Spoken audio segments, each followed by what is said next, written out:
This is for all you multi-talented, multitasking, multi-everything people out there. Take it away. Find your glory, write your story, fearless feet will carry you. Time you own it, take your moment, be a fire burning through. Hustling from night until morning, grinding it out, it won't be long. Feel your power, it's your hour, you inspire, you are strong. Enjoy your Zoa. No applause? You're all fired.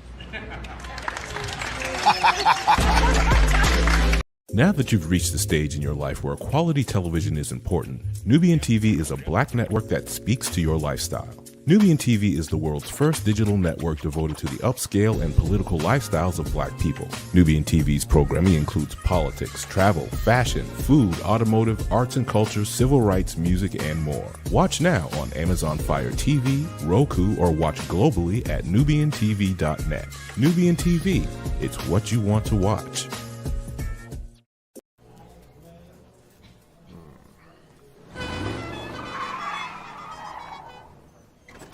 Come with me if you want to live a more delicious life.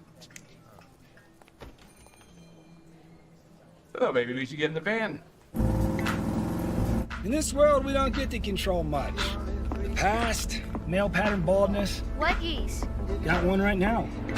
The urge to puff that bubble wrap. But there is one thing we do get to choose every single day.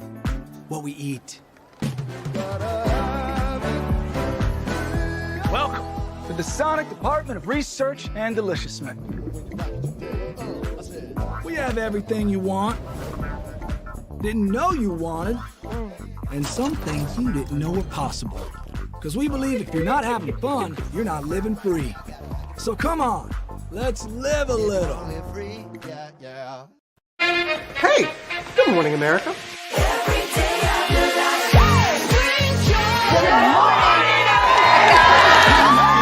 Good morning, America. Good morning, America. Good morning, America. Money! Are you ready? They are ready. Covering the biggest events in the country right now. There's a lot going on here this morning. It's always a good time. That's what the show's about. That's good. Really good. Very good. Coming in hot, Jimmy, coming in hot. It's far from elementary. Good morning, America. I'm not going to try to strut like Michael or anything. I have known George a long, long time. Have you ever gotten him to dance? Look at that face. You don't just see it, you feel it. I'm in. I'm in. I'm in too. I'll be there. I am here and so happy. I'm in. I'm in too. I'm in. That tells you something when Snoop Dogg's in. Michael, George, where? Ginger. Prepare for a journey beyond imagination, beyond belief, beyond anything you've experienced before. Universal Epic Universe, a new theme park where you'll step through extraordinary portals to 5 immersive worlds. Prepare for a cosmic voyage of discovery, an isle of fire-breathing excitement, a shadowy world of monsters and mystery, new wonders in the wizarding world, and a new way to play. Plus the splendor of a magnificent resort hotel overlooking the park. It's all new excitement at Universal Orlando Resort. A week's worth of vacation thrills with 4 amazing theme parks, a variety of spectacular themed hotels, and incredible dining and entertainment. It's all at Universal Orlando Resort, where you'll find new adventures every day. Explore the astonishing worlds of Universal Epic Universe at Universal Orlando Resort.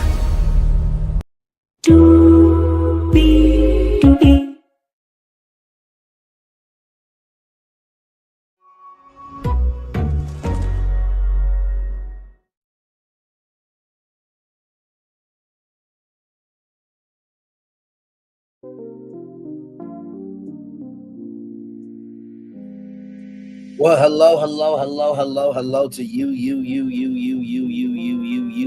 and you. Welcome into another edition of Brian Lee's Virtual Tour Live this morning. We do have some breaking news as we get on the air. Roberta Flack has passed away at 88 years old. So we are going to start the top of the show with that. Literally, as I was getting ready for the show, I got a email from the New York Times literally at 10:57 saying Roberta Flack, virtuoso, singer, pianist who ruled the charts dies at 88 with majestic anthems like Killing Me Softly, The First Time I Ever Saw Your Face. Flack, a former school teacher, became one of the most widely heard artists of the 1970s. We will start with that. And then right after that breaking news, we'll get to our 1, 2, 3, 4, 5, 6, 7, 8 destinations here. Joy Reid. Her show, The Readout, will be canceled by MSNBC. We will talk about that. The USDA has cut a huge scholarship for HBCU students. We'll get to that. Ray J trying to flirt with Nicki Minaj. Good Lord Jesus, Ray J. What else is new? We'll talk about that. There's some more intel on Karen Huger about her DUIs. We'll talk about that. Krystena Murray. Wait till y'all hear this story. I was just like, what? You're blaming them for this? Okay. Then Leonard Costner. I'll wait till you hear about this wonderful black brother who's a great storyteller. He has a book series, so we'll promote him. Update on Wendy Williams, the fight for her to break free of her guardianship. And then Dr. Heavenly. Why? Just why? We got a lot to get to, y'all. So like I said, 1, 2, 3, 4, 5, 6, 7, 8 destinations, plus our breaking news about Roberta Flack. Higher is weighing, lows available, but either way, we are live on tour. Let me take down this iconic intro here. You see the virtual tour background? Yes, you do. You hear the virtual tour music? Yes, you do. And one thing to know, two things for sure, that over here on this channel, a lot happens early. Roll it. It's a new morning for America's family. Sun's coming up, so make it all that it can be. You know a lot happens early. I'm Harry Smith. I'm Julie Chen. I'm Maggie Rodriguez. Morning everywhere. Come on, get up. I'm Russ Mitchell. And I'm Dave Price. And it's a little early for this. Now this it's a new morning for America's family. Sun's coming up, so make it all that it can be. You know a lot happens early. Every day's good when you're starting it out right. But whenever you start the daylight, and a lot happens early. Can you feel it? And I say, Good morning, everybody. Are you girls ready for the Jonas Brothers? We have an early show exclusive. Yes. A lot happens early. A lot happens early. The Early Show, weekday mornings on CBS. It's a new morning. Yes, it is Julie Chen Moonves. It is a new morning to Russ Mitchell, Dave Price, Harry Smith, and Maggie Rodriguez. You are right on this channel. A lot happens early. Good morning, everybody. Let's get to the good and doing what we do. There is some breaking news. In case you all do not know, Roberta Flack passed away at 88 years old. Like I said, I got the news alert on my phone at 10:57, literally minutes before coming on tour with all of you. This comes to us from the Associated Press. Roberta Flack, Grammy-winning singer with an intimate style, dies at 88 years old there. Beautiful, beautiful, beautiful. From New York, Roberta Flack, the Grammy-winning singer and pianist whose intimate vocal music style made her one of the top recording artists of the 1970s and an influential performer long after, died Monday. She was 88. She died at her home surrounded by her family, publicist Elaine Shudcock, said in a statement.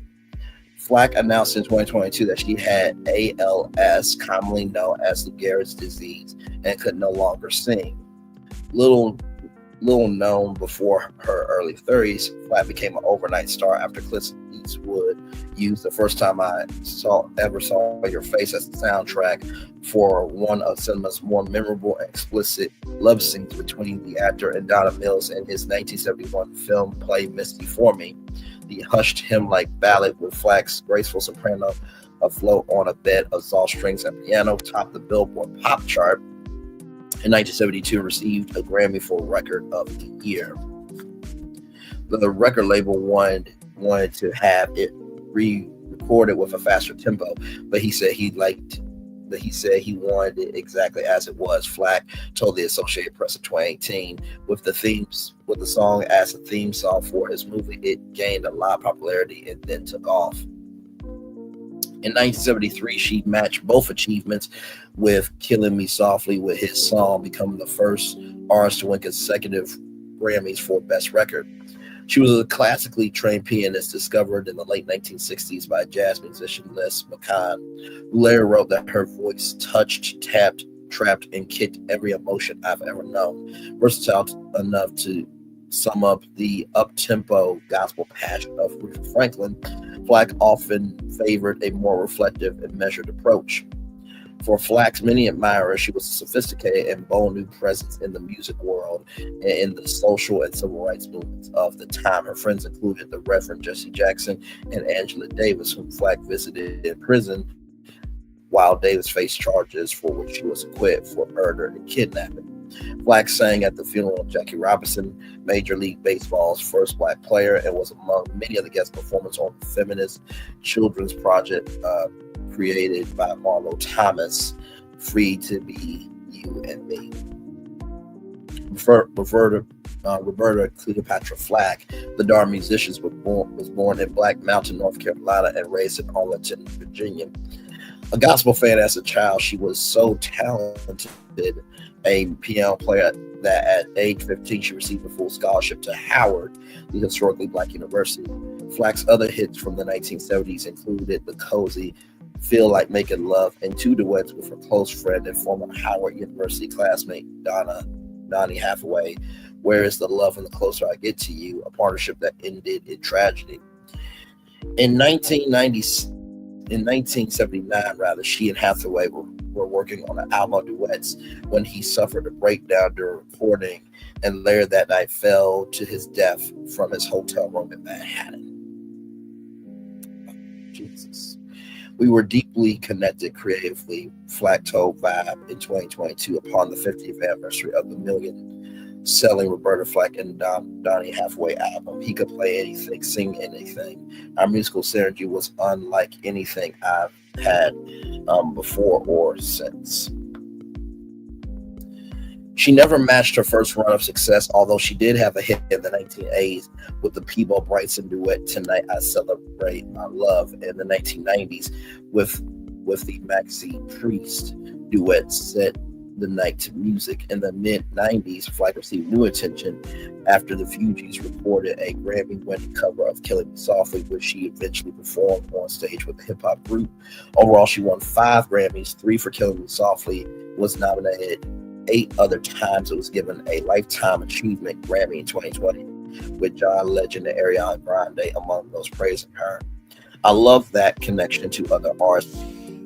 Music, we live music, it's our language, Flack told Songwriter Universe in 2020. Though music, we understand, through music rather, we understand what we are thinking and feeling no matter what challenge life presents.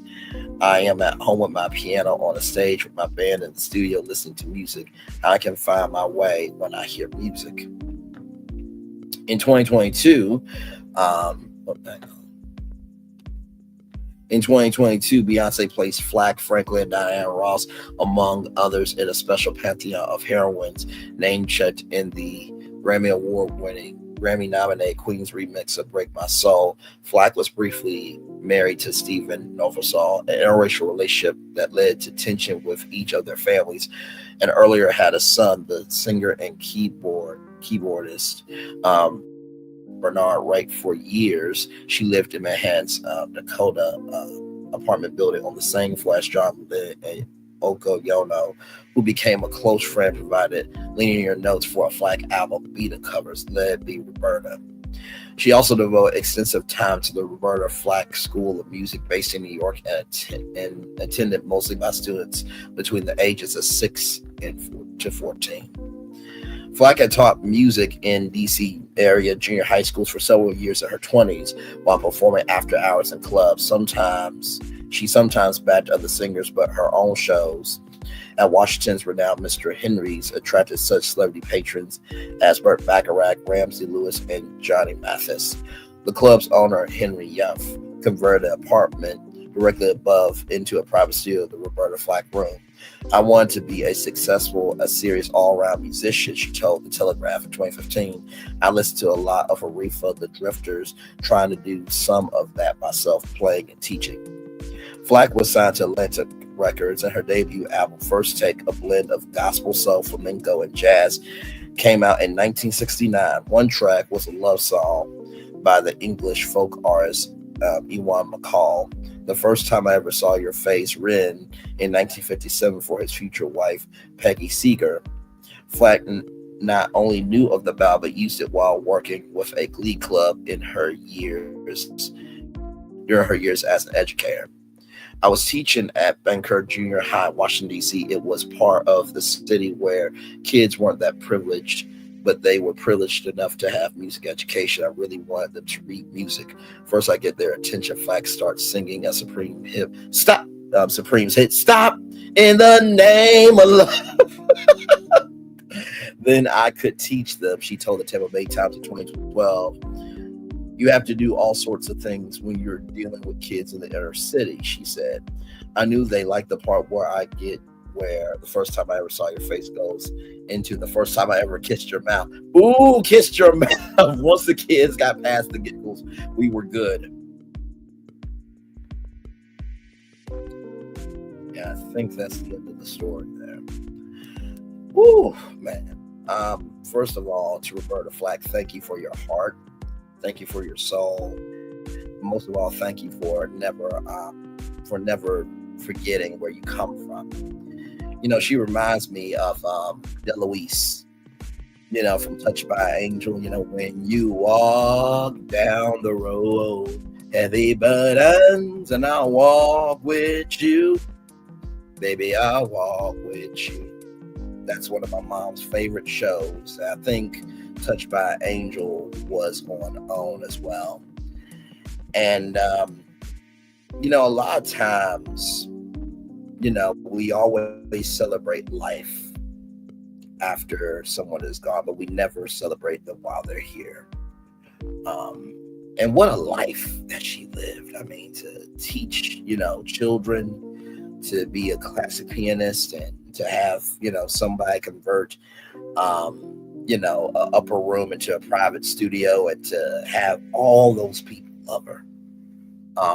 You know, Dr. Maya Angelou said, every person you touch will be your legacy, to Oprah Winfrey. And so as soon as I saw this, I'm like, I can't add it to the show immediately, but as soon as I saw it, I wanted to bring it to y'all. So breaking news, in case you guys did not know, if you're just waking up, Roberta Flack, Grammy-winning singer with an intimate style, dies at 88 years old. So rest in peace to her, and to her family, to her friends, and to the music industry at large. Much love to each and every single one of you. All right, y'all.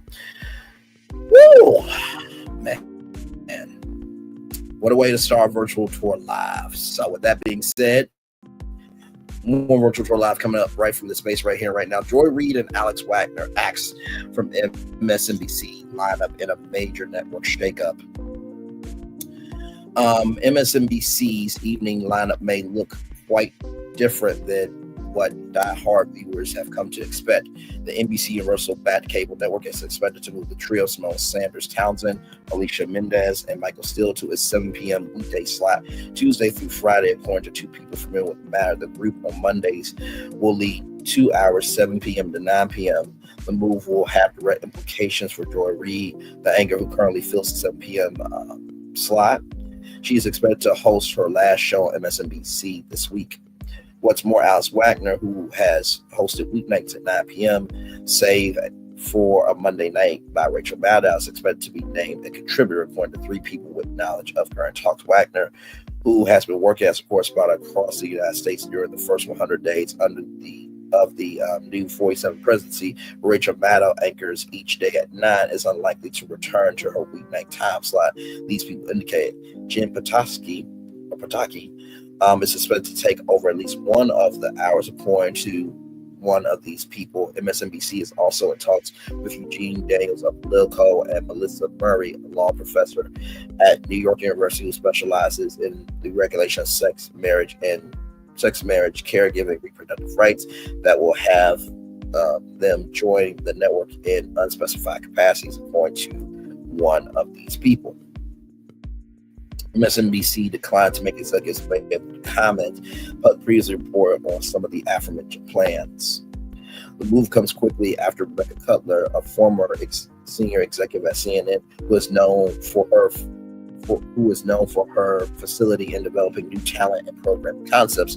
She was named MSNBC's new president. As y'all know, Rashida Jones stepped down from being president. So she was the first African American woman to run a major cable news network. She takes the helm of the network as it faces unique challenges, including the pressures of working with the 47 White House and being spun off along with other NBC Universal cable networks into a new publicly traded company. Our jobs are hard on a normal day, and these are not normal times, she told employees on the day that her new role was announced by Mark Lazarus, the NBC Universal executive who will lead the new spinoff. Unlike other cable networks, MSNBC is facing significant business challenges. More of the viewers who settle in each evening to watch a few hours of commentary on MSNBC are migrating elsewhere. MSNBC is projected to shed approximately 10.5% of its subscribers between the end of 2023 and the end of 2025, according to estimates from Kagan, market research firm that is part of S&P Global Intelligence. Rival Fox News channel CNN are experiencing similar erosions in that period. MSNBC could be left with an average of 61.3 million viewers by the end of 2025 compared to 68.5 million in 2023, and this with an election year and event that brings viewers back to news between the two milestones. Cutler has described plans to build an independent news gathering apparatus for MSNBC, which will lose its ties to NBC News after the company is formed. She wants to launch a separate MSNBC Washington bureau and to add a new roster of international and domestic correspondents. She also wants to hire a new lead of talent, a Washington bureau chief, and a head of content strategy. Yet she has articulated a plan to hew close to the network's progressive leanings, try to steer it to the center. MSNBC has been working to bring viewers back after the results of the 2024 presidential election. Both MSNBC and CNBC saw significant erosion following 47's return to the White House and the national conversation, and both have unveiled programming shakeups in recent weeks. MSNBC, Rachel Maddow, has returned to hosting the 9 p.m. hour Monday through Friday, compared to the Monday-only schedule with various special appearances she has enjoyed in recent years. Since the inauguration, MSNBC's overall viewership has surged to prime time across the day, through its audience levels remain well below of that of Fox News Channel. Cutler helped to create The Weekend, the show led by Sanders Townsend, Melendez, and Steele, which has run early Saturday and early Sunday mornings, rather. In its first year on the air, the program has seen an audience for its time slot improve noticeably in both overall viewership and among people between 25 and 54, the demographic most preferred by advertisers in news programs. Pataki, meanwhile, has been a favorite of NBC executives since the former Biden White House press secretary joined his Sunday lineup in March of 2023. Reid has been a weekday mainstay at MSNBC since 2020, when she replaced veteran Chris Matthews. At the time, the assignment was seen as a critical one, assembling a crowd in the early evening that would stick around for MSNBC's primetime schedule. Reid was known for offering unapologetically partisan views, but the audience for her program, The Readout, has been eroding. Overall, Readout viewership was off 28% in February through the 20th compared to the year earlier period, according to Nielsen data or data, while audiences between 25 and 54 have fallen 14%. While Reid's show drew up more viewers than overall CNN's Aaron Burnett out front, its time slot rival CNN had a bigger audience among the advertiser demo. There has been growing concern within several news outlets about drawing the wrath of the 47 administration. CNN, a part of Warner Bros. Discovery, has parted ways with some anchors who tilted hard against 47's policies and media practices, including most recently Jim Acosta. Color may have more changes in store, and has been looking at MSNBC's daytime and weekend schedule as well. The network has yet to announce a formal replacement for Andrea Mitchell, the NBC News veteran who anchored the new program for decades and recently left. Staffers are curious whether the daytime anchors who are affiliated with NBC News will stay with MSNBC over the long haul. Well, I mean, here's what I think about that, right? Hey, Sharon Godbolt, good to see you, my friend. Glad to have you here. So here's what I think about all this, right? I think that to utilize Joy Reid and then all of a sudden get rid of her, I mean, listen, and I get that media is a business, right? Without ratings, there is no ad revenue, right? So the bigger the audience, the bigger the ad revenue, the bigger the checks, and da-da-da-da-da-da-da. But it does seem to me that this just kind of came out the blue, right? Because with cable news, while you may not have, the most money in terms of ad revenue, the social media fan base and the diversification of how people can access. Hey, T-Talk with your girl. Hey, my friend. Oh, y'all pray for me when we get to Dr. Heavenly, because I'm going to go in and I do not want to hear a damn word from anybody. I don't. I have that time today. Okay? But we'll get there because I have a lot to say. But like I said, though, I think that this is sad and unfortunate, and it's a miserable mistake. Like I said to you, I think they are trying to get rid of us through policy and through resources. And if we don't stand up for ourselves, who will? Joy Reid is an actual journalist. She didn't elect herself to be a journalist like Portia Williams did, or anybody on social media. Because, it's interesting. People think having a camera phone and going out is journalism, or having a YouTube channel is journalism. We'll get to it. Believe me, when we get to Dr. Heaven, because I have a lot to say. Because there's been a lot of black women on black women crime on social media. But we'll get to it. But I hope MSNBC knows what they're doing. We do need spaces for all of us to be heard. And this was not cool at all to me. So that's what I have to say on that. So with that being said, let's roll on here. More Virtual Tour Live coming up right from the space right here, right now. Rollingout.com. Shout out to you, rather, for celebrating 25 years of being the platform. USDA Access Vital HBCU Scholarship Program amid controversy. A long-standing scholarship initiative that has served as a cornerstone for Black students pursuing agricultural and scientific careers at historically Black colleges and universities faces an uncertain future. The U.S. Department of Agriculture's USDA decision to suspend the 1890 National Scholars Program has sparked intense debate about the trajectory of diversity initiatives in higher education. Program significance and impact, the legacy of opportunity. The 1890 National Scholars Program, established over 3 decades ago, has been instrumental in breaking down financial barriers for students from rural and underserved communities. Since 1992, the program has provided comprehensive financial support covering tuition, housing, and educational materials for students pursuing degrees in agriculture, food science, and natural resources. The program's reach extends across 19 HBCUs, including prominent institutions like North Carolina's A&T State University and Tuskegee University. It also affects UAPB, University of Arkansas at Pine Bluff as well. These schools have historically played a crucial role in developing Black leadership in agricultural sciences and related fields, making the program's suspension particularly significant for communities that have long faced systemic barriers in accessing higher education. Political landscape and institutional response mounting pressure. The suspension arrives amid growing scrutiny of diverse focused programs nationwide. Democrat legislators on the House Committee of Agriculture have positioned the decision as a part of a broader pattern of attacks on educational equity. Representatives have emphasized how the program's suspension threats to undermine decades of progress in creating pathways for Black students in critical scientific fields. The affected institutions span 18 states, from Delaware State University in the east to Prairie View A&M University in Texas. Each of these schools have developed specialized programs leveraging the USDA scholarship to build robust agricultural and environmental science departments that both serve in their immediate communities and the broader agricultural sector.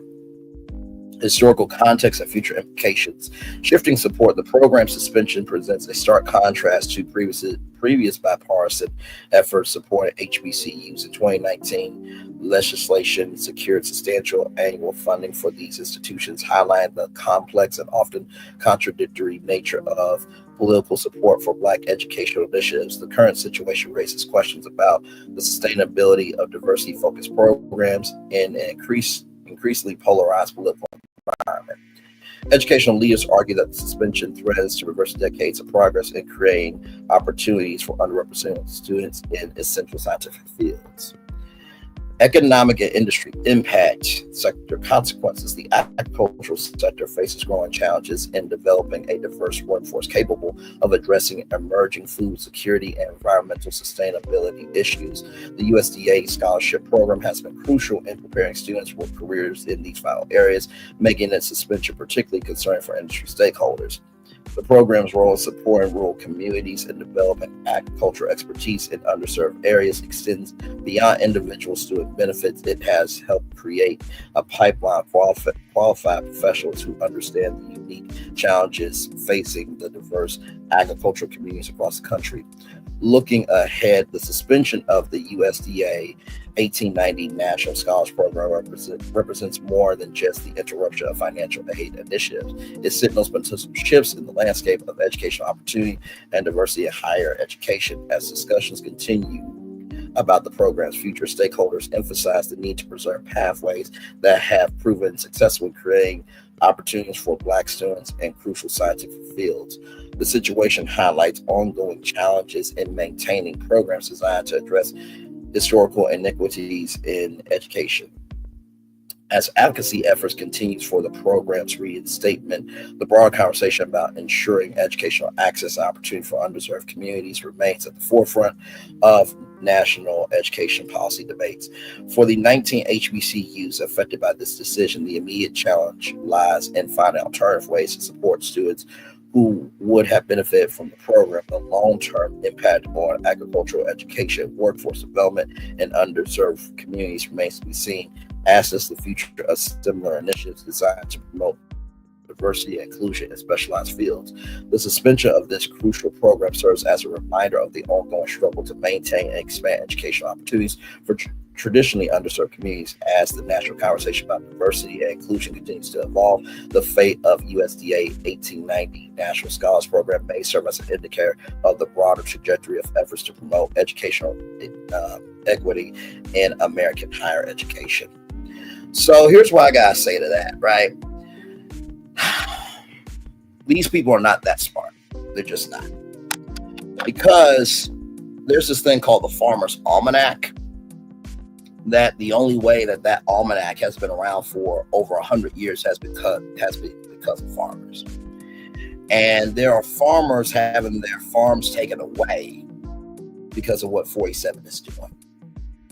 And you getting rid of this provides a pathway, not just for Black students, but you're also negating the research that can be done to help the agricultural industry, because President 47 has put tariffs on all products coming into the United States. So if you're trying to be America first and you cut this out, then it hurts all of us in the long run. So I don't think it's cool. I don't think it's right. Like I said, this is trying to erase us in any shape, form, or fashion. That's what it's trying to do. And it's sad because we need our farmers. For example, Riceland, Arkansas is where most of the world's rice comes from. And so when I saw this, it was just hurting to me. It really was hurting to me. So it is what it is, child. It is what it is. All right, y'all. More Virtual Tour Live coming up right from the space right here and right now. Right here, Lord Jesus, once again from rollingout.com, celebrating 25 years of being a platform there. Nicki Minaj warns Ray J about his flirtatious comments. This is not the first time that the Barbs has had to check Ray J on his overtures. Now, this is not the first time they've used that picture. I don't know why Rolling Out uses that particular picture of Nicki Minaj, man. That's just, oh, Lord, Rolling Out. I see y'all, okay? Anyway, Nicki Minaj, once again, had to give Ray J a ton lashing and a warning after he left a flirtatious comment on one of her Instagram posts. Oh, Lord Jesus. Did Ray J cross the line when Nicki Minaj? Ray J commented so beautiful on a recent post prompting an angry response. Minaj replied with an unmistakable order to fall back. The next step is blocked. Choose wisely, sir. Many fans agree with Minaj's admonishment of the love and hip-hop Hollywood star. One person saying, Ray J, fall back with 4 laughing emojis. While another person added, no respect for anyone's marriage. Ray J allegedly flirted with Nicki Minaj before. This exchange is not the first.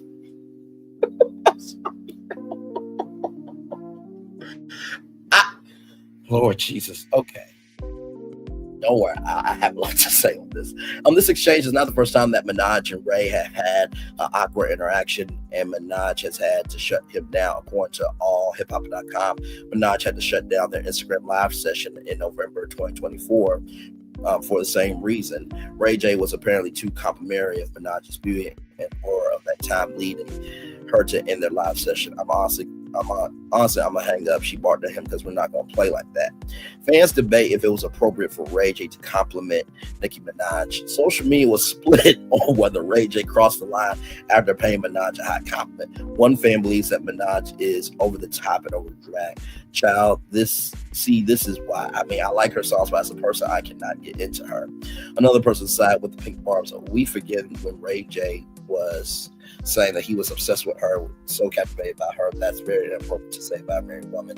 He needs to respect her marriage. One person agreed, saying that's the difference. That's like a man who you and your husband know personally under your comments calling you beautiful. It's inappropriate coming from him. A fourth fan, however, believes Minaj was innocuous. I see nothing wrong with calling her beautiful, and I am sure millions of people feel the same way about her. The fifth person said, I think he meant this as a comment. Her natural beauty with no makeup is gorgeous. He wasn't flirting. So beautiful is the perfect description. And the debate continued on Instagram. It's not just the comment. Ray J has been on her live set saying things like, this woman is not married. She basically kept it cute while another person told Minaj, calm down. Girl, stop with 4 laughing emojis. It ain't that deep. Ooh, Ray J. Well, here's the thing, right? Angela Bassett is a beautiful woman. She's married to Courtney Vance, right? Many people call her beautiful. So to me, I don't think it was wrong. But with Ray J, though, with Ray J, he does put 20 on 10 sometimes.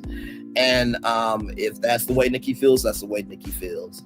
But when I saw the comment, I didn't see like, you so beautiful, I wanna go on your spaceship and go boom ba dum ba dum ba dum boom ba. He didn't give any extraness to that, you know what I mean? So Ray J, just leave Nicki alone, man. Just leave her alone. She's feeling the way that she's feeling, and that's on her, man. Okay, so just leave her alone. Oh, good Lord Jesus. Good Lord Jesus. All right, y'all. More Virtual Tour Live coming up right from the space right here, right now. From Reality Blur, prosecutor confirms Karen Huger has had 4 DUI offenses as RHOP star, a Real Housewives of Potomac star, faces sentencing in a few days. See how much time they want her served, plus live thread. So here we go. Last month, Real Housewives of Potomac star Robert Nixon suggested Karen Huger's most recent DUI was her fourth, and the prosecutor is now confirming Robin was indeed correct. Ahead of Karen's sentencing on Wednesday, February 26th, the prosecutor in her case filed a court document telling the judge Karen 61 should actually do some jail time because this happens to be her fourth alcohol-related traffic case. On February 22nd, the Washington Post shared an update on Karen's criminal case citing recent filing by prosecutor Joy Kramer.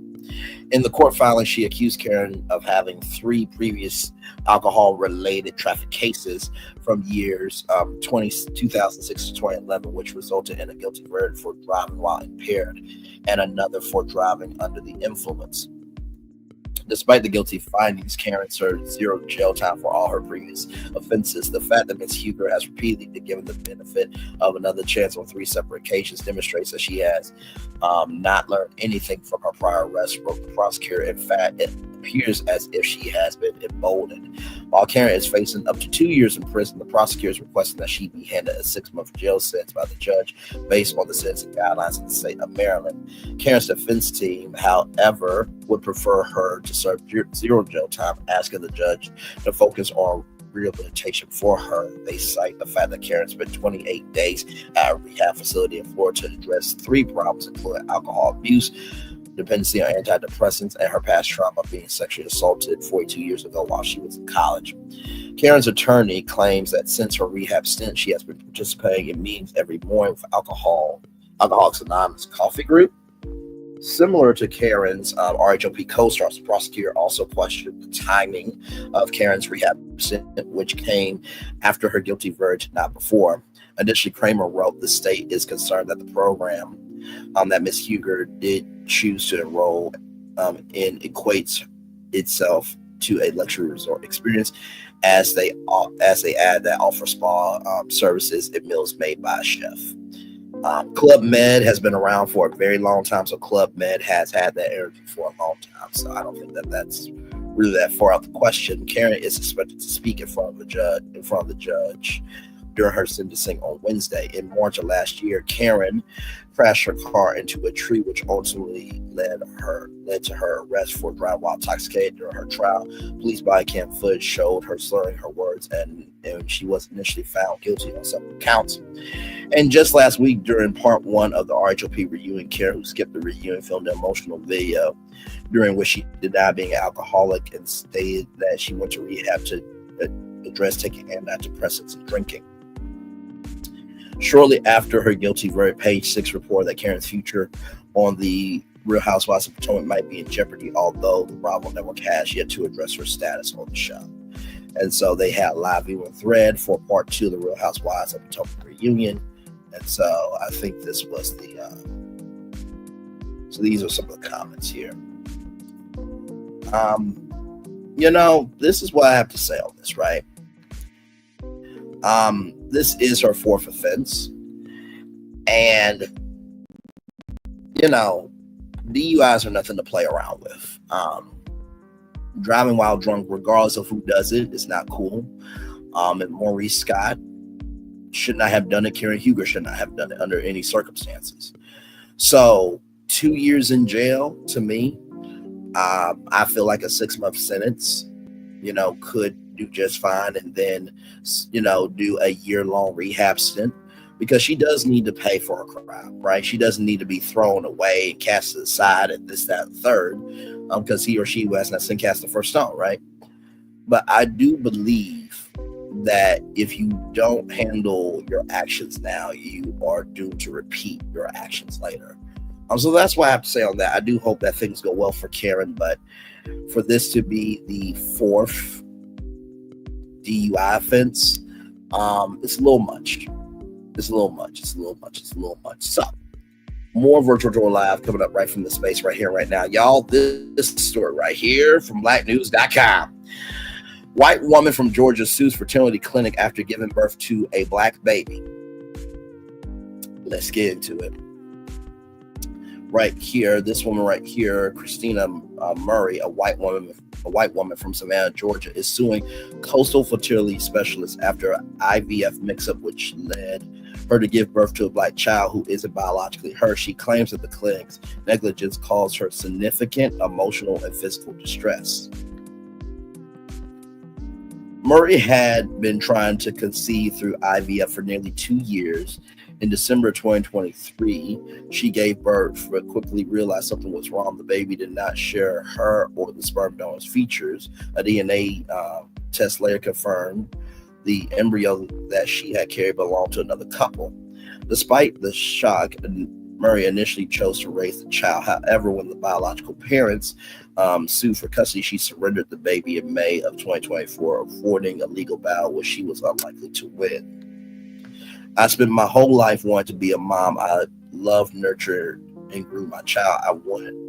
I would not have done literally anything in my power to keep him. My baby is not genetically mine. He doesn't have my blood. He doesn't have my eyes, but he will always be my son, Murray told Newsweek. Her attorney, Adam Wolf, criticized the lack of regulations for fertility clinics, saying coastal fertility specialists made a serious mistake and the consequences are life altering for Krystena. This is not the first IVF mix-up case that I've handled, and sadly, it will not be the last. Coastal fertility specialists called the error unprecedented and apologized, saying that they have implemented new safeguards to prevent future mistakes. Murray is now seeking over $75,000 in damages, arguing that the clinic's mistake forced her into an unwanted surrogacy. Well, here's the thing, right? When I saw this, I'm just like, now wait a minute, what? Because it's just like, at the beginning, middle, end of the day, and I did say that she ate a chocolate bar, y'all, in the thumbnail. Okay, so just know in the thumbnail, always try to, wordplay. But I will say this, though. If she was trying to have a child and the fertility clinic made this mistake, it was not cool. Now, I don't believe, the physical, let me go back to it because I want to make sure that I get it right. The, emotional or physical distress, hopefully that wasn't to the fact that she gave birth to a black child, because I think that's just quite frankly disrespectful. But yeah, just, it's the things, y'all. It's the things. And I think there was a story that we reported on that there was a huge lawsuit, I think out of California, about fertility clinics as well. So I just thought that was interesting. Like the fact that this woman here, this white woman from Georgia, sues fertility clinic after giving birth to a black baby. It's just like, so with that being said, we come back. We got Jay, Leonard, Costner, Wendy Williams, Dr. Heavily. I'm going to give y'all some lessons. Okay? Because we got to talk about who's really doing good in our community. And then a positive news story, of course. We got all that and more coming up right here on Brandon Lee's Virtual Tour Live. We'll be back right after this. Roll it.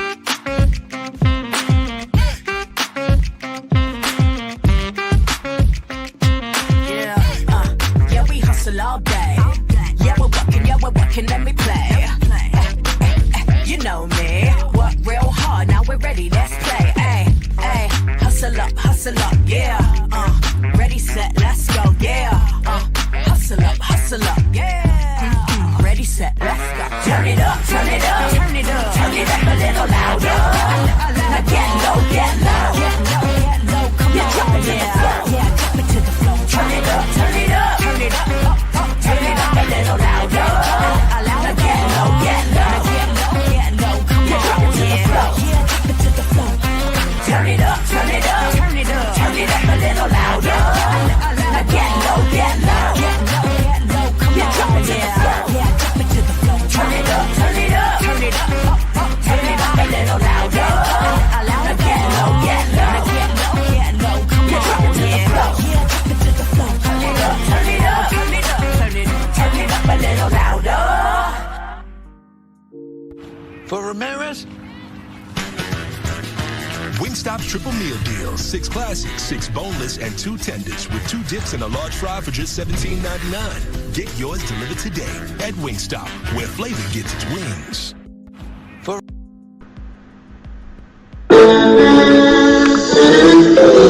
sweet boy and you, one look at you, and it was plain to see you were my destiny. my face. Our son is your son. Welcome to the celebration.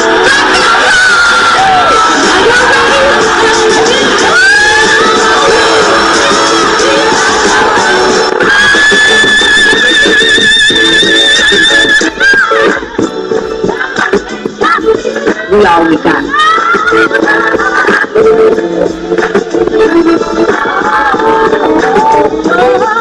I'll see that.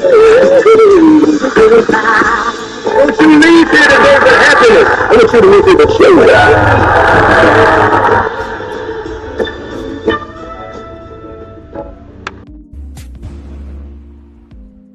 Each of you are in a relationship with somebody you have never met before. We have been chit-chatting for about 5 months. We have been together for 4.5 years now. I'm gonna go meet my man.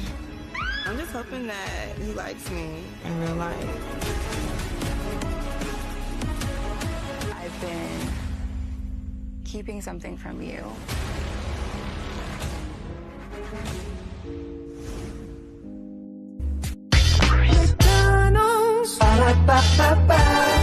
I'm loving it.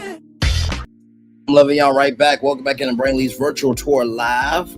We started off the show with some breaking news. Roberta Flack has passed away at 88 years old. In case you guys did not know, I got this alert on my phone from the New York Times at 10:57, right before coming on tour with you. So yes, she has passed away at 88 years old.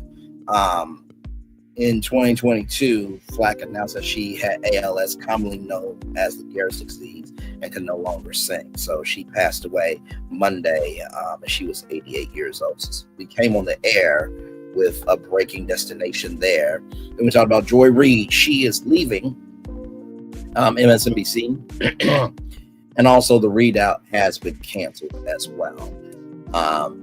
Alex Wagner is going to be a contributor, and then Rachel Maddow has came back to her weeknight position at 9 o'clock.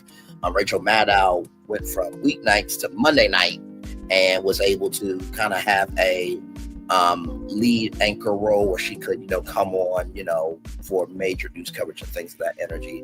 The USDA 1890 scholarship, National Scholars Program has been axed, and it has impacted 19 HBCUs, and it's going to cut a lot down in terms of agricultural research, science research, and just genuine good research that we need for our crops and our services and our goods. Then Nicki Minaj, Ray J tried to flirt with Nicki Minaj, and she said the next step is blocked, even though it's half and half, rather, if I could be real honest with you. Half of the people are saying Ray J just gave a comment, but the other half is saying that he is disrespecting the marriage. So Karen Huger is her fourth DUI offense. She will be going in front of a judge on Wednesday for sentencing. So she can face up to 2 years in prison. Karen Steve wants 6 years of a 6-year jail sentence. And then Krystena Murray, this white woman right here, she sued, she's a white woman from Georgia, and she sued a fraternity clinic after giving birth to a black baby. So Krystena Murray, a white woman from Savannah, Georgia, is suing coastal fertility specialist after an IVF mix-up, which led her to give birth to a black child who isn't biologically hers. She claims the clinic's negligence has caused her significant emotional and physical distress.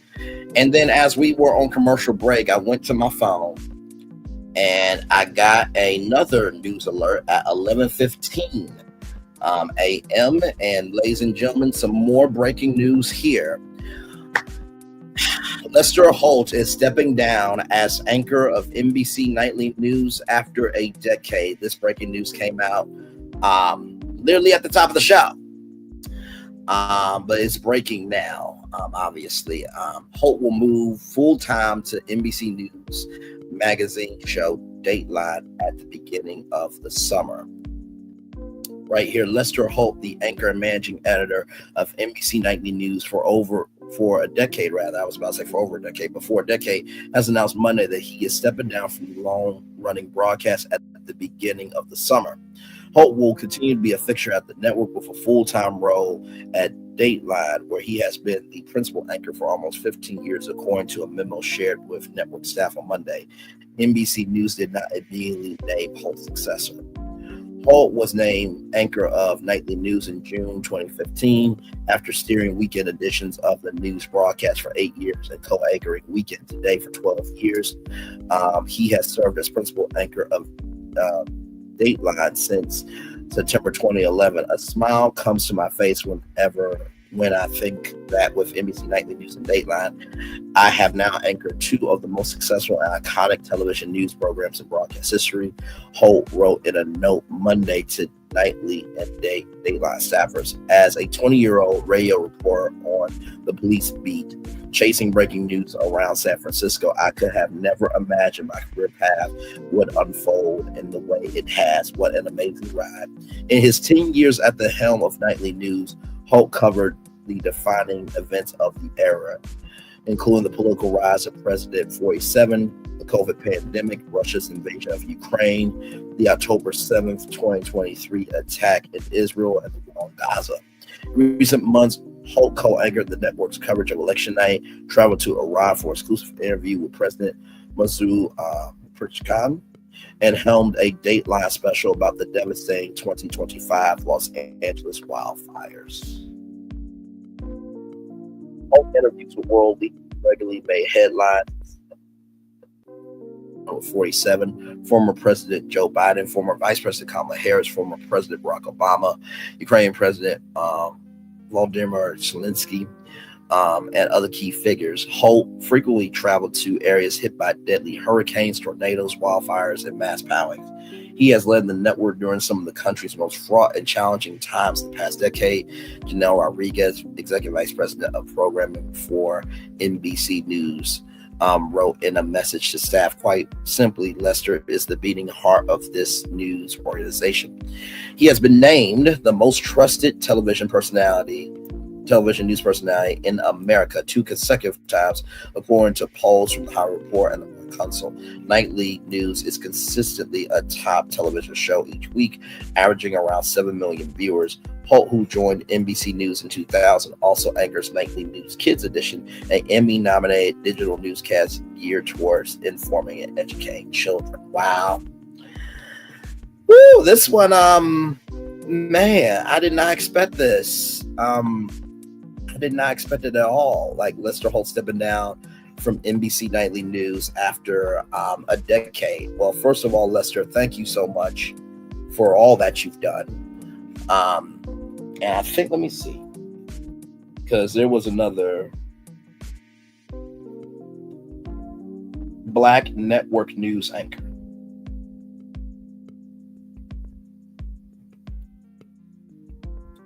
So let me see here. By the way, shout out to Max Robinson, who became the first African American to anchor a major network newscast. And he was a founder of the NABJ, National Association of Black Journalists. And then there was another person as well. I'm trying to find her. Let's see. Black female network news anchor. According to Yahoo, the announcement marks a profound moment in which Black women are ascending to high-profile roles in mainstream broadcast news, from morning shows like Today, where Chanel Jones co-hosts, and Good Morning America with co-anchor Robin Roberts, to primetime shows like CNN Newsnight, which Abby Phillip hosts, and ABC. Thank you very much, Google. And by the way, Carol Simpson, want to mention her as well, the first Black woman network anchor. You know, a lot of times people believe that representation is just to fill a quota. But there's a difference between culturally appropriate and culturally appreciating. Lester Holt, from what I have seen of him, he has always tried his very best to give the news context, clarity, and connection. He recognizes the weight of the assignment, but he does not let the weight of the assignment dictate his coverage. He handles the weight. And not to mention, to have a decade of a Black man anchoring the news of not just the day, not just the night, but of society. What an accomplishment. So Lester Holt, thank you so much for all that you have done. Lester Holt is one of those people where it's like, if he knew my name, I would be humbled. Low key, I was thinking like it would be so cool if Brainley's virtual tour got onto the E Network, and then Lester Holt would say, for Brainley's virtual tour, here is Braylon Lee with us now, and Lester would say, Braylon, how you doing? I said, Lester, it's always good to see you, good sir. I imagined that. Unfortunately, it won't happen now, but that doesn't mean that his representation does not matter, and doesn't mean that it won't happen. It just will happen in another form. So, but yeah, this is breaking news, y'all. I don't know what's going on at MSNBC, but as you can see there, breaking news right there. Lester Holt is stepping down as anchor of NBC Nightly News after a decade. Holt will be moving full time to NBC's news magazine show Daylight at the beginning of the summer. So yeah, Aries Girl Podcast says, hello everyone, happy Monday. What in the Black History Month is happening at MSNBC? I know, right? By the way, shout out to Aries Girl Podcast. Like, comment, share, subscribe to her. And also Tea Talk with your girl. Like, comment, share, subscribe to her. Tea Talk with your girl will be doing Beyond the Gates recaps. So if you are looking for Beyond the Gates recaps, like, comment, share, subscribe to her. And thank you to Tea Talk with your girl. And thank you to Toot for checking in on me. And we had a very interesting episode of 3 with the Tea last night. Like I said, it was interesting to say the least. I love Sassy. I love Lil Paulette. I love all of y'all. But I think sometimes when we don't allow people to live in their humanity and to be free with their emotions and to navigate that, it can be detrimental. But I know that all that was in love, because if somebody loves you, they say something to you. If they don't love you, they won't say nothing to you. So I take all that in stride. But Lord Jesus, we all are tender at the beginning, middle, end of the day. All right. So, but yeah, some breaking news there with Lester Holt. So some shocking news there. I got that news alert on my phone at what time here? Let's see. Yeah, I got that news alert at 11:15 this morning. So a lot going on. Like I said, I don't know who could step into Lester Holt's shoes.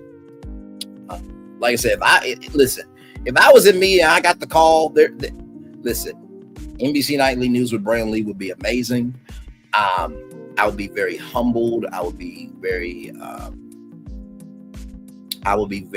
moved, and it would probably force me to bring my state of Arkansas and everything that I have learned from my village to the forefront, in a way that it would be very mentally terrifying to step into a role that has been held down by such an excellent black man like Lester Holt for so long. So, a lot of breaking news happening this afternoon. Now it's 3 minutes after 12 o'clock here. So, speaking of great black men, this brother right here, Leonard Costner on Legacy Series. He is an athlete turned author. It says here, author Leonard Costner discusses the series from being a star athlete to becoming a successful author of the Legacy Series, his forthcoming 4th and 5th books, and turning them into a film. So here we go. Hi, I'm Leonard Costner. I'm the author of the Legacy Series. It is a baseline, the modern retelling of Spartacus in a contemporary form, but really at the heart of it, it's one man's journey to force his will upon a world who's trying to have him be something that he's not. And obviously, you have been very successful with this series. What motivated you to create it? No specific motivation, I would say. I was an athlete in a former life, and while I was recovering from having my pelvis reconstructed, I had a recurring dream every night for a month. And I started to jot down what I was seeing, and eventually that turned into my first book. With the success of the first book, I guess did you originally plan it as a series, or was it the success of the first book that inspired you to continue to create? That's a good question. Actually, no. I am an artist by degree, graphic designer. I see the words kind of like colors, if that makes any sense. For me, the books are a different medium to doing anything that somebody would assume would be studio art or something like that. Having kind of evolved and not really having an outlet at the time of, being bedridden from having surgery, typing in words kind of became an outlet for me. And as I'm writing the first book, it's kind of just cathartic to have emotions be released. And as I'm seeing the words, I'm painting a picture. So for me, the entire series at this point evolved from just kind of, a release to what my end game would hopefully be kind of like an art gallery that I would, produce with everything.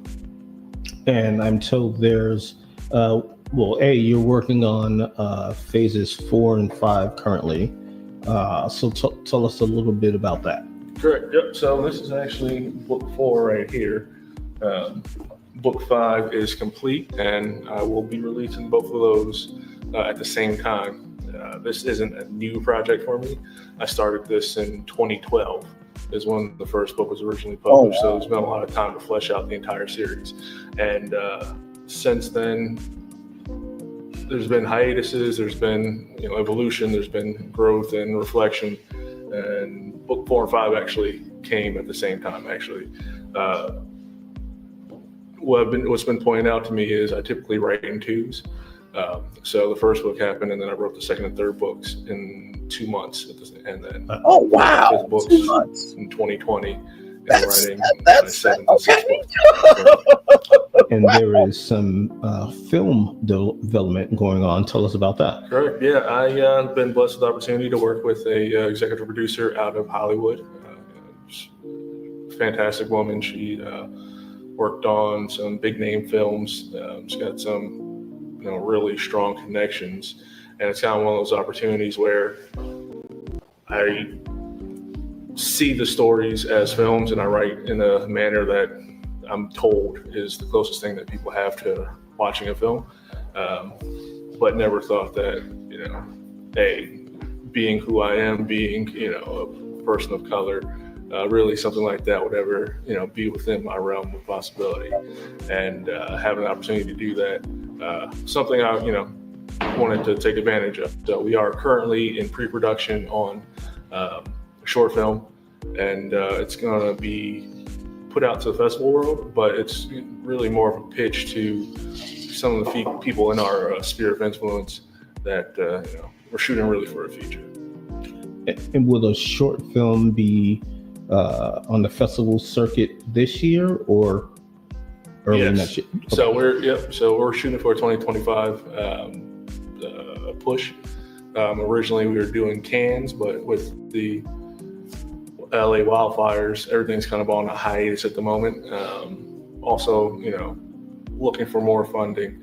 My business partners and I have put up 6 figures ourselves to towards the project, but we're told we're coming in short. I don't know how, but we also are looking for more funding at the same time too. So there's a lot of moving parts. Let's let people know how they can, those that are familiar with the series, if they are interested in getting involved from a financial perspective, how would they reach out to you? You guys can reach out at aureliusuniverse@gmail.com. That goes directly to myself and my business partner. We're always open to, kind of finding synergy in the space. Obviously, we would love if somebody would be willing enough to, help out. But really, this is more so an opportunity for us to allow other people to come in on the project, right? All the artwork, all the writing, I do myself. I have a team of folks who help me out with certain things, but at the end of the day, like, I can't do everything myself. And, for projects and things, when you're trying to launch essentially a universe, the likes of, Marvel or DC, like Stan Lee, for example, you need, good people around you. So AureliusUniverse@gmail.com, or directly on our Instagram page at The Legacy XII. And I'm told you have an interesting connection to the NBA G League. How about you let the people know what that is? So my father, all right, so I'll start again. My father was a professional basketball player from Philly. He played at St. Joe's and was drafted by the Sixers and played for the Bullets. I grew up around basketball. There's no escaping it. At 6 weeks old, we moved to France for a year, following him playing overseas, and then to Italy for 2 years, and then I was raised in Greece for 9. And throughout my entire career, one kind of, during the surgery that I mentioned earlier, I found out nobody ever saw me play healthy because I was only playing on one leg. I had a broken hip the entire time I was playing. Oh my God. It was a genetic issue from birth. So wow. Felt it all in one hit, and, kind of a hindrance in some aspects, but at the same time, it forced me to look inside myself and figure out where my strong suits were, and, where I kind of was lacking and where I could, make my own lane, kind of something that translates into my writing style. But in 2015, I got an invite to the G League to come and, try out for them. Now, this is 2 years after anybody ever saw, no, actually 3 years after anybody ever saw me play. And I got an offer from the G League to come and be a member of the league. So, going from being a highly touted basketball player to having my career be cut short, and the doctors over here at the HSS telling me, hey, you really can't play anymore, to being told I'm a top 2 player at this tryout with all the major conferences, Big East, ACC players, all there. It was a fulfillment for me. And for the hardcore NBA fans, what is your dad's name? Antonio Costner, or Tony Costner. St. Joe's grad, I believe he's 84. Played with Barkley, Manute Bol, some pretty cool individuals. Yeah, people we've heard of. People we heard of. Question: let people know how they can purchase the series. So the books are currently available wherever books are sold. This right here is the initial book, Legacy. You can purchase it on Amazon, Barnes & Noble. If you just Google J. Leonard Costner, thanks to a fine PR gentleman that I know, the SEO on the series has grown tremendously. So as soon as you type in my name, J. Leonard Costner, it pops right up, and you will have access to the books, to stories, to just anything relating to me that you may want to know. And there it is there. Thank you so much, rollingout.com, for bringing us that great brother. It's not just what happens to you, but it's how you navigate it. So here it is here. Legacy, the series here, book 1 of 4. So this is the very first book. Book 1 in the Legacy series. From the dawn of time, bloodlines have threaded the fabric of history, leading to the present, leading to Luke Hart as he embarks on his university journey, hoping for the simple joys of student life. Destiny intervenes, an unexpected rendezvous catapults him straight into the enigmatic world of Legacy. This isn't just another university society. The House of Aurelius isn't about network or campus prestige, but blood and birthright. Luke isn't merely just a student, he is a bloodborn. He carries the weight of a legacy that traces back to epic warriors and old legends whispered in hallowed halls. With dreams of college normalcy and a nurturing a blossoming relationship with his longtime love, Luke's aspirations shatter as the shadows of the past creep into his present. He's intertwined in an age-old feud where history's greatest adversaries are just stories. They are now his nemesis, from a fierce Viking descendant to the man who birthed society's darkest fears, to a formidable samurai to the world's most formidable combatant. Luke is their target. But it's not just the battles with legends. With every action and every choice, the ripple effects are far-reaching. And sometimes the most profound losses aren't born from battle, but they are from unintended casualties of a destiny chosen for him. That sounds like a good book to me. Okay, listen, that sounds like a good book to me. Let's go down and see some of the reviews here. This is off of Amazon here, so let me see. Go down. Right here says, I really enjoyed this series. I can't wait for this to be made into movies. From the very first page, Jay Leonard's, Costner's legacy had me intrigued. This is not just another fantasy series. It's a profound exploration of heritage and heroism brought to life through the relatable yet extraordinary character of Luke Hart.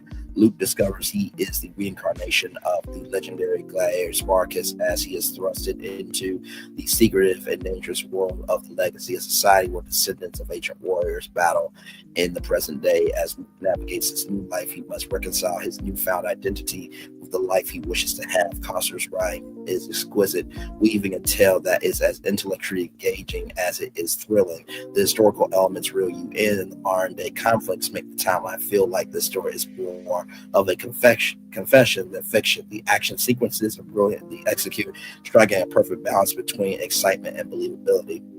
What I like about this book is that it's quite easy to follow, and it really plants a cinematic picture in your head with reading. I felt like I was watching a movie. Can't wait to read the rest of the series. I was all in after the first few pages. Absolutely captivating.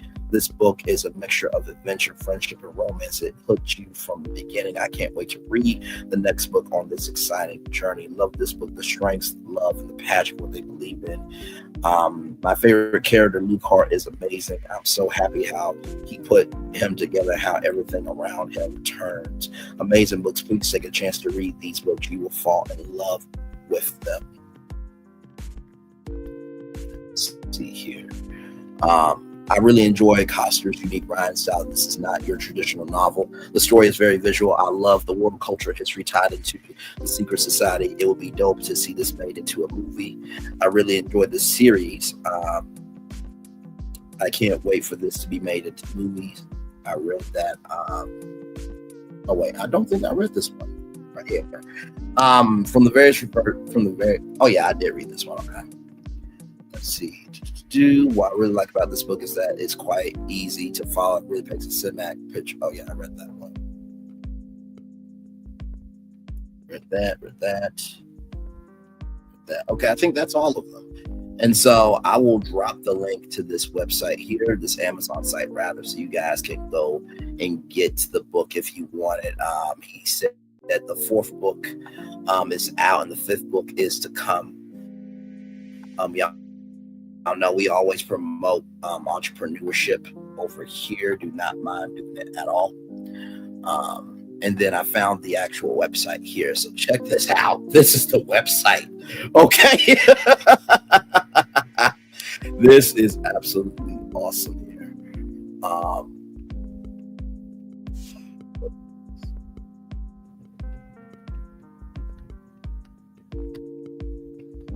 Hang on.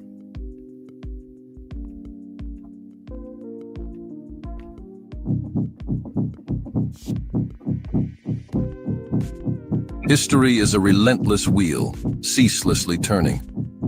The same dramas unfold, with new faces under old masks. And so I found myself drawn to this young warrior, Luke, seeing in him the spark that once ignited my own rebellion.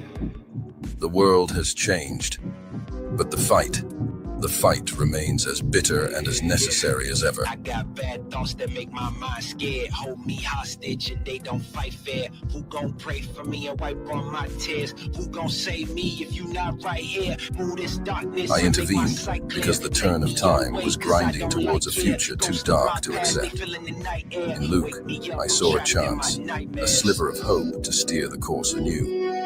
But every choice carries the weight of consequence. Knowing what will come, what is, and was once before, the journey I have cursed him to is an undertaking only a handful have been able to withstand. Drowning, I'm off the deep end. Apparitions of all my demons, all my thoughts are committing treason. And so as I look upon this brave soul, I am reminded of the cruel truth that those who rise as beacons often cast the longest shadows. The fire that fuels them can warm a cold world, and yet it can also consume them utterly.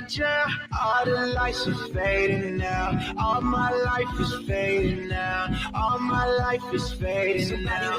Wake me up, don't let me drown. All my life is fading now. All my life is fading now. Oh, wow.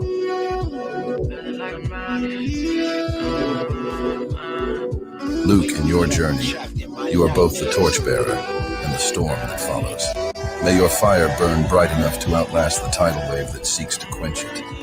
You unfortunate hero. Woo! Okay, now that looks like a movie trailer, okay? Oh, wait a minute.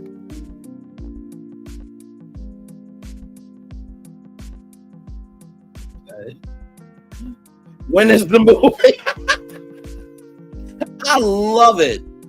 That was a fire trailer, okay? That was absolutely awesome. And the fact that this is from one of our own, you know what I mean? And to be real with you, I feel like this could be another Wakanda,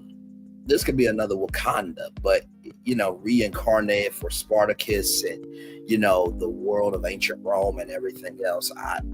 Amazing job, brother. Amazing job. And here are the sets of the legacy here. So you have Valhalla, Aurelius, Sacerus, Khan, Ares. Oh, wait a minute. They even have each one. Okay, so we got time because this is our show here. Okay. So Aurelius here. Emerging from the sands of time, the House of Aurelius stands as one of the pioneering sets of legacy, named to honor Marcus Aurelius, Rome's luminary emperor and Stoic philosopher. This house radiates an unrivaled legacy, boasting an eclectic assembly of bloodborne. Aurelius is a mosaic of history's bravest souls and mightiest warriors. The members of this venerable house don't merely inherit skills, they inherit legends. Every stride they take, every blow they land is a testament to the heroes they echo, and the House of Aurelius past and present intertwine, crafting a saga of timeless valor. So echoes Luke Hart, Professor Shields, Richard the Lionheart, Noble Bloodborne, Nico, Hector, Troy, Lynx, Spices, and Taylor Lancelot there. So that is the House of Aurelius. Then you have Cresserus.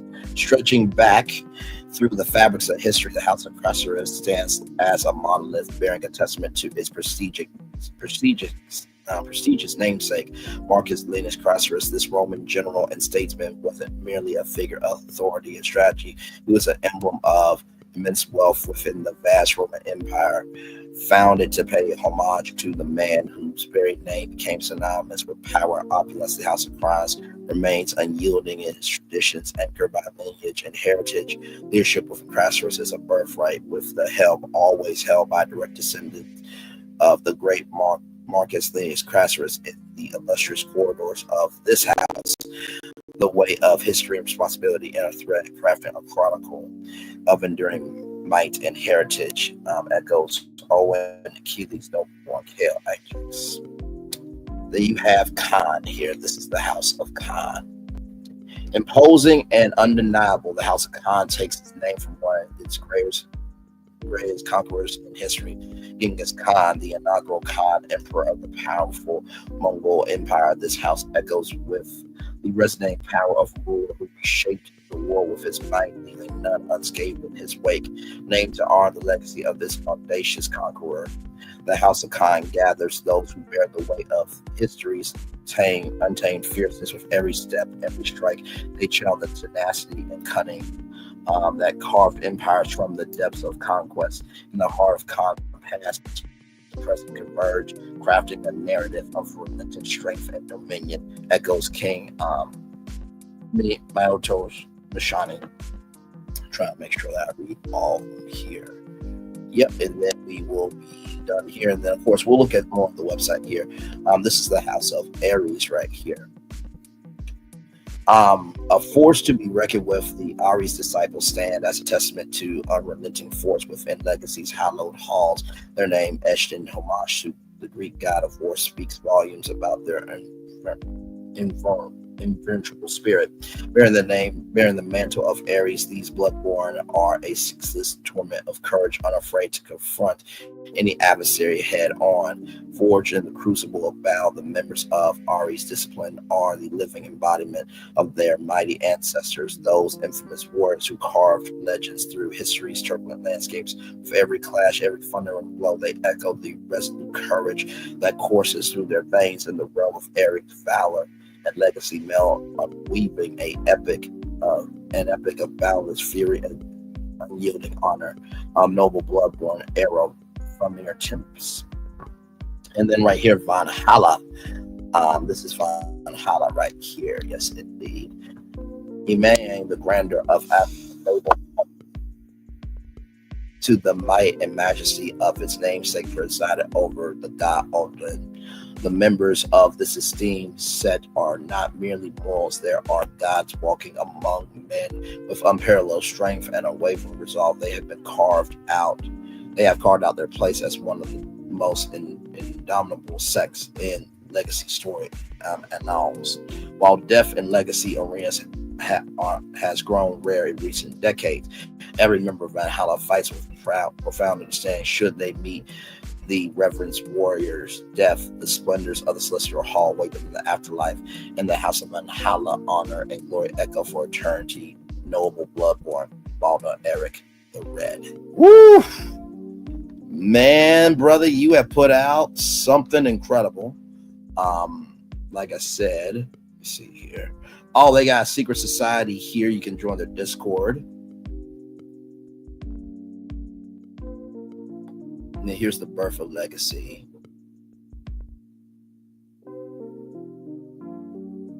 All that there. Know where I'm about to read it all for you here. Birth of legacy in 2083 AD. Emperor Numeron of the Roman Empire hoped to separate himself from his brother, who held joint station and faced with increasing internal dissent and existential threats. Search for a way to bind the vast empire together. He believed that the strength of the Roman Empire lay not just in its military might, but in its heritage, the shared stories of valor, bravery, and heroism. With this vision, Numeron began the creation of Legacy, an institution that will serve as a living reminder of Rome's historical figures. The arena revitalized, drawn from the popularity of glacial arenas, Numeron or the construction of the Legacy Arena. But unlike traditional combat arenas, the Legacy Arena was designed to showcase the powers and abilities of warriors brave enough to grace the sand as freedmen. So here is the arena here. Oh my Lord, what an arena indeed. I definitely see this being like a movie series for sure.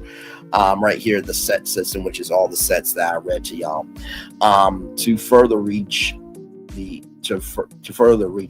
influence Legacy, Numeron and the co-founders encouraged the formation of sets. 4 original sets named after prominent historical figures became repositories of specific skill sets, martial art techniques, and strategies. Over time, competition arose between sets, pushing each to outdo the other, thereby ensuring the continuous growth and evolution of combat techniques. Each set has symbols that were created to identify themselves to only those who are aware of the organization's coins, brooches, and pendants were displayed in plain sight as marks of the privileged. Legacy through the ages. As the Roman Empire fell, legacy persisted. The arenas became hidden, the bows more discreet. With the rise of the Byzantine Empire, legacy underwent its first major transformation. Now the echoes weren't just fighting for honor, but political power. Sects evolved into powerful factions, their leaders wielding significant influence in court. During the Middle Ages, as Europe plunged into darkness and chaos, legacy remained a beacon. It moved underground. Its existence is known to a few. The sects became secret societies, guardians of ancient knowledge, and sometimes king makers. The Renaissance revival. With the dawning of Renaissance, a renewed interest in the ancient world led to the resurgence of legacy. Bloodborne were now celebrities. Their matches attended by lords, ladies, artists, thinkers, sets sponsor artists, ensuring that their legacy will be preserved in art and culture. The Renaissance revival there. Modern times. The advert of the 20th century brought with it global wars and revolutions. Legacy adapted with Bloodborne serving as covert operatives during World War II, Cold War spies, and even peacekeepers in times of global crises. The internet age further transformed legacy. Arenas were no longer physical, but could be anywhere, with matches streamed online and watched by millions. Sets had their merchants. I love this brother right here. Sets had their merchandising deals, movies, and TV shows. In today's world, while the echoes of the past remain, legacy facing challenges, questions of ethics, implications of genetic modifications, and the role of legacy in a rapidly changing world are the new battlegrounds. Through the rise and fall of empires and war and peace, legacy has endured, a testament to humanity's enduring fascination with its past and the hope for a heroic future. And then there is the legacy arena there. And so very well done. Very, very well done. I didn't know it was going to go this deep, obviously, but just wanted to showcase some love to this brother, because anytime that you try your very best to, take a swing for yourself, is never easy, for sure. And then here's some more of the characters here. We got time. So right here, dive into the characters' legacy. Luke Hart, origin, Echo Sparkus, house set House of Aurelius. Right here, bio Luke Hart's journey through the pages of legacy mirrors the vows of both history and the heart, as the Echo Sparkus, his roots stretch back to the valiant gladiator who defied an empire raised as an army rat. Luke's childhood was a tapestry woven with discipline and self-defense, preparing him for the extraordinary destiny that awaited. Abilities. Luke's combat skills are unparalleled, a fusion of raw talent, rigorous training from his first appearance in a backward alley brawl to his triumphant victories in legacy arenas. He exemplifies the spirit of a warrior, but Luke's prowessness isn't confined to the battlefield. His determination and perseverance set him apart, making him a true hero both in and out of the arena. Relationships. McKenna. The love that blossomed between Luke and McKenna amidst the chaos of legacy's battles became an anchor for both. Their bond, tested by fate and adversity, serves as a beacon of hope amidst the turmoil. Luca, the Mackenzie Wolf pup, became more than a companion. Luca's loyalty and courage amplify Luke's journey, transcending the barriers between man and beast. Destiny and sacrifice. As the Echo Sparkus, Luke is both a symbol of revolt and the embodiment of sacrifice. Just as Sparkus defied the Roman Empire, Luke carries the weight of history on his shoulders, fighting for his loved ones, and the legacy of his namesake. Join Luke Hart on his epic journey through legacy as he grapples with battles that span time, heart, and the very essence of heroism. So that is Luke Hart there. Lazarus, Kindness, Krystena. Origin, Echo, Marcus Krystena, House of Krystena. Lazarus, Krystena emerges from history's shadow as the enigmatic and formidable Echo of Marcus Krystena, with roots tracing back to a Roman general and statesman. Lazarus is a complex figure driven by ambition, wealth, and the pursuit of power. Beneath his charm and sophistication lies a dark undercurrent that shapes his intricate path. Ambition and power. As the echo of a historical figure known for his wealth and influence, Lazarus inherits an insatiable hunger for domination. In his pursuit of power, he masterfully weaves through an intricate tapestry of society, manipulating events and orchestrating schemes that could reshape Legacy's fate. Strategies and calculations. Lazarus' skill isn't confined to combat. His acumen, politics, and manipulation is just as lethal. As a mastermind who thrives on the art of strategic game, he effortlessly navigates the tumultuous waters of Legacy, leaving intrigue and uncertainty in his wake. Familiar bond and complex ties. Lazarus' connection to his ancestor is a double-edged sword, intertwining bloodlines while simultaneously driving him to avenge past slights. His vendetta against Luke Hart stems from the events of the Third Severe War, forging a chilling and deeply personal rivalry that fuels the fires of conflict. Legacy fate hangs in the balance as Lazarus seeks to establish a contemporary Roman Empire. His action casts an ominous shadow over Legacy. Will his thirst for power tip the scales irreversibly? The consequences of his machinations ripple through time, a testament to his position as both a central figure and malevolent force within Legacy's intricate web. Professor William Shields, echo of Richard the Lionheart, House of Krystena. Meet the enigmatic Professor William Shields, a figure of wisdom and valor in the midst of Legacy's battles. As the echo of Richard the Lionheart, Shields embodies the spirit of a king who left an indelible mark on history, a mentor, a leader, and a guardian. His presence casts a profound influence on the events that unfold. Sage of history, a historian by trade and a warrior by heart, Shields bridged the chasm between academia and combat. His expertise in world history at Yale University belittles the echoes of valor that resonate within him. His dual role as a mentor to Luke and a defender of the House of Krystena shows the multifaceted nature of his character. Guiding light, Shields' influence extends beyond the walls of the university. His leadership as the head of the House of Krystena shapes the destinies of Bloodborne who seek to honor the legacy of their origins. With a heart weighed down by history's burdens, he strives to impart knowledge, courage, and unyielding dedication to honor. Legacy scarring as an echo of Richard the Lion-Hearted, Shields' noble lineage courses through his veins. His pursuit of valor, justice, and honor mirrors the legacy of his forebearer. Shields stands as a beacon of inspiration, a guardian of history, and a protector of those who walk the path of blood-born tale of valor. Join us in uncovering the layers of Professor William Shields, a character who blurs the lines between the past and present. As his narrative unfolds in Legacy, his role as a guide and guardian intertwines with the tapestry of an epic journey. McKenna Parker. So this is the love interest of Luke Hart here. Bio, meet McKenna Parker, a resilient and captivating presence in the midst of Legacy's tumultuous world. With a heart that beats to its own rhythm, McKenna is more than just a love interest. She's a force that shapes the narrative's emotional landscape. Her connection to Luke and her journey through the trials of Legacy bring depth and authenticity to the series, a beacon of strength. McKenna's character is a testament to strength and vulnerability in the whirlwind of battles and echoes.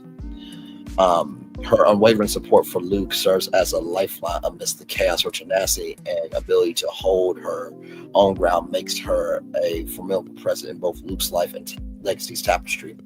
Friendships and alliances. Beyond her role as Luke's love interest, McKenna's relationship with other characters enrich the series. Her friendship with Juliet, Link's girlfriend, offers a unique bond that adds depth to the interconnections of the narrative. As a confidant and a voice of reason, McKenna's presence serves as a reminder of the strength found in unity. Championing self-legacy, McKenna's journey is one of self-discovery and growth as she navigates the challenges of legacy alongside Luke. Her evolution as an individual becomes intertwined with the fate of Bloodborne. Her courage to face uncertainty head on and her ability to adapt make her an inspiring character that readers can resonate with. catalyst for change. Join us in unraveling the layers of McKenna Parker, a character whose presence radiates authenticity and depth as her narrative unfolds a legacy. Her role as a driving force behind the series' emotional core invites readers to explore the intricate intersections of love, strength, and destiny. You see what we got. Okay, listen, we got a black brother in here. Okay, listen. I'm loving this. Like, this is so me. Now, I will say there was a book series that I read called the 39 Clues from Scholastic. It was about Amy and Dan Cahill and their grandmother Grace. And there was like the Madrigals and the the Vipers. Actually, you know what? I'll bring that up after this. But that was my series. Okay, I got every book, every single book, and that was supposed to be made into a movie by Steven Spielberg, but to no avail. Let's see here. Owen, House of Achilles, origin, echo of Achilles, House of Crassus' sect. Bio tells of his origin exploits have stood the test of time. A bloodline of elite descendants, Owen bears the weight of an illustrious legacy as the echo of Achilles. His combat prowess is a match forged by the echoes of history's greatest warrior. Yet Owen's past remains shrouded in mystery, hinting at a complex backstory that drives his own choices and actions. Personality. Owen's personality is a tapestry of contrast. He exudes an air of stoic determination, unwavering in his pursuit of his goals. Beneath this exterior, however, lies a turbulent soul wrestling with his purpose. In the shadows of his past, Owen's loyalty to certain ideals is both resolute and flexible, creating an enigma persona that keeps others guessing. Role and legacy. Owen's role extends beyond the arena as he navigates a path defined by moral ambiguity. As the echo of Achilles, he brings unparalleled combat prowess to legacy, captivating both allies and rivals. Yet it's his complex modes and unpredictable actions that set him apart, leading others to question his true intentions and allegiances. Interactions with members within the arena. Owen is a force to be reckoned with. His vows, a testament to the echoes of history flowing through his veins. His interaction with fellow bloodborn are marked by an air of mystery and reverence. Owen's complex personality elicits a mix of curiosity, admiration, and caution from those who cross his path. Legacy impact. Owen's enigmatic presence rings throughout legacy, challenging conventional notions of heroism and villainy. His actions inspire conversations about the complexities of identity, loyalty, and shades of gray that define human nature. As a complex antagonist, Owen's impact on the bloodborne society leaves a noble mark, making him both a figure feared and respected. Here is link here. Origin, bloodborne, a suffix, House of Achilles. Why do I feel like Michael B. Jordan would be in this? Listen, that's a compliment to that, brother, okay? But listen, here we go. Let's see. Bloodborne, Symphex, origin, house, set, House of Achilles. Hailing from a lineage of warriors, Link embodies the legacy of his ancestry as bloodborne. Symphex, his combat skills are testament to his heritage. Raised in a world where strength and loyalty are prized, Link carries himself with a sense of purpose that extends beyond the arena. Link's personality is characterized by his unwavering loyalty and approachable nature. He exudes a down-to-earth demeanor that makes him easy to connect with. Beneath the surface, however, lies a fierce determination to protect those he cares about. Link's devotion to his friends, coupled with his own ambition, creates a multifaceted individual driven by values of honor and camaraderie. Role and legacy. Link's role within legacy extends beyond his combat prowessness. He is a steadfast companion, offering both support and friendship to those around him. As the bloodborne of Symphex, he brings his unique fighting style and skills to the arena, captivating audiences and inspiring admiration among fellow bloodborne. Interactions with members within the arena. Link is a dynamic presence. His battles showcasing a mix of technique and raw power. His interactions with others are marked by genuine camaraderie, reflecting his willingness to forge connections and protect those in need. Link's easygoing nature, coupled with his loyalty, makes him a cherished ally and friend. Legacy impact. Link's impact on legacy goes beyond his combat skills. His role as a loyal friend and dedicated Bloodborne highlights the importance of unity and mutual support within the society. Link's journey inspires discussions and significance of heritage, loyalty, and the power of forging meaningful connection where strength is revered. You know what? I relate to Link a lot. You know, my strength is mental though, and my combat skills don't miss for shit. James Goodwin, tile historian of Aurelius' role, mentor, historian, and recruiter. James Goodwin has dedicated his life to uncovering the hidden threads of history that connect Bloodborne of today to the heroes of yesteryears. Armed with degrees in ancient civilizations and archaeology, he brings a unique blend of academic rigor and passionate curiosity to his role. Personality. Goodwin possesses a rare combination of warmth and gravitas. His demeanor is that of a patient listener, always eager to impart knowledge to those willing to learn. He approaches his role with a mix of reverence for the past and excitement for the future, fostering a sense of camaraderie among the members of Aurelius. Role and legacy. As the historian of Aurelius, Goodwin serves as the living link between the storied past and the unfolding present. He is not just a collector of artifacts, he is a storyteller, adept at weaving the narratives of legendary Bloodborne warriors into the fabric of the contemporary sect. Goodwin also plays a crucial role as recruiter, identifying potential candidates whose bloodlines echo within the echoes of history. Legacy impact. Goodwin's impact on legacy extends far beyond the confines of his office. His passion for uncovering forgotten stories and connecting them to present day inspires. There we go. Present day inspires Bloodborne to embrace their destinies with renewed fervor. His guidance and insights are instrumental in shaping the sect's ethos of honor, courage, and the unbreakable bond between past and present. And then Bobby, a historian trained House of Aurelius, a legacy of his own. Bobby's passion for history runs deep. As the historian training for the House of Aurelius, he embodies the legacy of his ancestry. Bobby's dedication to preserving the past and uncovering hidden truths is evident in his every interaction. Bobby's personality is characterized by his inquisitiveness and unwavering commitment to uncovering the secrets of the past. He possesses a natural curiosity that fuels his pursuit of knowledge beneath his slightly awkward surface. Bobby's genuine enthusiasm for history is balanced by a sense of responsibility to his friends and brothers of the House of Aurelius.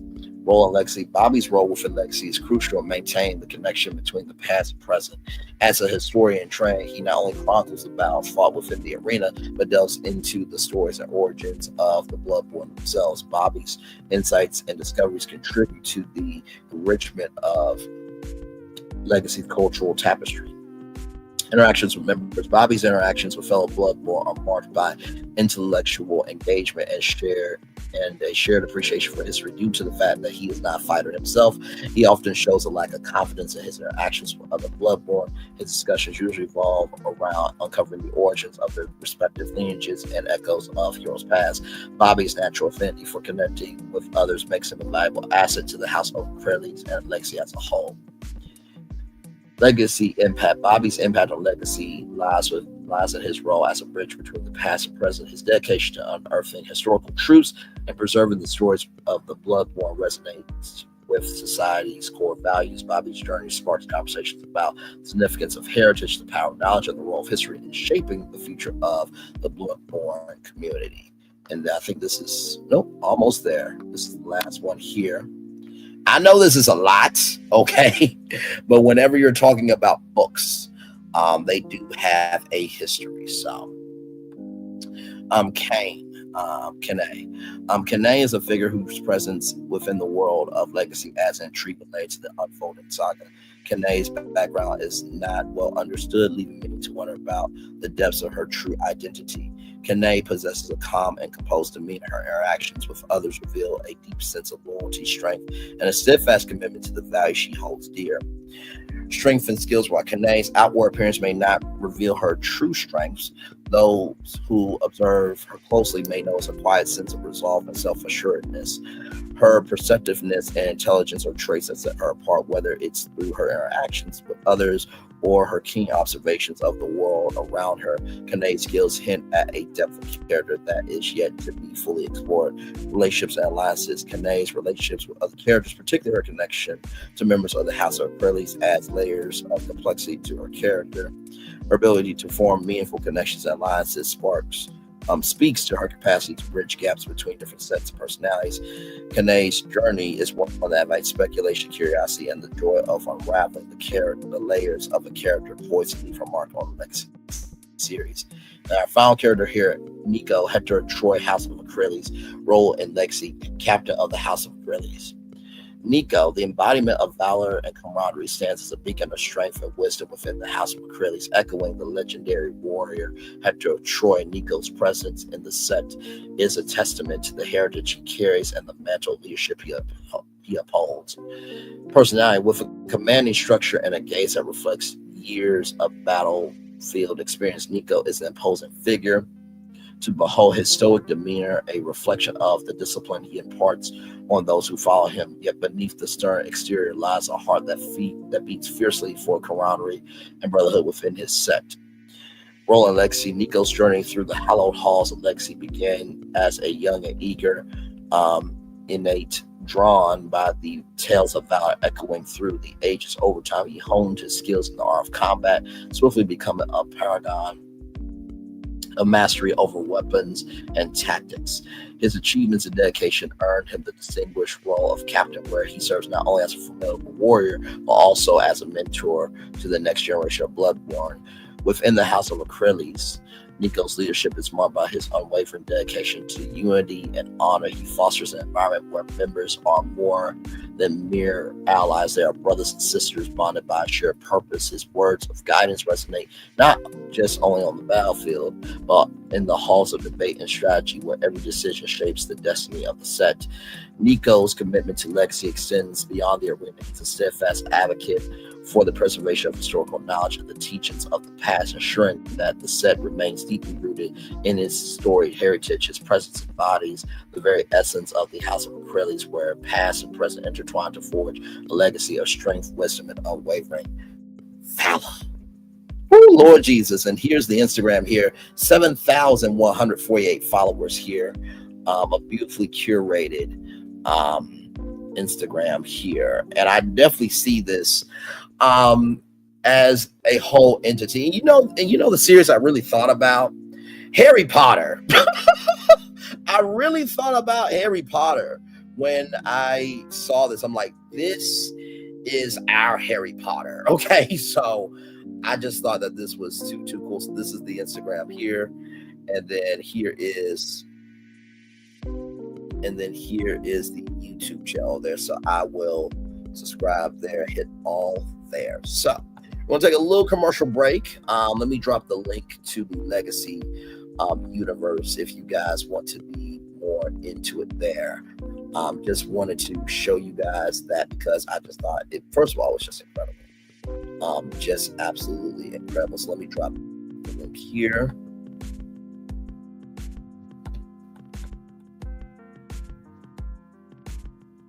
Man, this is too cool.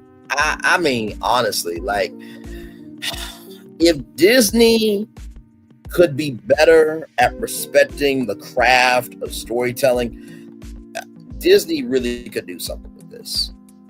I mean, this could be their Harry Potter, but Disney, I feel like they would just screw this up. I really do feel like they would screw this up royally bad.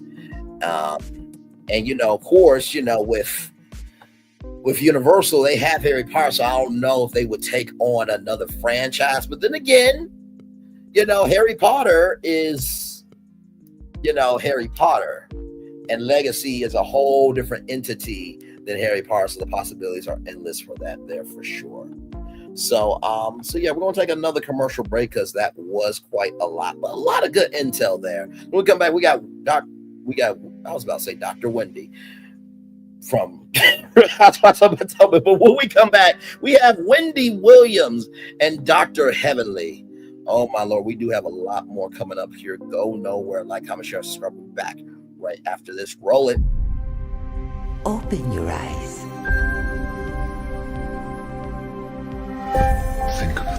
place you've always wanted to see.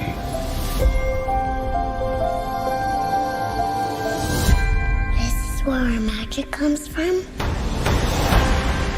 They say if you dream a thing more than once, Please, please, please. it's sure to come true. Everything you see exists together in the great circle of life. There are stories about what happened. It's true. All of it. In every job that must be done, there is an element of fun. I told you she was tricky. Life is full of possibilities. What do you want to be remembered for? The world is in our hands, and we gotta do something with it. I just want to say a word of thanks to all the artists, the workers, and all of you. The young and the young in heart. You helped make this dream come true.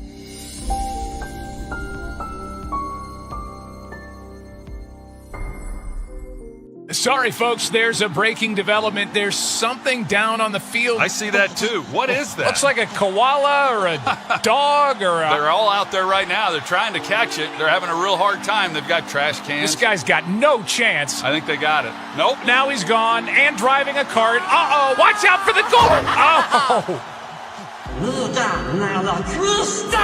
Oh, that thing is indestructible. Sorry. Where are the girls that like to have fun? Chicas. Where are the girls that like to have fun? Chicas. Where are the girls that like to have fun? Chicas. Where are the girls that like to have fun? Chicas. Where are the girls that like to have fun? I'm a fun girl, very fun girl, see a shot, take a shot, never run girl. I'm a fun girl, very fun girl, see a shot, take a shot, never run girl. H-I-C-A-S, H-I-C-A-S. I'm a fun girl, very fun girl, see a shot, take a shot, never run girl. I'm a fun girl, very fun girl, see a shot, take a shot, never run girl. C-H-I-C-A-S, C-H-I-C-A-S, C-H-I-C-A-S, C-H-I-C-A-S.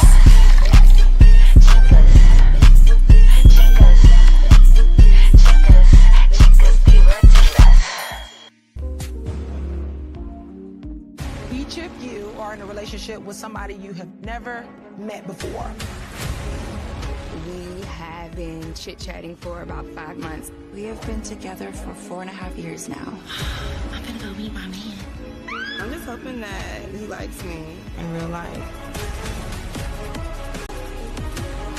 I've been keeping something from you.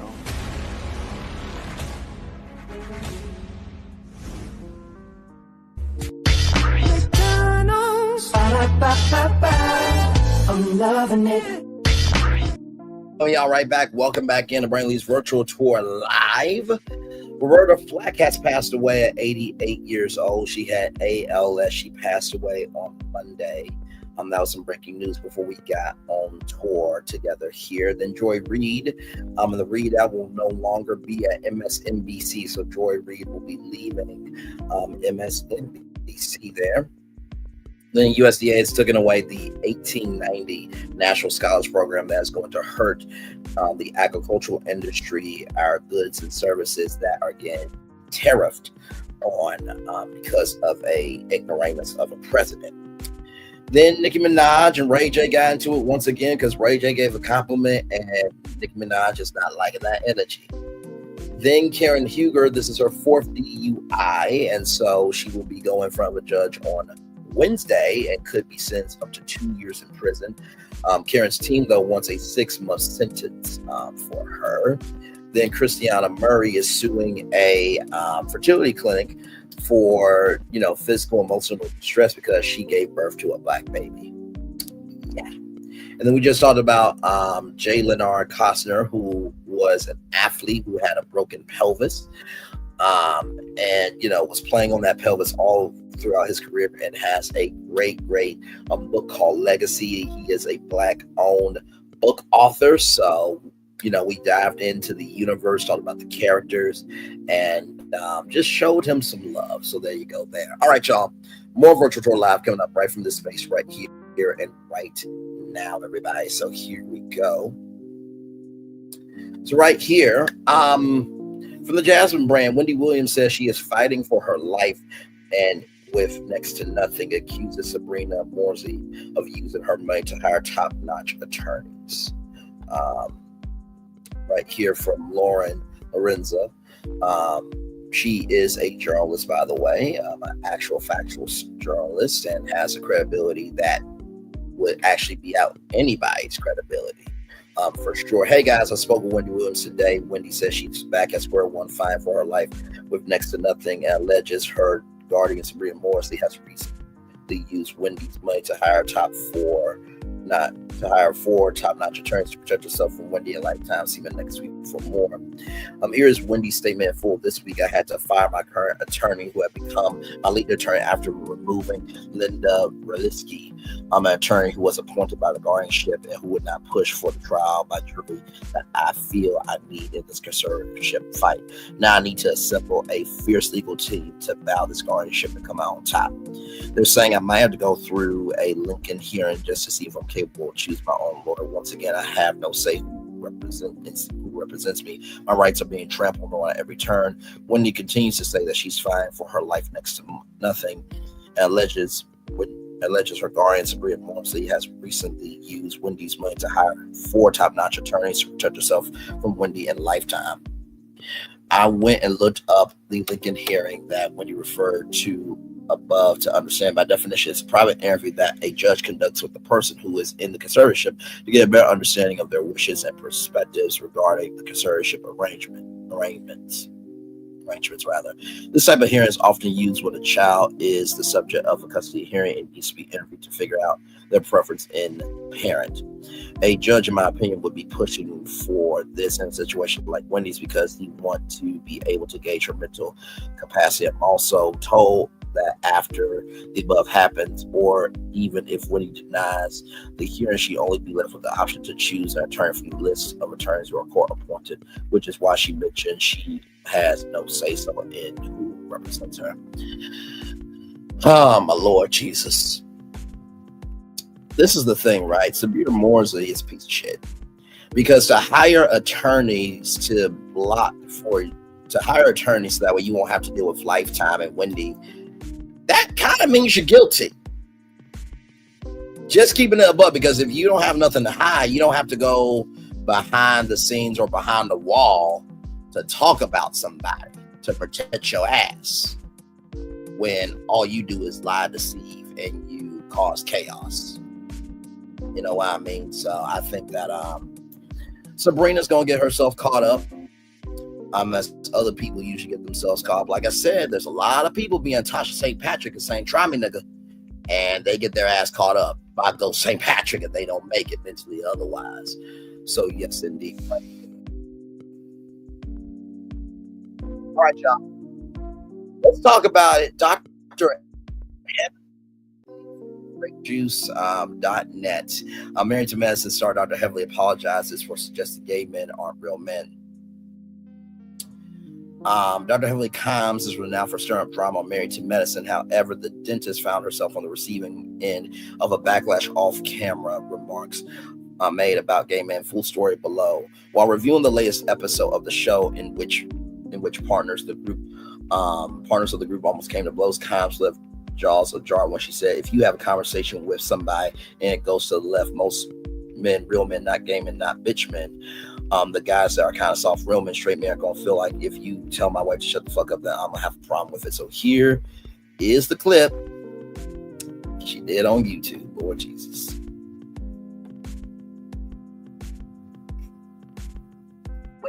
What it is.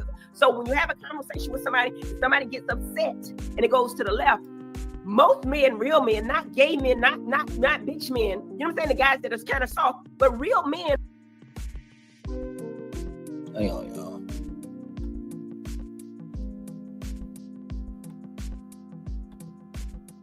Okay, there we go. Let me pause that and let me rewind it back.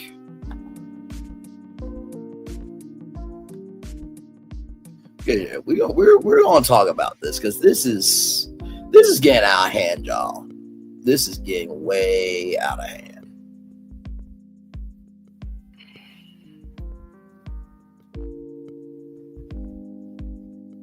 Okay, there we go. Here we go.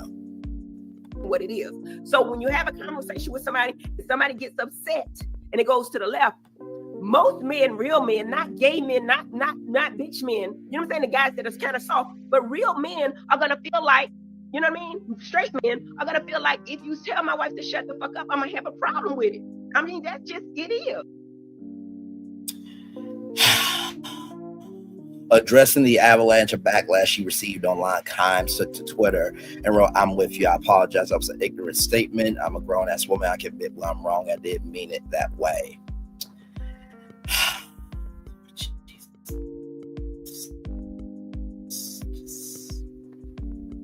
She should know better. Her sons are going to be upset. Right here, protections come in all orientations. The most illustrious example of a gay man standing up for a woman was when Real Housewife of Atlanta, Brendan tearing through Apollo, Peter, and a hand of women to defend Kenya Moore at that high-strung underwear sleepover. Mad respect for him since Sir Brandon in the red dress didn't do nothing but get beat up. LOL, you're furthering her point. He jumped up when he didn't need to and got the smack down. There are some gay dudes that are about that life, but majority wouldn't consider real man. If you talk and act like a woman, that's not real man. Sorry, not sorry. So here's the thing, right? Here's the thing. Dr. Heavenly does too much, right? Because he or she, as I said, cast the first stone. And we have to get past the point of, you know, if somebody's not about who they are, then they're not worth shit. No dentist out here moves like Dr. Heavenly. And I wanted to bring up some people here. So this is Bevy Smith. Okay, just want to bring up Bevy Smith real quick here. I'm leading somewhere with this because whatever we don't confront, we allow. So.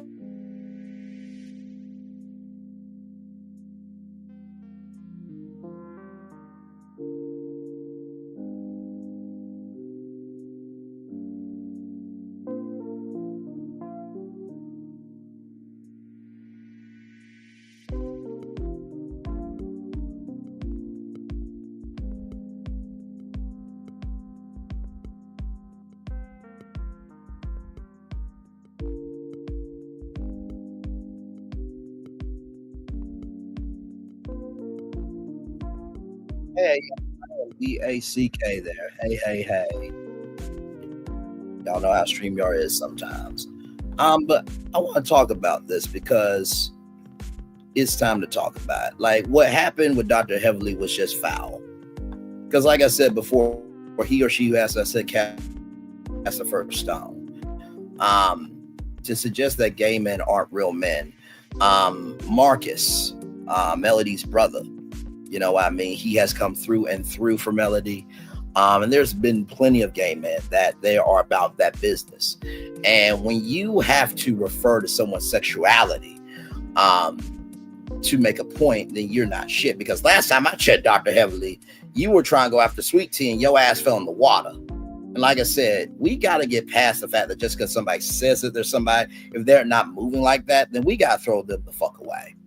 And like I said, I wanted to bring up Bevy Smith here, who is an actual factual smacktual entertainment journalist. Bevy Smith, born November 2nd, 1966, is an American TV personality and businesswoman. She is best known for her work as co-host on Bravo's fashion-themed talk show, Fashion Queens. Smith is the creator of Dinner with Bevy, a dinner party where she brings together people from across entertainment, fashion, and media. Bevy Smith was born and raised and still resides in Harlem, New York. Smith would later become the senior editor of luxury fashion advertising at Rolling Stone and fashion and beauty advising director for Vibe magazine. Smith had been cast in Tim Gunn's Guide to Style, but ended up passing on the opportunity. She also had a planned series of Oxygen, child Bevy Queen of Shots, but also passed on that offer. Bevy later accepted a job at BET prior to her becoming a co-host on Fashion Queens. On February 18th, 2012, as a BET news correspondent. Smith hosted BET Remembers Whitney Houston, the live special feature Smith, as she interviewed several friends of Houston to share memories. In February and September 2012, Smith appeared as the guest on the VH1 talk show Big Morning Buzz Live. In December 2012, Smith appeared on Watch What Happens Live, Bravo's Watch What Happens Live, with Jenna Jameson and Jennifer Tilly.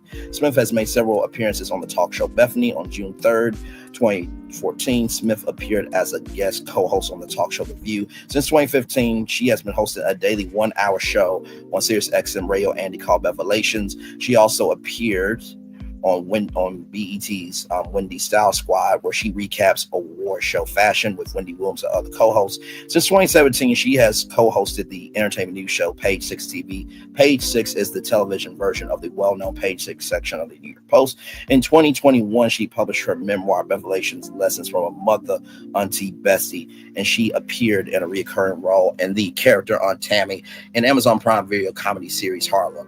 So, television host, businesswoman, motivational speaker, actress, author.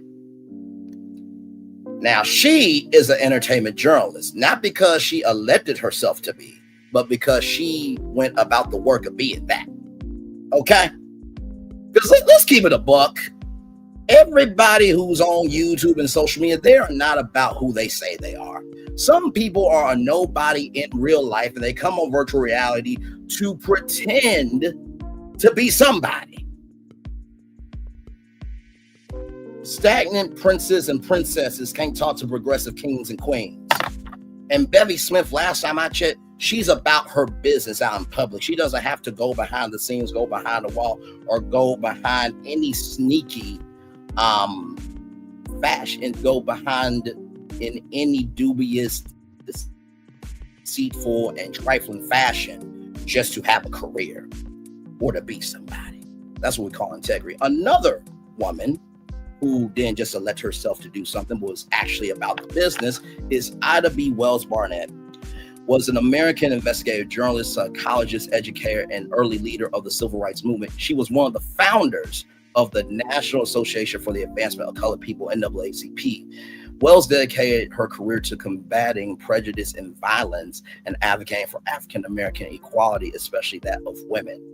Throughout the 1890s, Wells documented the inching of African Americans in the United States in articles and pamphlets through the Southern Horrors, inching law in all of its phases, and the Red Record, which debunked the fallacy which was frequently voiced by whites at the time, that all Black inching victims were guilty of crimes. Wells exposed the brutality of inchings, and she also analyzed the psychology of them, arguing that whites used inchings to terrorize African Americans in the South because they represent economic and political competition, and thus they pose the threat of loss of powerful whites. She aimed to demonstrate the truth about this violence and advocate for measures to stop it. Wells was born into slavery in Holly Springs, Mississippi. She was freed as an infant according accordance with the Emancipation Proclamation. When Union Army troops captured Holly Springs at the age of 16, she lost both her parents and infant brother in the 1878 yellow fever epidemic.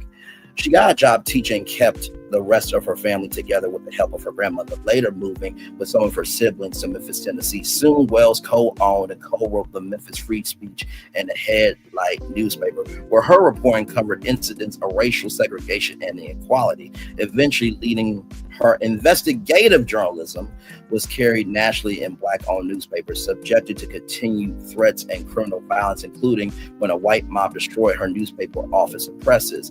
Wells left Memphis for Chicago, Illinois. She married Fenard L. Barnett in 1895 and had a family while continuing her work, writing, speaking, and organizing for civil rights and the women's movement for the rest of her life.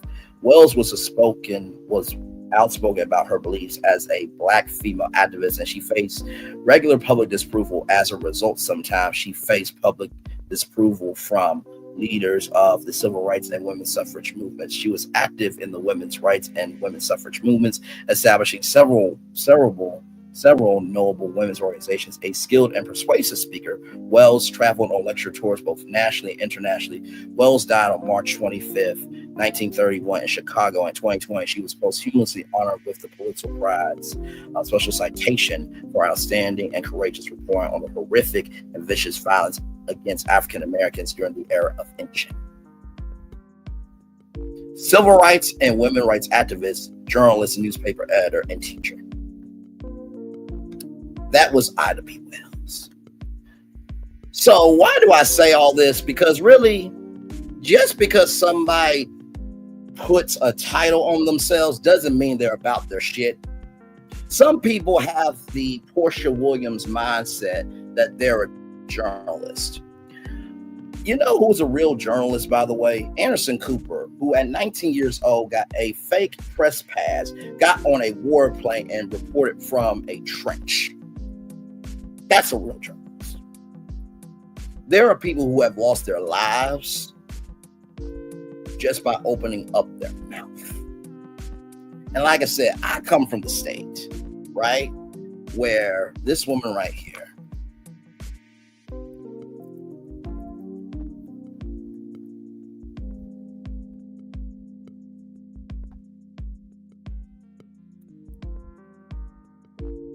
and she was one of the best to do it.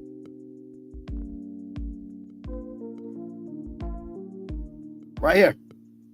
Daisy Bates, November 11th, 1914 to November 4th, 1999, was an American civil rights activist, publisher, journalist, and lecturer who played a leading role in the Little Rock integration crisis in 1957. That's the Little Rock 9. Right here, the Arkansas State Press, after their move to Little Rock, the Bases decided to act on a dream of theirs, the ownership of a newspaper. They leased a printing plant that belonged to a church publication and inaugurated the Arkansas State Press, a weekly statewide newspaper. The first issue appeared on May 9th, 1941. The Arkansas State Press was primarily concerned with advocacy journalism. It was modeled off other African-American publications of the era, such as the Chicago Defender and The Crisis. Stories about civil rights often ran on the front page, with the rest of the paper mainly filled with other stories that spotlighted achievements of Black Arkansas. Pictures were also in abundance throughout the paper. The paper became an avid voice for civil rights even before a nationally recognized movement had emerged. Daisy Bates was later recognized as the co-publisher of the paper. As the former president of the Arkansas State Conference, the NAACP, Bates was involved deeply in desegregated events, even through, in 1954, the United States Supreme Court decision in Brown versus Board of Education made all the segregated schools illegal. The schools in Arkansas refused to enroll African-American students. Bates and her husband tried to fight against the situation in their newspaper. The Arkansas State Press became a fervent supporter of the NAACP's integrated public school events. The State Press editorialized, "We feel that the proper approach would be for leaders among the Negro race, not clabbering mouths, Uncle Toms, or grinning appeasers." Daisy Bates, the gag is, some of them are on YouTube, on social media, and still in the world today, child. To get together and counsel with the school heads concerning the policy of academic desegregation, the State Press cultivated a spirit of immediatism within the hearts of African American and white citizens. Opposite to gradual approach, this newspaper mainly wanted immediate reform in Arkansas's educational system. The Arkansas State Press reported that the NAACP was the lead organizer in these protest events, and the newspaper also tended to enlarge national influence to let more people get involved in the educational events in Little Rock, while Governor Faubus and his supporters were refusing even token desegregation of Central High School.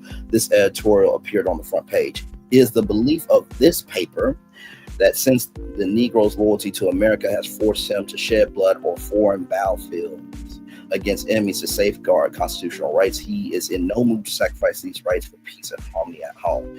Throughout its existence, the Arkansas State Press covered all social news happening within the state, and it was an avid supporter of racial integration in schools, and thoroughly publicized its support within its pages. In 1957, because of its strong position during the Little Rock segregation crisis, white advertisers held another boycott to punish the newspaper for supporting segregation. This boycott successfully cut off funding except the money, which came directly through advertisements from the NAACP national office and through ads from supporters throughout the country. Despite the Despite this, the state press was unable to maintain itself, and the last issue was published in October 29th, 1959. This woman right here helped 9 Black students integrate a school so you, me, and everybody else can have an education. She was about being a journalist, not just electing herself because she just was all dried up, because she was rejected to not be anything of importance. Just because you elect yourself doesn't mean that anybody believes in your shit. See, we gotta judge people, in the words of Martin Luther King Jr., not by the color of their skin, but by the content of their character. Those women are actual Black women. Those women are actual journalists. Bevy Smith is a real entertainment journalist. Not because she elected herself to be, but because she is about it. And not to mention, too, can we talk about legacy for a minute? From 1966 to now, she has seen a little bit of everything.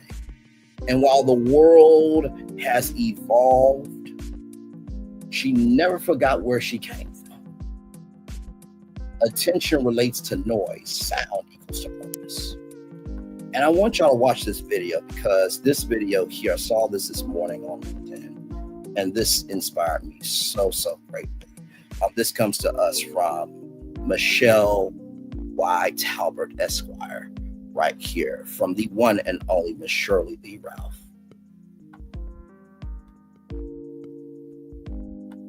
When Maya Angelou looked at me and said about me, Cheryl Lee Ralph, when I hear you speak, it makes everything I have gone through worth it.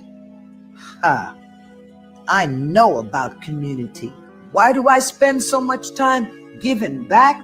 Why do I spend so much time working with the community? Why do I spend so much time sharing the knowledge that I have? Because somebody did it for me. Rosalind Cash went dreadlock. Great actress, very talented actress. They blackballed her. They blackballed her because she wore her natural hair. And Rosalind Cash was a strong woman of spirit and a wise woman. And she said, this is my hair. This is how it grows. You'll either accept all of me or you won't. That part. And when I was 16 years old, I met her in Jamaica. We had this big film festival, and I met her, and I was going off to college.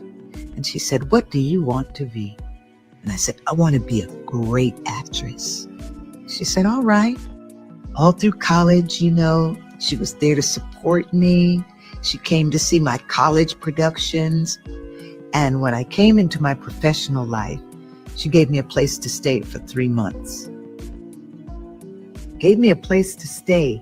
Virginia Capers, when I was chosen as one of the top 10 college women by Glamour magazine, you had to meet a woman that was making it in the field that you wanted to pursue. And I met her, and she had just won the Tony for Raisin. She met me, she stayed with me until she died. She too, when I needed a place, an apartment, she found me an apartment when it was time to move. Community. Cicely Tyson offered words of wisdom along the way. Sidney Poitier, my first movie, Piece of the Action. She said, Cheryl Lee Ralph, I expect great things from you. So community and what it means to me, when I see me in this time of my life, I thrive at 50 that plus. Part. Wisdom that has been poured into me. Wisdom, the things that I've learned from the steps that I have taken in life. I know how the road was built. I know how it got from just a dirt road to a paved street to a superhighway. Somebody busted rocks in order for me to walk drive, arrive. I wanted to play that because that is a real black woman, Shirley Ralph. She is more of an entertainment journalist through her acting than somebody who posted in the description of a YouTube channel. Because what have I told y'all? Do a live tab comparison. Because see, a lot of people, and I've come to recognize this, and my mom has always said this, money and circumstances don't change people. It just amplifies what's already in you. If you're about it, you be about it in public. You don't have to go behind the scenes, behind the wall, or do anything that you feel like would be detrimental to you, because kings and queens are about it in public. Princes and princesses are about it in private. Because if we do a live tab comparison, I promise you, I will mentally mollywop anyone's ass in terms of original digital content. Bevy Smith is a real entertainment journalist. Carolyn Simpson, the first black woman to anchor a network newscast. Lester Holt has anchored NBC Nightly News for over a decade. Oprah Winfrey making it do what it do in the world of journalism. 25 years of the Oprah Winfrey Show. Also, too, I'm bringing up his name because he's important. Max Robinson, the first African-American broadcast network news anchor in the U.S. and a founder of the NABJ, National Association of Black Journalists. When you can get to that level where people know your name, then you can speak. But since you will never have the capacity, capability, comprehension of brain cells, vaginal tissue, or the faculties to get there, shut your bitch ass up. Like I said before, until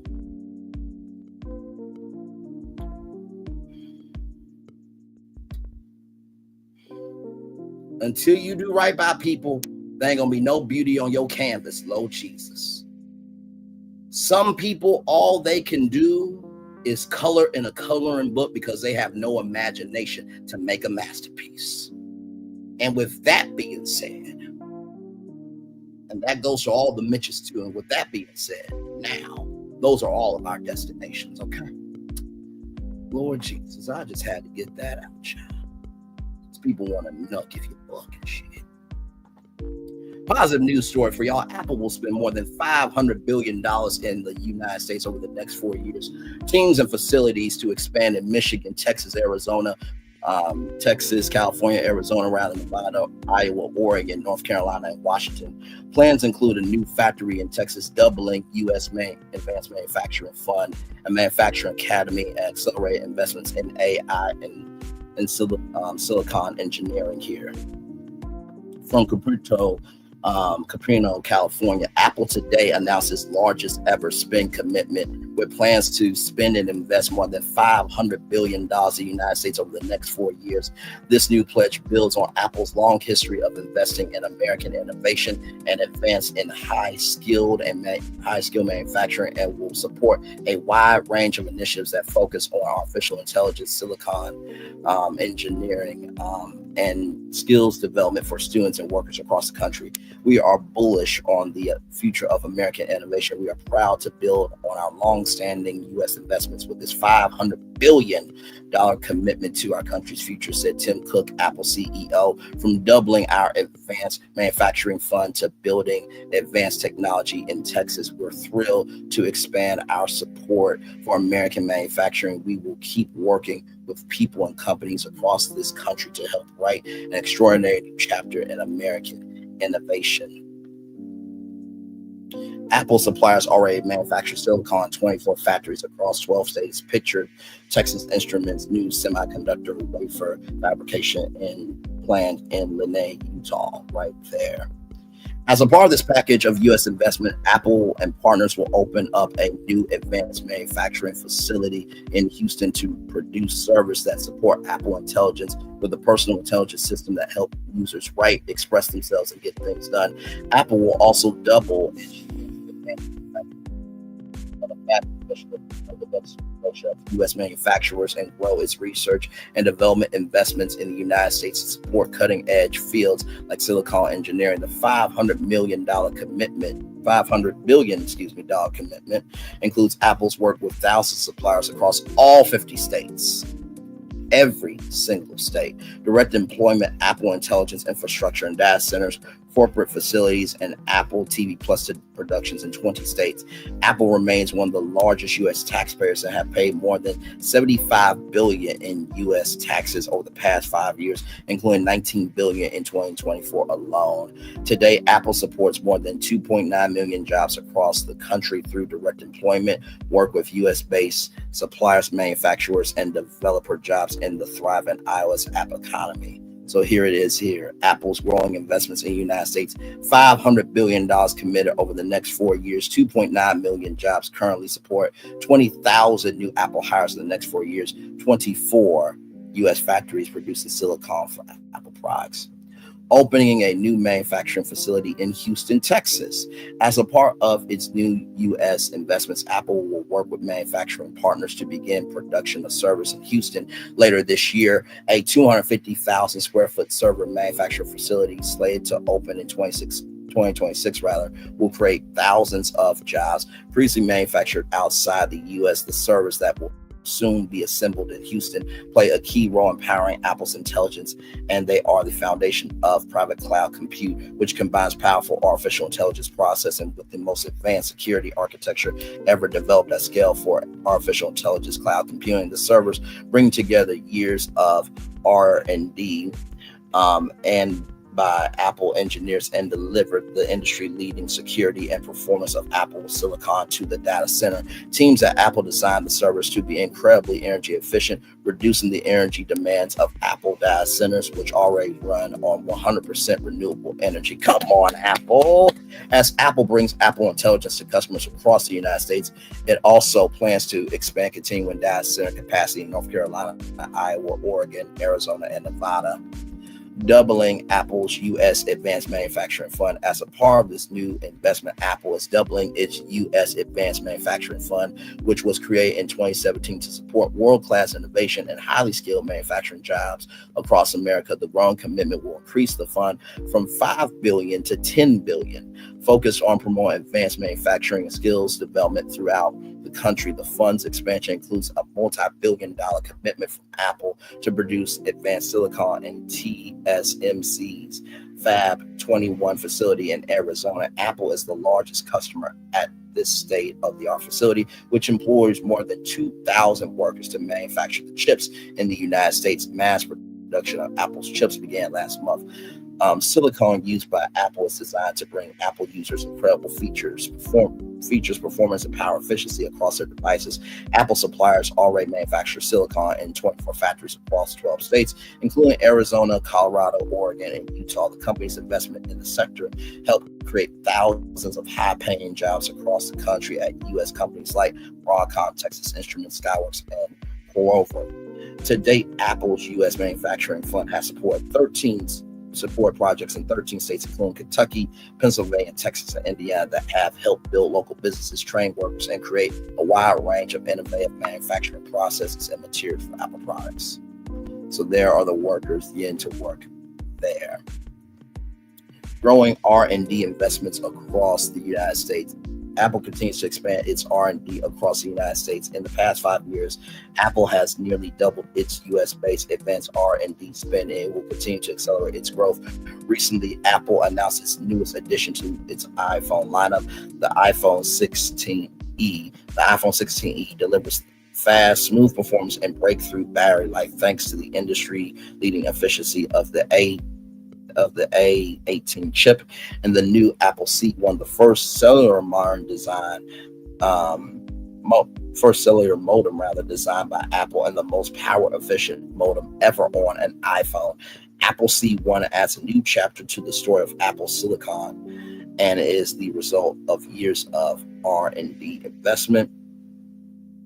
Bringing together the work of thousands of engineers, Apple C1 is the start of a long-term strategy that will allow Apple to innovate and optimize the modem system for additional Apple products in the next 4 years. Apple plans to hire around 20,000 people, of which the vast majority will be focused on R&D, silicon engineering, software development, and artificial intelligence and machine learning. The expanded commitment includes significant investment in Apple's R&D hubs across the country. This includes growing teams across the United States focused on areas including custom silicon, hardware engineering, software development, artificial intelligence, and machine learning. Right here, supporting American businesses with a new manufacturing academy in Detroit. To help companies transition to advanced manufacturing, Apple will open the Apple Manufacturing Academy in Detroit. Come on, Detroit. Apple engineers, along with experts from top universities such as Michigan State, will consult with small and medium-sized businesses on implementing artificial intelligence and smart manufacturing techniques.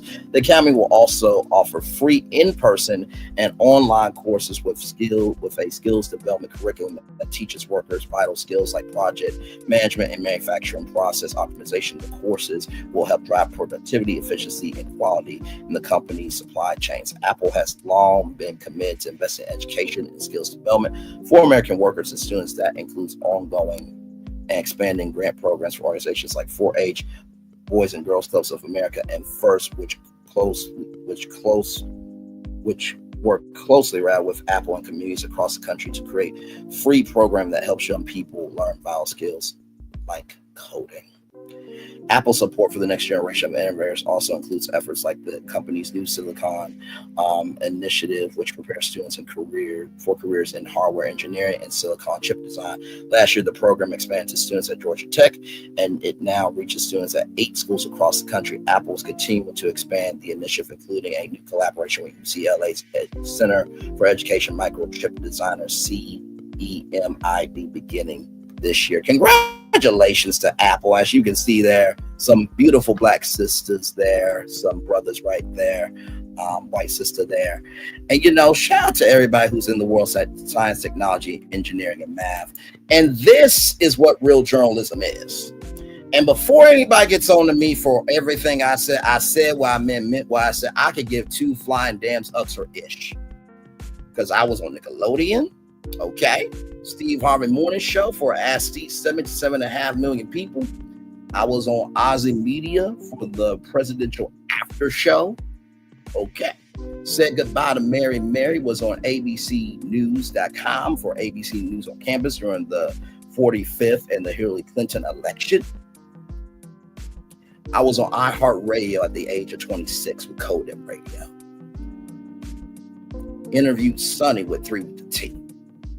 Broke out a whole show called The Never Ever Mets from the Oprah Winfrey Network. Interviewed Aaron H., Diamond, Millie, and Josh. Okay? Like I said, this is real journalism.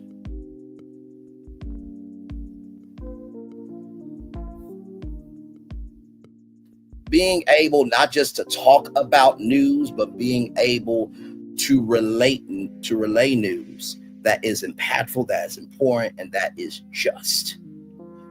Because anybody can talk about reality TV, but do you have a pulse to recognize that the world is bigger than just a show that comes on for an hour with commercials and 42 minutes without commercials? I'm just asking.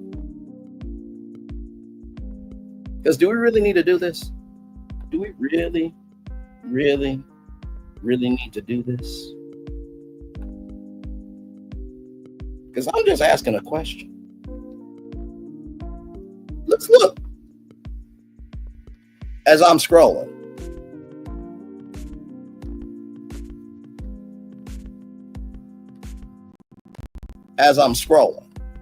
of original content. Y'all don't want to do this.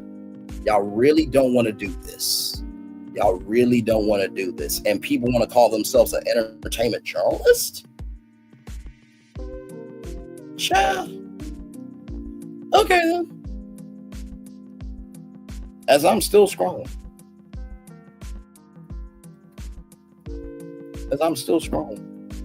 All those different topics right there. All those different destinations. but yet we can call ourselves an entertainment journalist though, but yet don't have any entertainment journalism on the live tab at all. Okay, all right. As I'm still scrolling. Oh, that was Bob Melanin. That was a Black-owned gift wrapping company, by the way. Just want to mention that. That happened because the original live, it wasn't living like it needed to. So I said, hey, listen, I don't mind doing that. Oh, you know what? Let me pull up that Instagram message of Vontel, letting me know they appreciate me doing what I did for them as a business. Let me pull that up as I am still scrolling over original content. Tiana Paris had a whole new hair care line. We talked about opportunity where somebody could have got $50,000 for their own vehicle for their business from Progressive. But yet we can just elect ourselves to talk about entertainment journalism. We call ourselves an entertainment journalist when there's none on the channel. Okay, child. Did that person cover the election or no? I'm just asking questions since we're talking about journalism and entertainment journalism.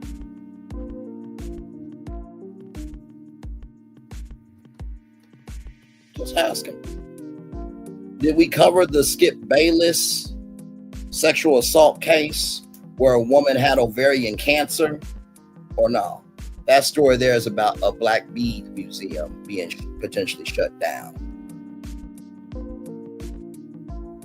Y'all really don't want to do this. Y'all really do not want to do this. Y'all really just don't want to do this. I promise you. This is not the path you want to go down. I promise you that. I promise you that.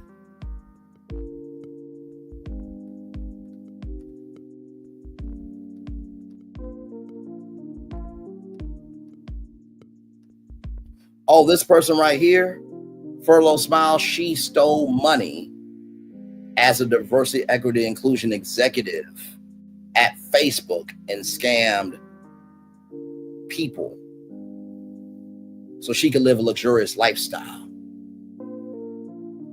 That wasn't cool. That wasn't cool at all. The Big Luther, not Little Luther documentary, promoting it, letting people know about that. Birmingham Southern College potentially being up for sale. Xavier University, that medical school getting a huge grant so there could be more Black doctors and nurses. Do we really want to do this shit? Of who's a real entertainment journalist and who's not? I don't think we really want to do this. Oh, I also interviewed Dr. Shania Horn as well, who talked about the Tyler Perry Studios Dreamer internship program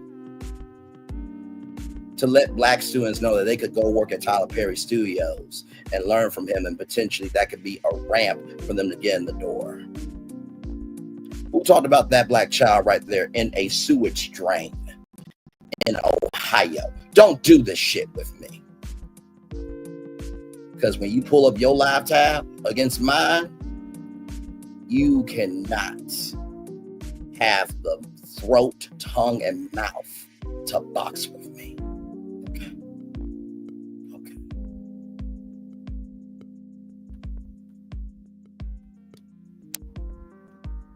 Just keeping up. I'm just keeping up.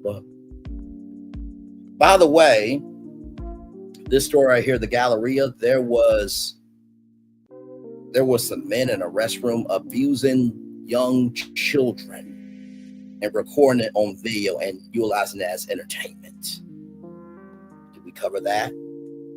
Kelly Price said that there was a Sunday Best judge that was fornicating little boys and messing around with somebody else's spouse.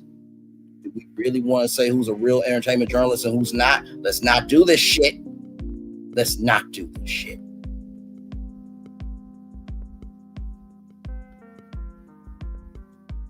Who covered the Diddy lawsuit and also who broke the news the same time that the lawsuit got settled? Who did a domestic violence town hall for Keke Palmer?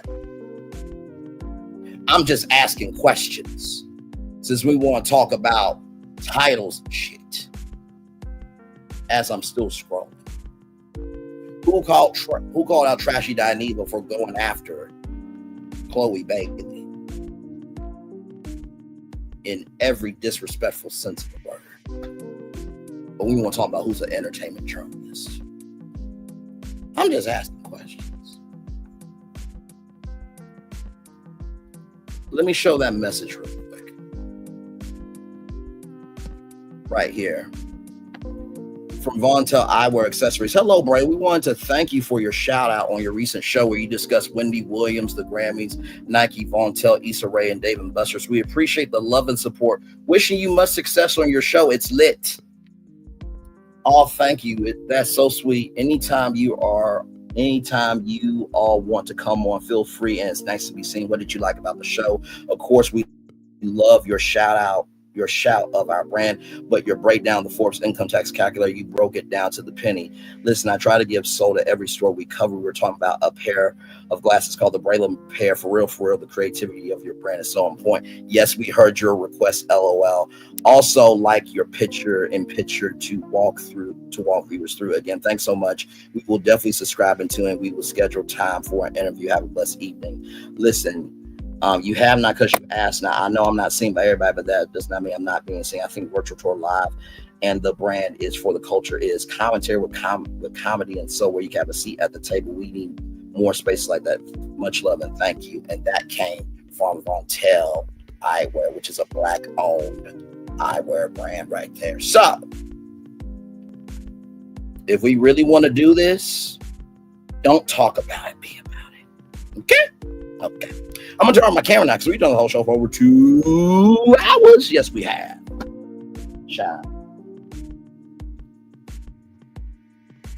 And if what I'm saying ain't true, don't respond to me. But if you respond to me, it must be true about you that you have no business to attend to, child. And what of it? Oh, Lord.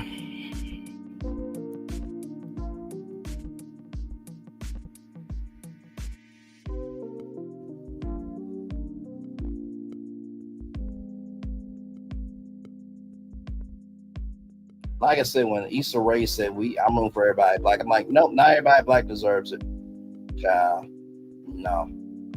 I'm rooting for black people that will take accountability for what they do. I'm rooting for black people that understand that how you treat others is how you deserve to be treated. I'm rooting for black people that understand that the beginning, middle, end of the day, a rising tide lifts all boats. I'm rooting for black people that understand that it takes many people to make the world go around, but most of all, I'm rooting for black people that understand that individuality should be respected. And since you ain't nobody's mama, you have no room, right, or privilege to tell anybody else what to do. In the words of somebody who walks around as prosperity, but really is a tragedy. Sweep around your own front door before you sweep around mine. Hello. Anyway, child.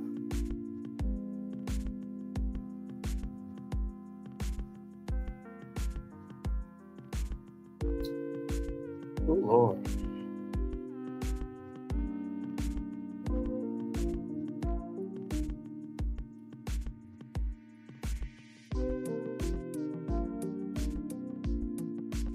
By the way, Beyond the Gates is starting here in just a little bit at 2 p.m. Blessings, blessings, blessings, blessings, and more blessings to Beyond the Gates. I hope it is nothing but successful, it's prosperous, and it is rising to great heights. It is the first Black 1 hour soap opera in a very, very long time. Not just a very long time. I only say that because of generations, you know what I mean? But yeah, I just wanted to give some love to that because I know people will be reviewing that show. I know TikTok with your girl will be reviewing that show and many, many others. So I just send nothing but love, grace, and space to the cast, the staff, and crew, and also to shout out to the NAACP and CBS for teaming up to make that happen as well. So shout out to them. So yep.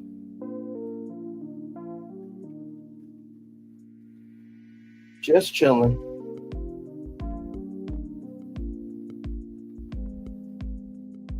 Just chilling.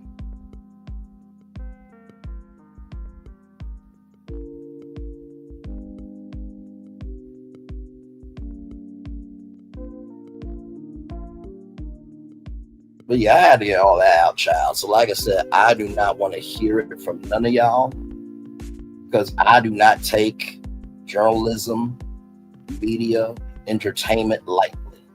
I don't.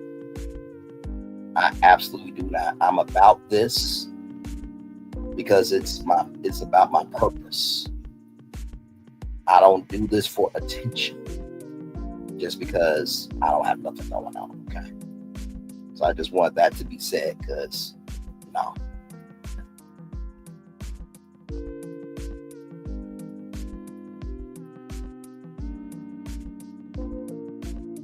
So yes, indeed. Aries Girl Podcast, thank you so much for being here. Kelly S., thank you so much for being here. Sharon Gobble, thank you so much for being here. T-Talk with your girl, thank you so much for being here as well. So yeah.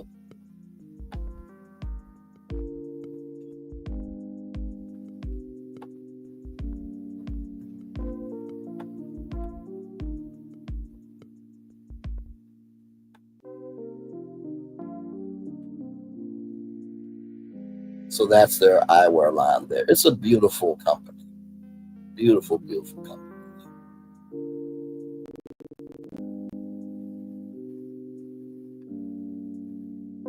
Oh, look who it is. Look who it is. Our girl, Janelle James from Abbott Elementary, wore the glasses too. Oh, that's awesome.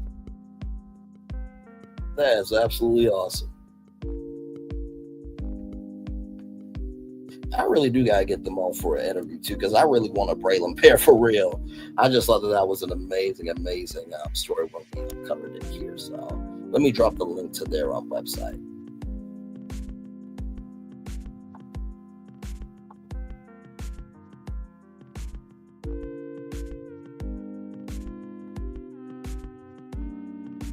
And here is their website here. Here are the women glasses here.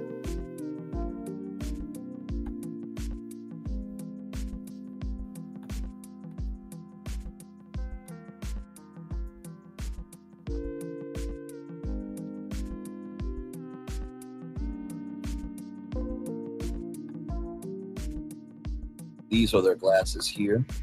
So those are their sunglasses, and then those are. So yeah, these are the cat eye styles. They got sunglasses. So here are all of them here.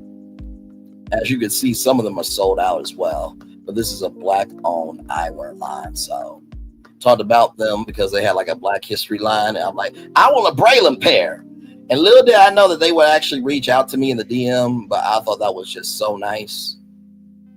And like I said, we do that on the regular schmegular over here, not just to have content.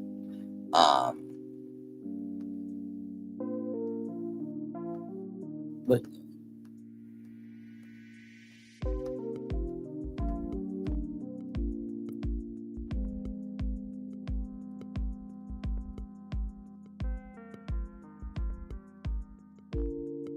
these are the men's glasses here.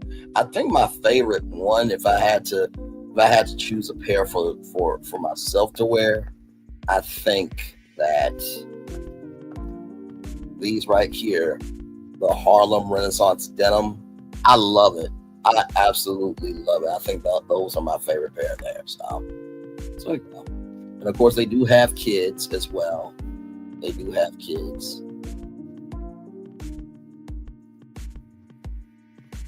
So they got Naiva's magic glasses. So Naiva Thompson's an 8-year-old author, and she has a book called Naiva's Magic Glasses, Accidents Happen. Right there. So they decide to make those 2 pair of glasses off of that beautiful book there. Shout out to Naiva Thompson there. And then of course they have a Nickelodeon collection. So they got Pink Fong Baby Shark, Paw Patrol, Rugrats, SpongeBob, and Teenage Mutant Ninja Turtles. So they got a little bit of something for everybody. Do you hear me? But yes, go to vontel.com. A great Black-owned business there. So yeah, I'm just resting here with y'all. I got y'all Married to Medicine review at 6 o'clock tonight. So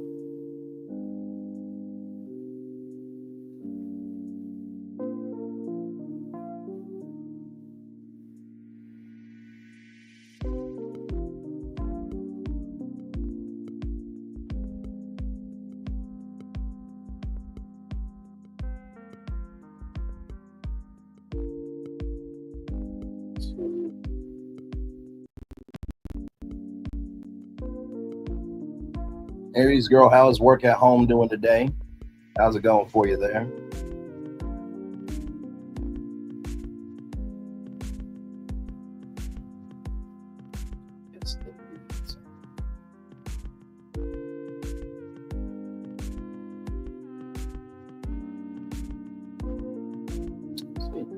I feel like the story that really got to me today, though, was honestly, Dr. Heavenly, saying that about gay men when she doesn't know every gay man. I thought that was quite fragrant. Ever seen the movie Office Space? Yes. Hey, if you can get that memo to me by 5 o'clock, that'd be great. Yes, indeed. But no, seriously, I just really thought that was like beyond the pale for Dr. Heavenly to say that, where you talk all this talk, but yet you say you a dentist, though you're not a dentist. You're not, because a real dentist would execute the energy of being a dentist. You know what I mean? So I just, no. And that's why I'm saying the only way people deserve respect is if they're about their business or what they do. That's it. Nothing more, nothing less. So, and please don't get mad at me for saying that, because some of y'all have the same damn mindset for the people in your real life. If they're not about their business, you move them around them. So don't get mad at me. And that's what I've come to realize about some of y'all is y'all will get big mad at people online who have told truths that your family and friends have probably said to you, but you didn't want to hear them. So when it finally gets to somebody on social media, you get big mad at them, but really you're not mad at them. You're mad at yourself because the truth that they have said has been told to you many times, so you don't want to deal with yourself. Like I said, a lot of y'all are Tasha St. Patrick. Y'all want to say, try me, nigga. And y'all get y'all ass caught up, then y'all want to be a professional fucking victim and shit. The funny part is I'm a computer programmer for a financial institution, so that movie is my real life some days. I cannot. Oh, my Lord Jesus. That is hilarious. That is hilarious. That is hilarious. Yes, indeed.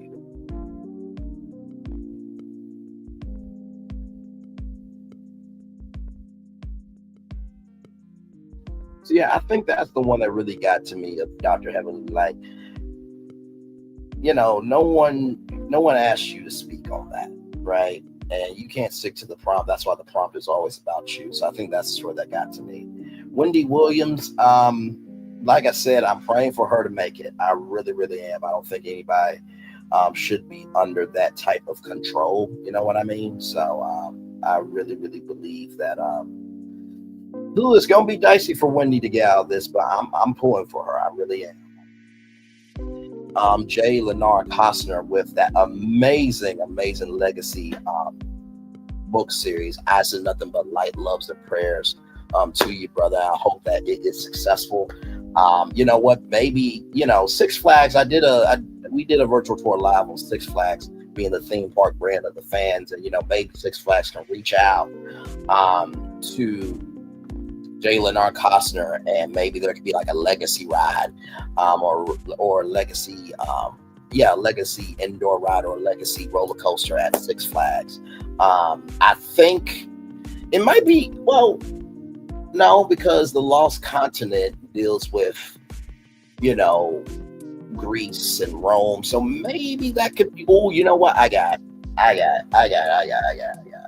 Well, no, because Harry Potter is at Islands of Adventure. But still, I think that Legacy is such a different series in its entirety that I think Universal would be game for, because now you have Roman storytelling and then you have UK storytelling. So I think both of those experiences would be amazing. So I don't know about Disney. I used to believe that Disney could do something amazing with properties, but now I just don't know. Let's see, Krystena Murray being upset at a fertility clinic for physical emotional distress that you birthed a black baby. Like, don't do that to the black baby. That black baby did nothing to you, okay? Like I said, as a man thinketh, so is he. Karen Huger, please do what you need to do for you. Life will still be here for you, and it's better to be in peace than in peace, in the words of Ayala Van Zandt. Ray J, just leave Nicki alone, bro. Like, you and her just don't mix, okay?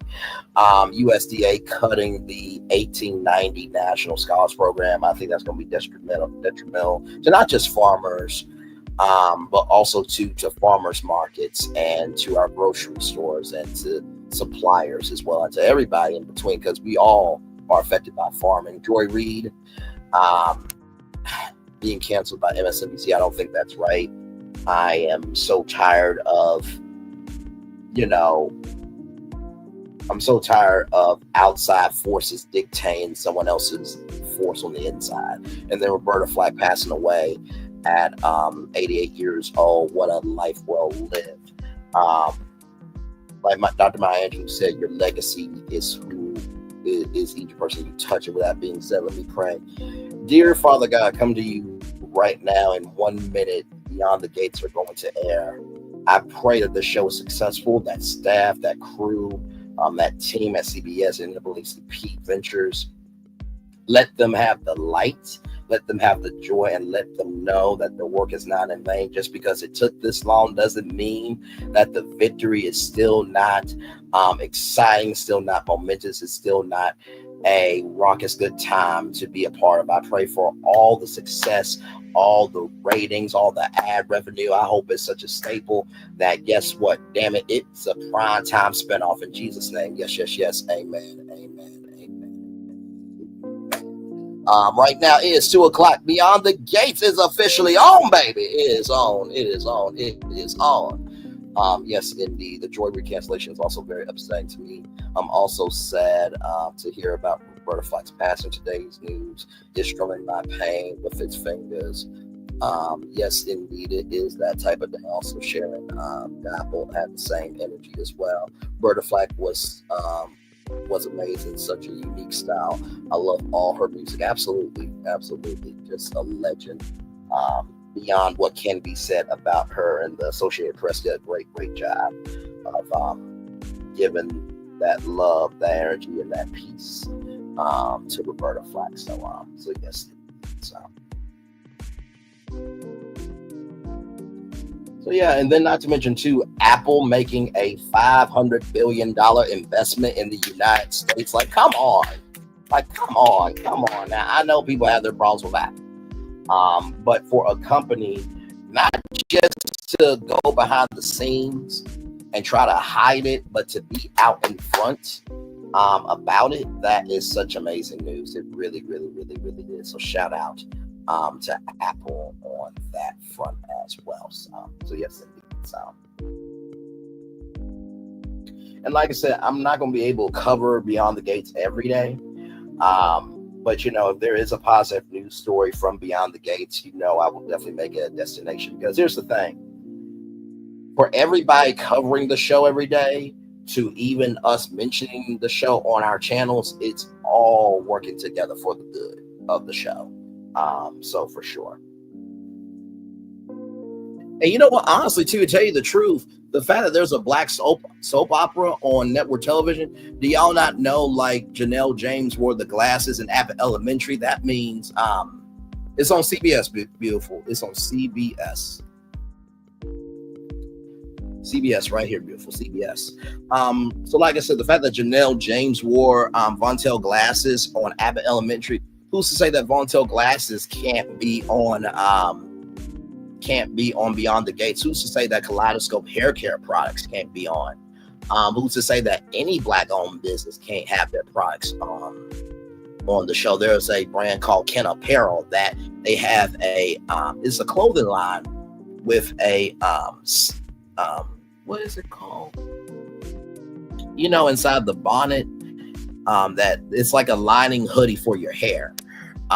So I think that this could open up and will open up a lot of Black-owned businesses to be able to have their products featured, whether in ads or as products on the show from the characters. I think that this is going to open up a world of good social capital for our culture. So I'm here for it. I'm absolutely here for it. So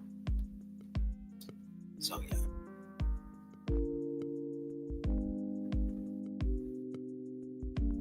Yes, you can catch it on Paramount Plus. Absolutely.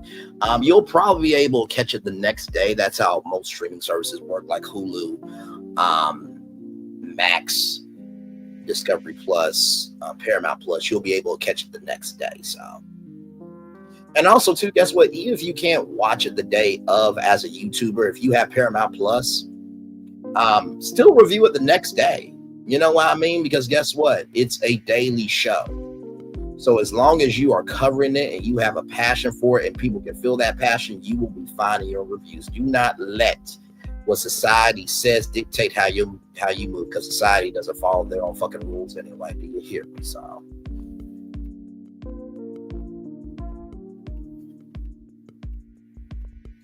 that's just keeping it a buck.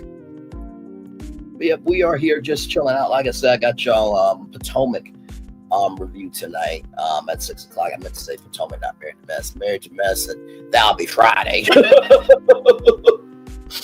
That will be Friday. I actually appreciate having that mental break of reality TV. Like I do Potomac on Mondays, and then I do Married to Mess on Friday. And plus, by the time Friday comes and I review last week's episode, you're all caught up for this Sunday's episode as well. So it works out well. It works out well. So.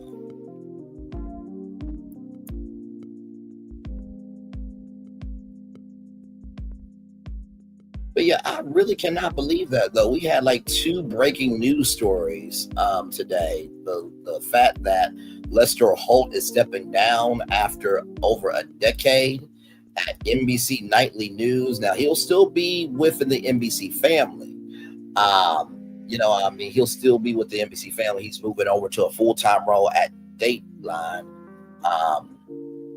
And then Roberta Flack passing away. Like, I literally got that alert at 10:57 right before coming on tour with y'all. So it's just like, whoo, my Lord Jesus, man. Just, my Lord.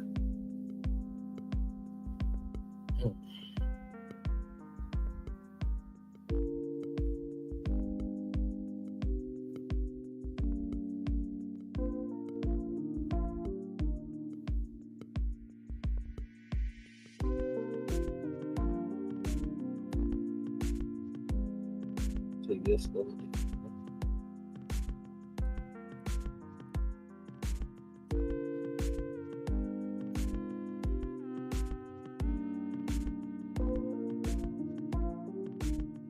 Yeah, I think tonight is like I said, while we're reviewing part 2, I think this is going to be the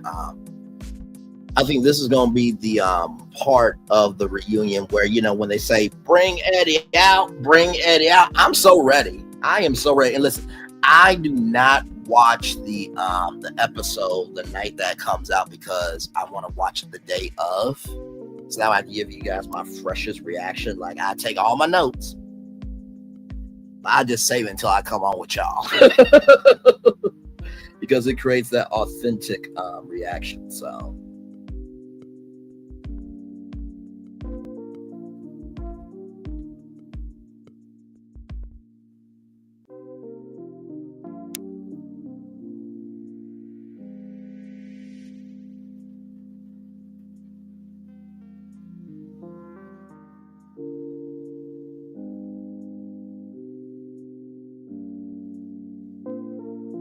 yes.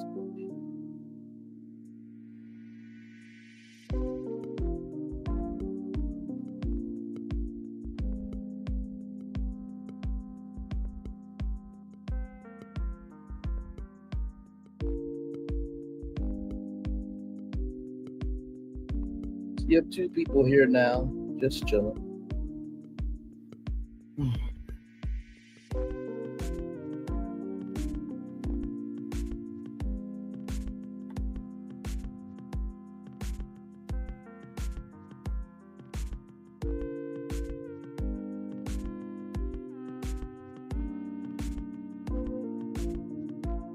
Yeah, I haven't watched a soap opera in years either. My aunt, God rest her soul, she would watch Young and the Restless, Bold and the Beautiful, Days of Our Lives, like.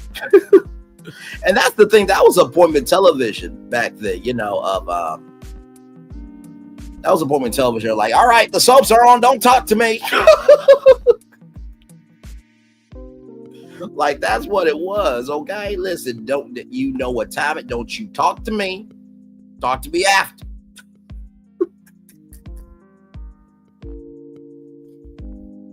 Oh my Lord. But think about it though. Some of these soap operas, they've been around for what, 50 years? Right? Like, that's a long time. Like, I've been saying, like, I hope to make it to that level of not knowing what unemployment is. Like, when they hear somebody got fired, like, wait, what's being fired? What's unemployment? Like, for one show to be around for 50 years, 50 seasons, that's a long time, y'all. That's 5 decades, 10 years each. That's 5 decades. That's a long time. And like I said, too, hopefully what Beyond the Gates will do is it will produce a primetime spinoff, too. You know what I mean? Because I think that would be cool to have it, you know, maybe aired in the daytime. And then, you know, you can have a primetime spinoff at night. You know what I mean? Maybe they can dig into, maybe there's a storyline that they want to dig into a little bit more intensely, but because they can't do it on daytime TV, they could probably do it. They could probably do it as a weekly soap opera in prime time. So I definitely see that as a possibility. They can also do they could do that. Those type of episodes on Paramount Plus too. So the diversification for this definitely is expansive for sure. That's so funny. Different sides of my family had the network for soaps. My mom's side watched the soaps on ABC. Yep. My dad's side watched the CBS soap. Yep. General Hospital, All My Children. There used to be a thing called ABC Soap Star Weekends at Disney World, where, you know, Susan Lucci and all the stars from the soap world will be down from Disney World. They'll have like a car cavalcade and panels and speakers and all types of stuff. They don't do that anymore, unfortunately, which is quite sad because, you know, talk shows are cheaper to produce than soap operas. You know what I mean? But I think also, too, I think that depends on the strength of the network investing in the soap opera and also the staff and crew, because here's the thing, for all those other soap operas to get to like, what, 50 years, that means not only do they appreciate their character, and not only do they appreciate the staff and crew, but they also appreciate the longevity. So they saw the long game, right? And I feel like sometimes that's why some programming does not make it on TV, is because people are selfish for what they want for the short term, but they're not understanding the magnitude of the long-term game. So I think that's why some of y'all favorite shows do get canceled. It's because there's things happening behind the scenes that they're about the attention, and attention relates to noise, and sound equals to purpose. You know what I mean? So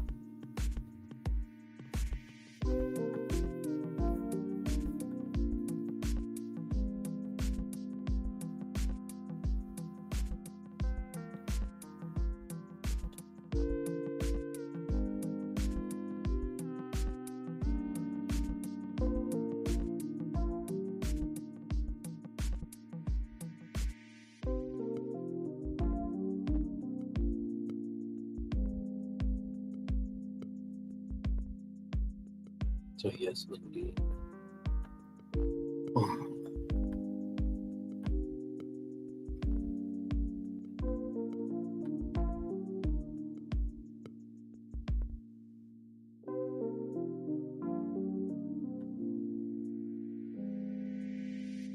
Oh, this is some good news. Hang on.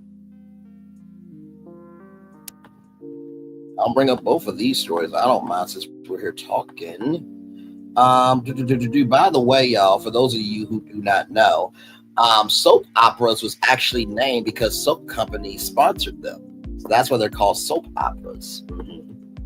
And there is such a thing as Procter & Gamble Studios. And so here it is. Here Procter & Gamble works up new lather for soap operas with Beyond the Gates. Look at that black excellence right there. I ain't mad at it. If you're one of the newest products from consumer goods giant Procter & Gamble, reminds you of something the company made in the 1960s, 70s, or 80s, well, there's a good reason. When Beyond the Gates debuts Monday afternoon on CBS, which is debuting right now, it will mark a return by the company as one of the largest makers of household staples such as laundry detergent, deodorant, and floor cleaner to the world of soap operas. In a different era, Procter was a producer of some of the genre's longest running examples, including Guiding Light, of course. How can I forget that? And As the World Turns. How can I forget that either? And they were as important to Procter as Mr. Clean, Pampers, and Tide. P&G is teaming up with a joint venture between CBS and the NAACP to produce the show. Gates centers on members of the fictional Dupree family who live in an affluent community outside the nation's capital. Its launch marks the arrival of the first soap opera to feature a predominantly black cast since the short-lived Generations appeared on NBC in 1989, and the first new traditional soap introduced on broadcast TV since Passion's debuted on the same network a decade later. Such twists are what Sheila Ducksworth, an executive producer of Gates and president of the venture between CBS Studios and the NAACP, hopes will spur a new generation of viewers to make soaps a regular habit, something more people no longer do. She recalls getting into the programs when she was 10 years old and keeping up with them each weekday at college at Yale University, hanging out the free sweet shop in most soaps. She says characters from a diverse background, number only a small handful among the cast, and by and large are now on the periphery. Now she says Gates will feature a cast that's more reflective of the society we all live in and is grounded in an actual group of Tony-gated enclaves that lie outside Washington, D.C. Still, the soap opera continues to fall out of favor on TV. In 2022, NBC moved the long-running Days of Our Lives to its Peacock streaming service. ABC is just down to one soap opera, The Vulnerable General Hospital. CBS still airs Young and the Restless and The Bold and the Beautiful, but many standards of the genre, including P&G's Guiding Light, were casted off TV many years ago. TV networks have found viewers are less centered around a daytime TV schedule. As a result, they aren't forming the soap habit that their grandparents or parents did at a younger age. Besides, media executives know they can replace pricey daytime scripted shows, syndicated series, and soaps with lower cost news programming. The only special soaps are going to survive, said Leslie Moonves, the former head of CBS in 2009, when the network canceled As the World Turns after more than a half a century on air. It's certainly the end of the client-owned soap. He told the New York Times, all good things come to an end, whether it's after 72 years, 54 years, or 10 years. It's a different time and a different business. Nearly 2 decades later, the business has changed again. That's what the Gates builders hope. Soaps never went away, argues George Cheeks, the co-CEO of CBS Paramount Global. Viewers still like the high drama on Bravo's Housewife series and in many other programs. The new daytime soap, he says, will appear to the core CBS audience, but can find a younger, unduplicated fan base in streaming. Research shows how much these soap operas over-index with Black women. That is very true. He says that's an underserved audience. There's a business opportunity there. Indeed, CBS canceled its afternoon roundtable program to talk to make room on schedule for Gates, a reversal of current TV trends. Procter & Gamble sees an opportunity to tout products to a group of viewers who are not always represented TV programs. Plans are in the works to have Gates characters use Tide detergent and Febreze air freshener in several episodes, like I told y'all. Says Kimberly Dolbright, an executive producer of Gates and head of P&G Studios, and more product cameos could be on the way. We all want this to succeed as an outstanding piece of drama and content. That's our first priority, she says. If that goal is met, the company can weave its products into examples of everyday use in the show. We have families with kids, they have to do laundry. There's one time when one of the women is throwing a party, and Febreze is going to help set the stage with the scent rather than forcing products into the plots. She says it's actually just authentic use of our products where they matter, showing performance in the daily lives of our consumers. P&G gets first look to determine if it wants to weave its products into the show. And like I said, hopefully there will be some Black-owned products that Black entrepreneurs will be able to submit for them to be on the show as well. Not what I said, but the first look determines if it wants to weave its products into the show, says Cheeks.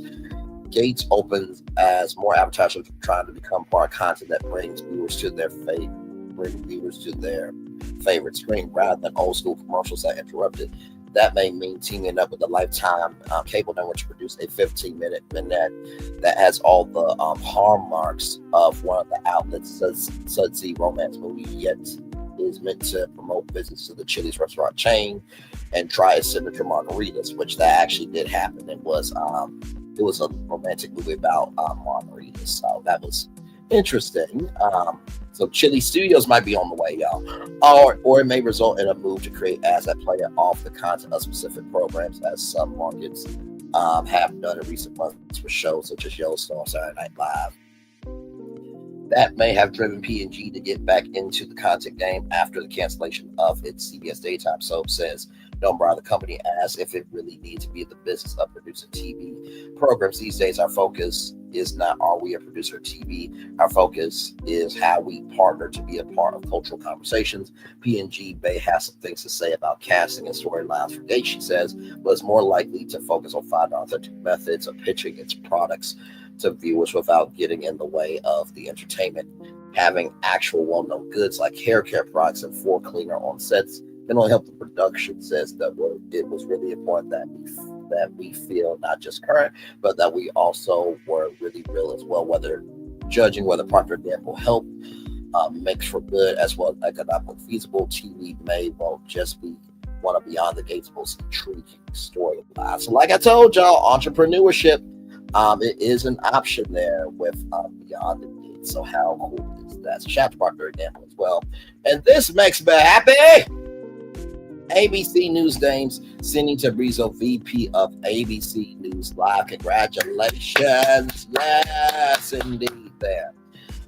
Sabrina Tabrizo has been promoted to Vice President of ABC News Live, the Disney News Unit live streaming operation, and will oversee ABC News medical and climate units while reporting to ABC President Amin Kamdorzik. Since Sabrina will lead all aspects of ABC News Live, including resource, talent management, content development, and programming. He will also collaborate with ABC television stations to ensure effective programming. I think that's what the segment to say. Cindy is one of the most talented and hardworking journalists in the industry who has a natural instinct for creative storytelling and impactful reporting. Said Karnovic in a prepared statement. Prior to this role, Tabrizo was the first executive director of ABC News Live, helping manage the streaming news channel, which streamed more than 600 million hours in 2024. Before that, he was an executive producer of ABC News Live primetime programming and helped create and manage the services ABC News Live Prime, anchored by Lindsay Davis. Among the recent moves he has managed is listing some of the weekend anchors from Good Morning America to take part in presenting live news programs on ABC News Live. Tabrizo started his career at ABC News in 2007, previously worked as a producer at ABC News One affiliate service, a producer for ABC News based in Miami, and a senior producer at World News Tonight.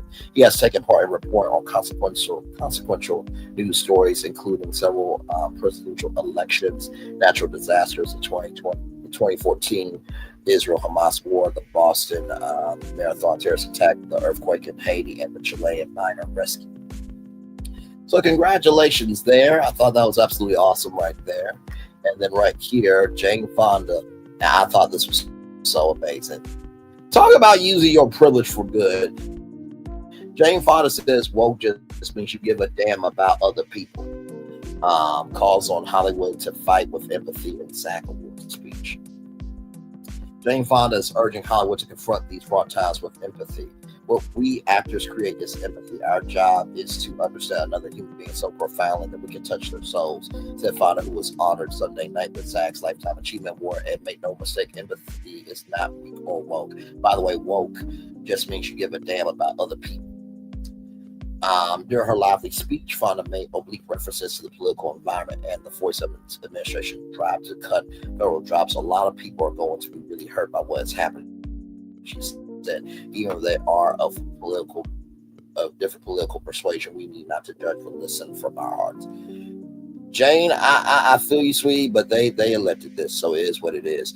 Fonda also spoke to the power of union. Listen. That don't mean I don't have empathy for people, but I have empathy for people who give empathy. You know what I'm saying? It's a two-way street with me.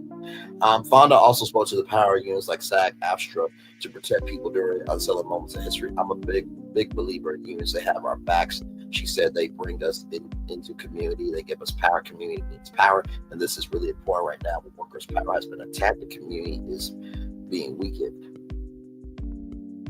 A 6-decade Hollywood veteran, Fonda's career spans TV, film, television, theater, with credits ranging from Clue, Coming Home, 9 to 5, Monster and Law, Racing Frankie, Book Club, and 80 for Brady. From those acclaimed works and others, the 87-year-old Fonda has won 2 Oscars and Emmys, 7 Golden Globes, and garnered so many nominations as well as Lifetime Achievement Awards from organizations including the American Film Institute and the Hollywood Foreign Press Association's the McKnight Award. Julia Louis-Dreyfus presented the honor to Fonda, whom she described as a woman whose life on and off the screen has simply been epic. Louis-Dreyfus also praised Fonda's seemingly balanced energy. For the love of God, slow down, Jane. You're making us all look like shit. And you can only do that on Netflix, by the way, ladies and gentlemen. You can't do that on network television. I just want to say that because you have to pay an FCC fine. But I love the bluntness of it all. Like, hey, listen, can I just be honest? Can you slow down? Oh, my Lord. I absolutely love that. That was hilarious. Yes, indeed. Yes, indeed. SAG-AFTRA bestows the Lifetime Achievement Award to an actor who fosters the finest ideas of the acting profession. Fonda is the 60th recipient.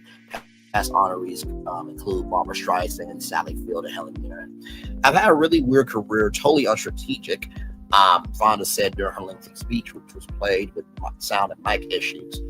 Really, Netflix? Really? Yeah, okay. I retired for 15 years and came back in 65, which is not unusual. I made one of the most successful movies in my 80s and probably in my 90s. I'll be doing my own stunts and action movie. Come on now. Age is nothing but a number, but it is a number though. Just because you are older doesn't mean you have intelligence. Amen. Praise him and hallelujah. Fonda, who referred to herself as a late bloomer, told the Orange she became an actor because when she grew up in the 40s and 50s, women weren't supposed to have opinions and get angry. I saw something on my way home one time that said most well-behaved women seldomly make history. Acting gave me the chance to play angry with opinions, which is a bit of a stretch for me, she cracked. In addition to her endeavors on stage and screen, Fonda is well known for her activism in civil rights, gender equality, and the anti-war movement. She's also been vocal in raising awareness around the global climate crisis. In October 2019, Fonda was arrested 5 times and brought famous friends like Ted Danson, Catherine Keener, and Rosanna Arquette along with her for protesting outside the United States Capitol for reduction in the use of fossil fuels. While at the podium at the SAG Awards, Fonda also spoke about the resistance against McCarthyism, a period of anti-communist hysteria in the 1950s. I made my first movie in 1958. It was at the tail end of McCarthyism, which was when so many careers were destroyed. She said, today it's helpful to remember remember, though, that Hollywood resisted. Then she asked the crowd, have any of you ever watched a documentary of one of the greatest social movements, apartheid or civil rights or Stonewall, and ask yourself, will you have been brave enough to walk the bridge? We don't have to wonder anymore. We are in our documentary moment. This is it, and it's not a rehearsal. Fonda concluded her rousing speech by calling on Hollywood and viewers at home to channel optimism and believe that on the other side there will still be love, there will still be beauty, there will still be an ocean of truth for us to swim in. But she heeded, we mustn't for a moment kid ourselves about what has happened. This is big time serious, folks. Let's be brave. We must not isolate. We must stay in community. We must help the vulnerable. We must find ways to project and inspiring vision of the future. So well done to Jane Fonda. I love that. Woke just means that you care. That woke just means you give a damn about other people, and I absolutely feel that. I absolutely feel that.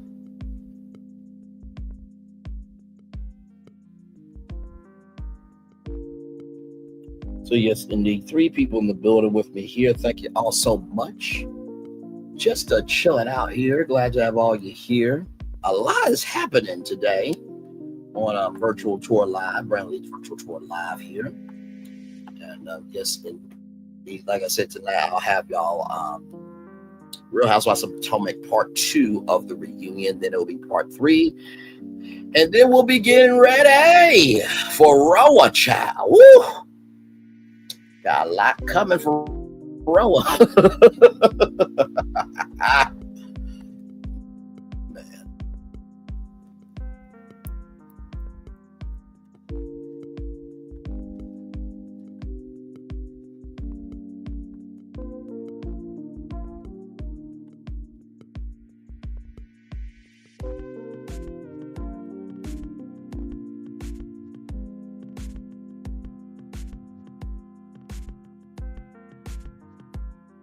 So yes, indeed.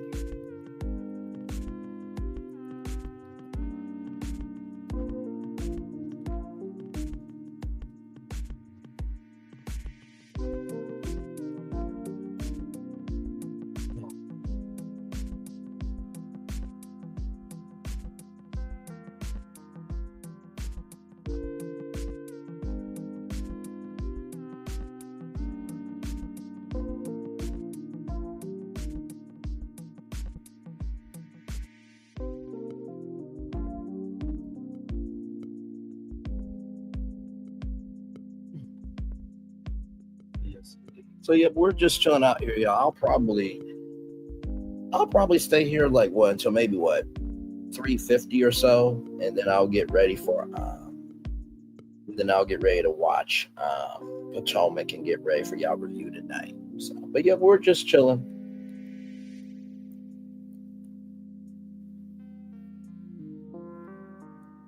Glad to have all you here.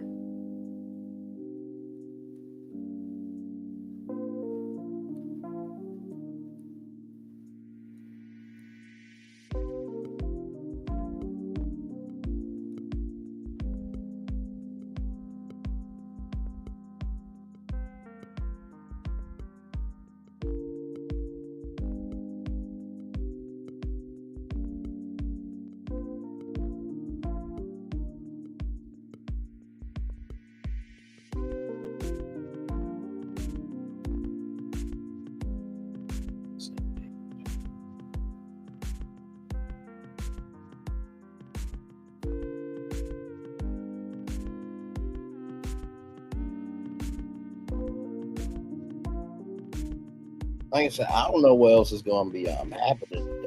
Oh, Jesus. I don't know if we can take any more. I don't know if we can take any more breaking news today, but okay, I'm gonna wait for that story to. I'm gonna wait for that story to fall. Good damn.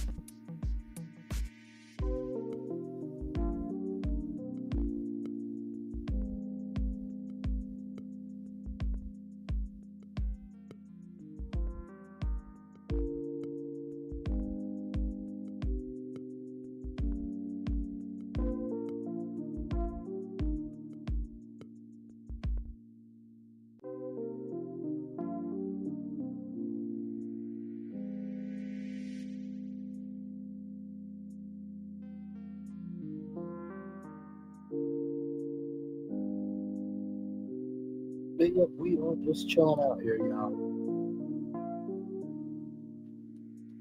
And like I said, thank you, Arizville Podcast, for always coming through and showing love and support when you said that. Because, like I said, I try to show love, grace, and space to everybody, but not everybody fucking deserves it. And I'm tired of people just pretending to be anything when they're not about being about something. You know what I mean? That's just keeping it above.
Oh, you know I love it over here. It's always informative. Well, that's what we do around here. That is exactly what we do around here. Thank you for saying that out loud, because it's mind-boggling to me. Some people they want to pretend to see what they want to see. I'm just like, okay, all right then, I guess.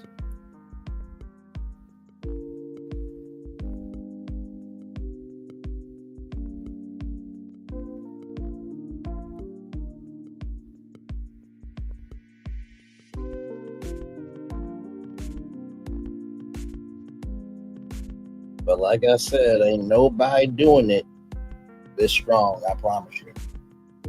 I promise you that.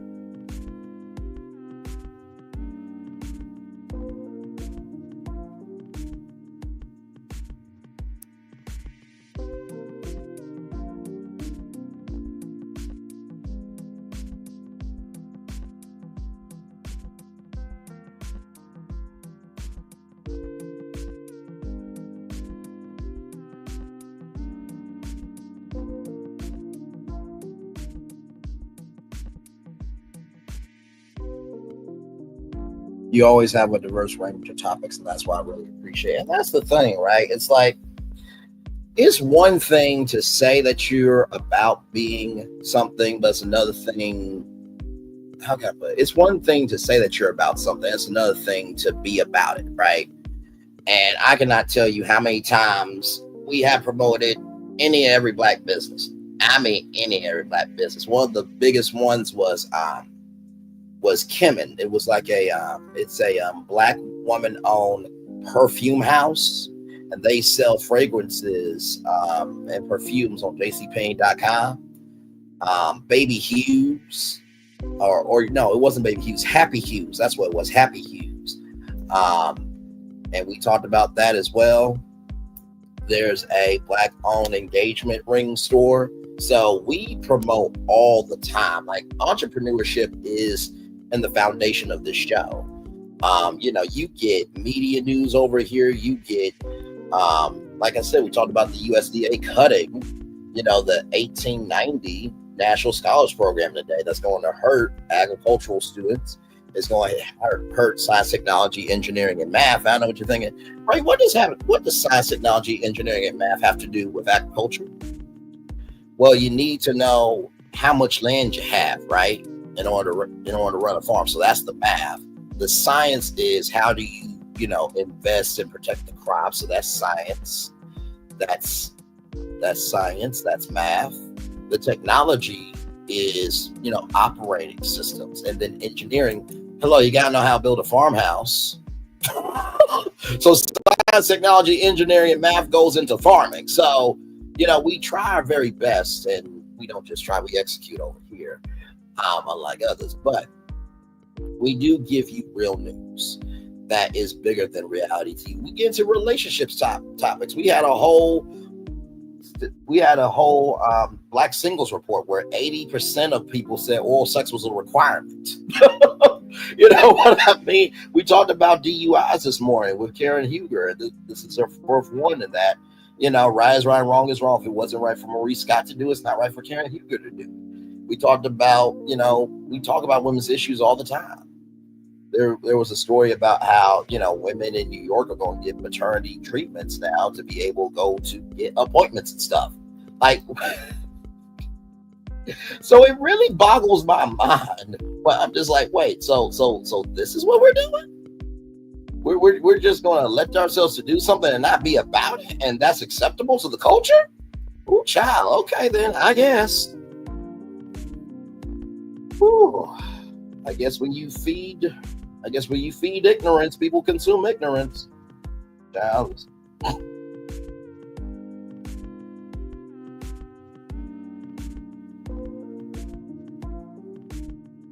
And not to mention, too, our deep dive lives as well. That deep dive live that we did on Chuck E. Cheese Arcade, the Chuck's Arcade, and Toys R Us, y'all, it is at 774 views, y'all. I am legitimately blown away by that because I knew it would be a good idea. I just didn't know the magnitude of it, and to have that many views on just a deep dive live, just seeing what can be, that's what we do. Take me a swing and just seeing what can be. So that brings me joy. And like I said, you can't beat where you don't compare. You know what I mean? So, and congratulations to Winter. I did see it from Anonymous first that Winter, right? That Winter is engaged. So congratulations to Winter Harris for being engaged. So yes, indeed. So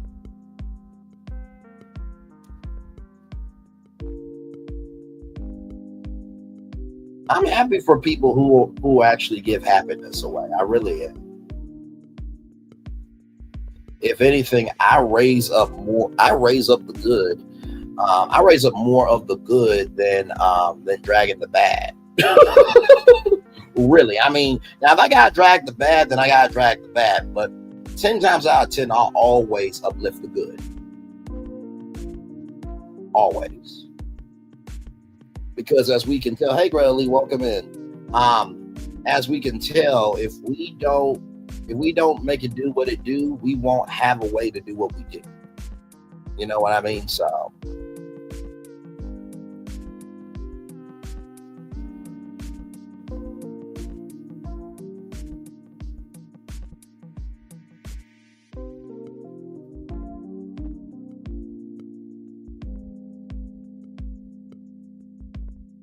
I'm super happy for Winter. I'll be happy if there's a prenup. You already know this about me.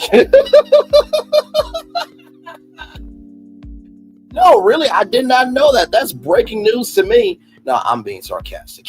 I'm being sarcastic. Yes, Winter Harris is engaged. Yes, she is. She is engaged. So congratulations to Winter. Very, very well deserved.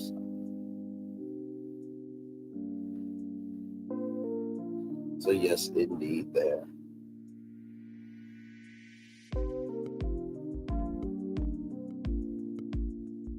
So yeah, like I said, I'm always happy for people who are doing good in the neighborhood. Always. Always. Oh, absolutely. And not to mention, she's a Razorback too from Arkansas. So Woo Pig Suey Razorbacks. I mean, that's the home team. You understand? Like I said, me and Winter are from the state where 9 black students went to school so everybody could get an education. So Arkansas, all the other states ain't got nothing to Arkansas. Okay, disrespectfully and respectfully. Okay, all right, just want to keep that up, cause listen, I think without that event happening, we would not be where we are in society. I really believe that.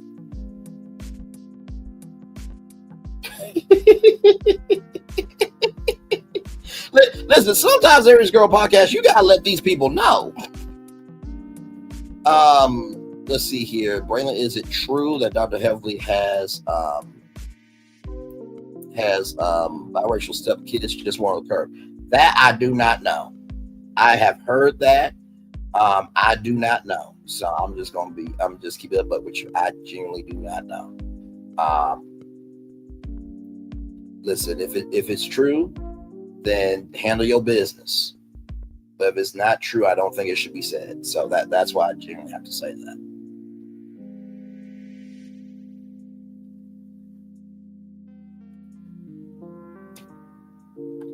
Two stepkids. Okay, CCs are Florida. Okay. No, and believe me, I've seen the reports. I have. I don't know.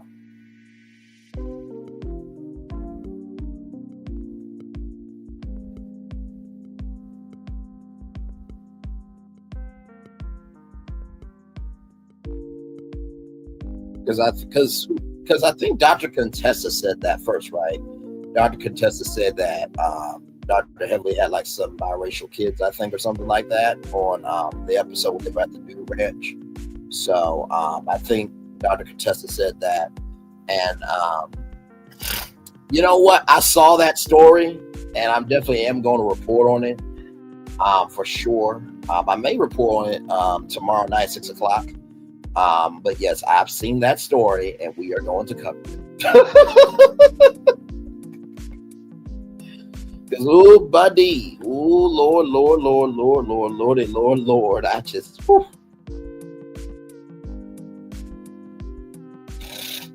So yeah, it's, and that's the thing too, like, whenever it comes to finding, the destinations and stuff, sometimes it does take me a minute to get to some destinations than others. You know what I mean? So.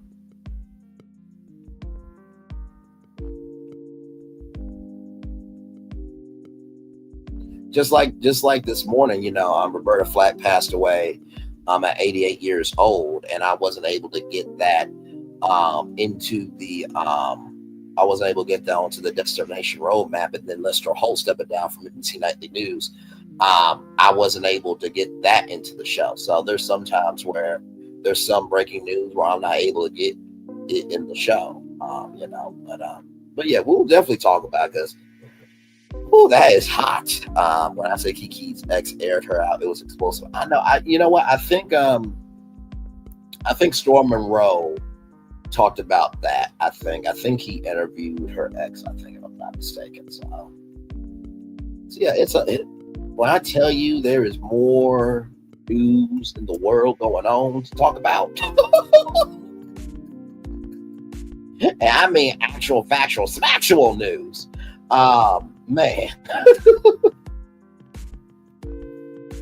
Yeah, rest in peace to Roberta Flack, 88 years old. Yeah, I know. I literally got the alert readily, and Aries Girl Podcast and everybody who is in the bushes and who is going to be able to replay it. Hang on, listen.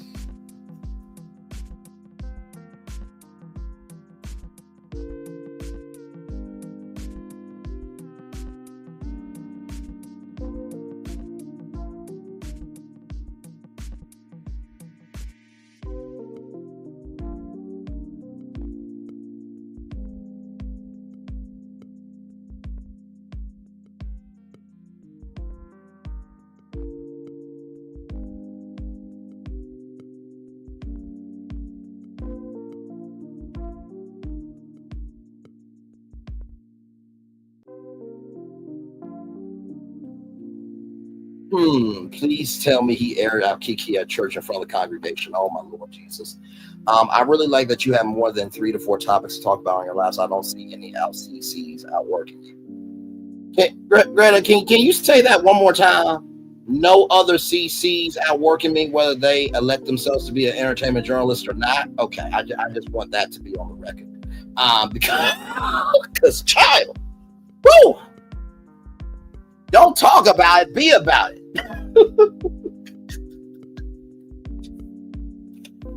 Oh, Lord Jesus.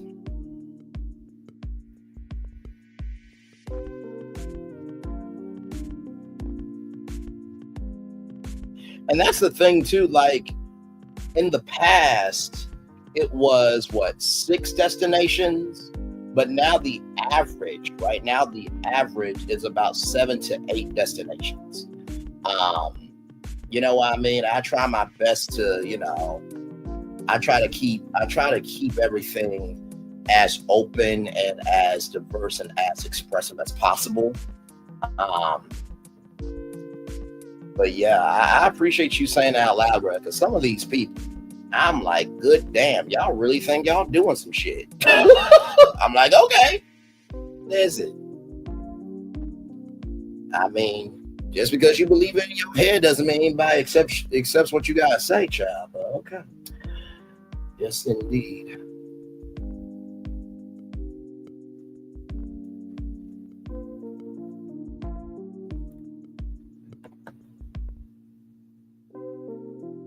Right, you cover 6 to 8 subjects and they're all relevant. I'm loving this 2.0 Braylon 2025. Listen, it's a new 2.0 Braylon, but you know, one thing about 2.0, 1.0, or any 0.0 Braylon is Braylon's always going to say what needs to be said, regardless of what anybody thinks, feels, or moves about it. Okay? Because what we're not going to do is tell me what I should do with myself when other people are going to do what they want to do too, and they got the right to do it. Okay? All right? Moving on. Because good damn. Jesus, be offense.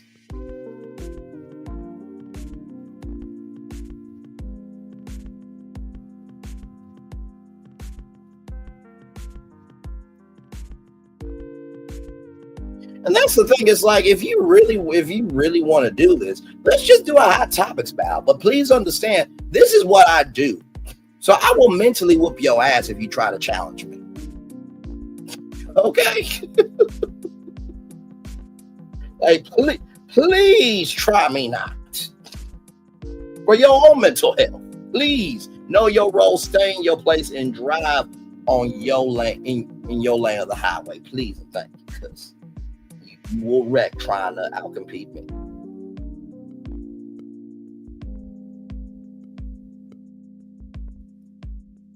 Like I said, you may know more than me. You may have more resources, but you will never outwork me at being me.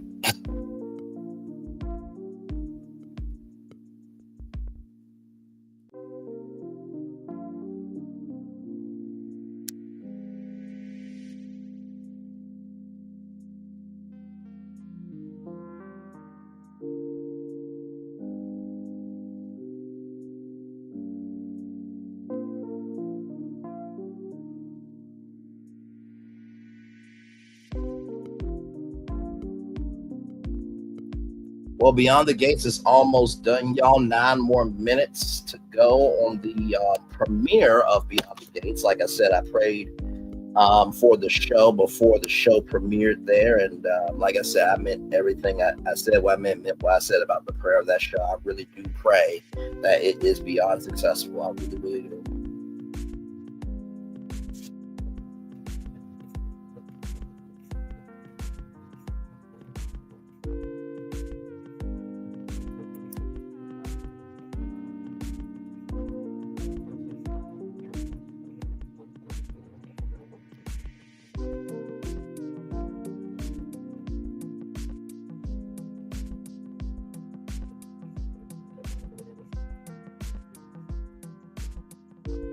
By the way, did anybody get their 7th Avenue in yet? I know that some orders were shipped out. Hopefully you are getting yours. I'm coming in soon. And I did talk to the 7th Avenue team because I said, hey, can we talk about, where I am with 7th Avenue? And they said after everything is done, they'll get back to me because I just want to know where I'm at and what's coming up down the line for them and all that stuff, so I can be best prepared to, help them. You know what I mean? So, and let me tell you something, moderating is a job. Do you hear me? It is a job. Not Baby Bird. Not Baby Bird. Okay. Try modding for 8 hours, then come talk to me. Okay. Did I hear Karen Huger was supposed to be doing a few scenes from Beyond the Gates? Yes, people have said that. Yes, indeed. And you know what? Honestly, tell you the truth.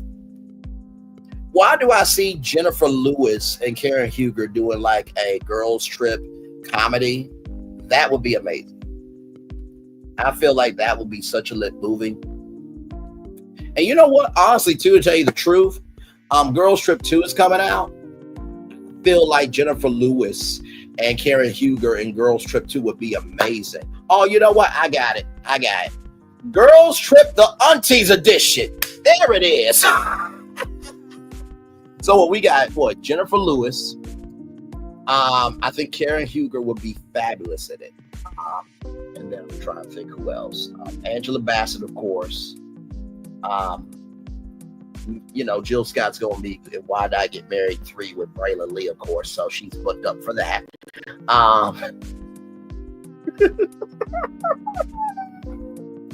Listen, you have not because you asked not. I'm trying to think who else. Maybe Sanaa Lathan. I don't think Sanaa Lathan has played in a lot of comedy movies. She's more dramatic.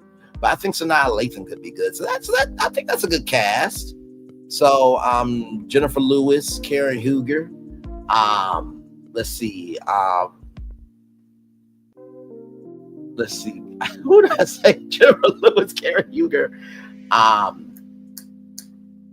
Lathan, and Angela Bassett. Loretta Devine. Yes, Loretta Devine. Listen, we got energy, okay? I don't know what to tell y'all. We got some energy, okay? Good Lord Jesus. Loretta Devine for sure. For sure.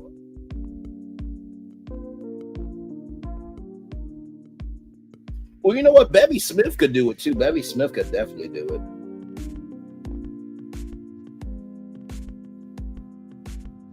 Because she already plays on Tammy in Harlem, so that would be quite easy to do.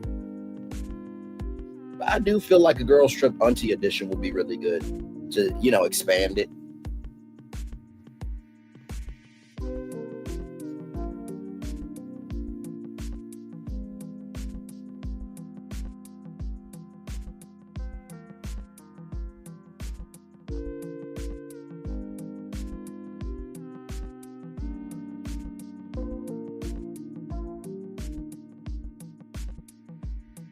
By the way, is it wrong that I wanted Jennifer Lewis to have a spinoff show from ABC? Now, I know there's supposed to be a spinoff show with Pops, Morris Fishburne's character, but yeah, I meant Bevy Smith in real life.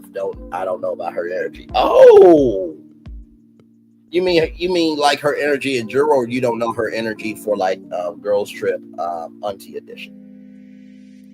By the way, Will Packer, if you take that, I want to cut. I want to cut. Or, you can just add me in, or you can just add me in with Jill Scott, as a cameo. We could be, in the scene, in the background and stuff, Or you know what, Barry? Yet the aunties could go to the Jill Scott concert. I'm her man. See, Will Packer, I'm flexible, sir. I'm very flexible. Oh, or Lisa Ray McCoy could join the Flossie Posse. That would Lisa Ray McCoy could do it too. Oh my Lord! In the words of Stay Tuned Reviews, take my money, take my car, take my soul. I can't leave you alone.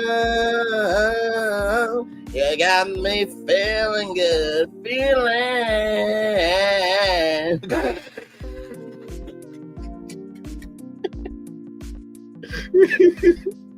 Her energy in real life was not the best. Plus, I'm not that impressed by her acting skills. Okay, then.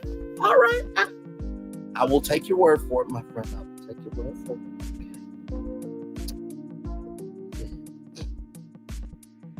So this is what I love about our community over here. We can actually agree to disagree and use communication skills and not get big mad just because somebody wants to be of their own identity. You know what I mean?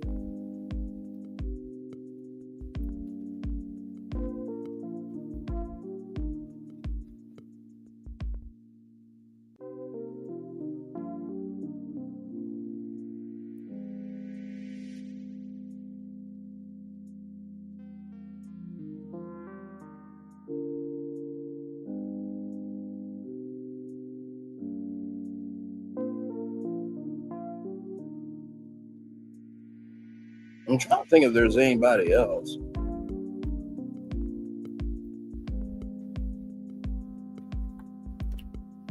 You think so? Okay. Give me reasons why you feel that she would be a better fit for me than Jill. I legitimately want to hear this. You know, I'm not opposed to being open-minded. I'm really not. So you give me some reasons and let's talk.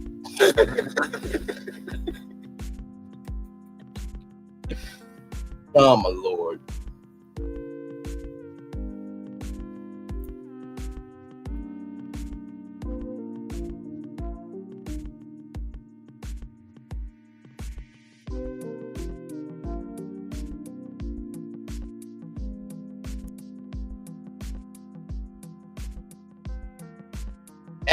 I mean, now Marsha Ambrosius, she is cute. I will definitely give her that.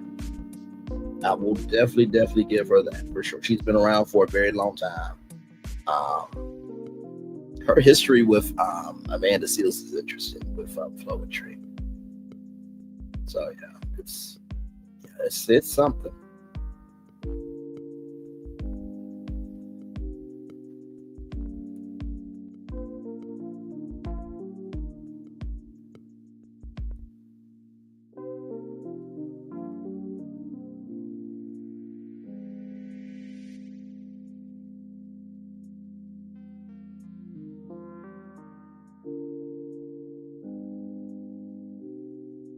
Ooh, Garcelle Bouvet. I think Garcelle Bouvet could do a girls trip Auntie edition too. I forgot Garcelle Bouvet. And Garcelle, if you're in it, have your man be Jamie Foxx so y'all get married and shit. I'm sick of Jamie getting all these duds out here. Damn it. Hey. Anyway, I say that with love. I have love for brother Jamie Foxx. I really do. Okay, during the Essence Festival, she thought that I was dating my BFF who was not straight, but she stopped singing to ask about our relationship. So are you saying that she is attentive to people? Is that what you're trying to say?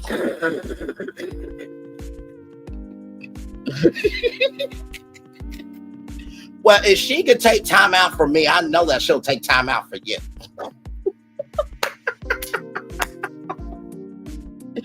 Oh my God, why am I a mess, y'all? Jesus. Oh, Lord.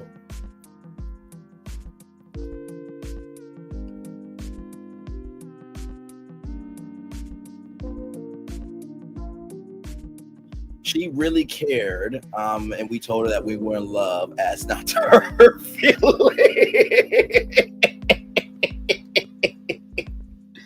You know what? Honestly, tell you the truth, like, I really have debated this, when I get into Hollywood. Would I ever be open to dating a celebrity? Now, I will say, I don't talk about her a lot, but this is one person that I feel like me and her would actually be good together.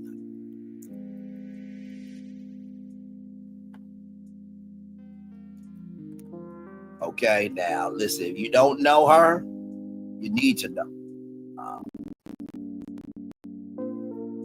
She is beyond stunning. I mean, just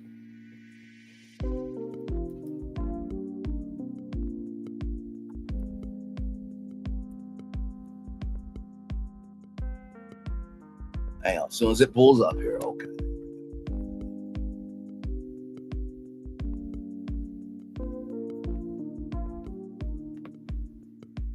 There we go. All right, here we go. So this is a person that if she is still single by the time I get into Hollywood, which it's probably she get married by then.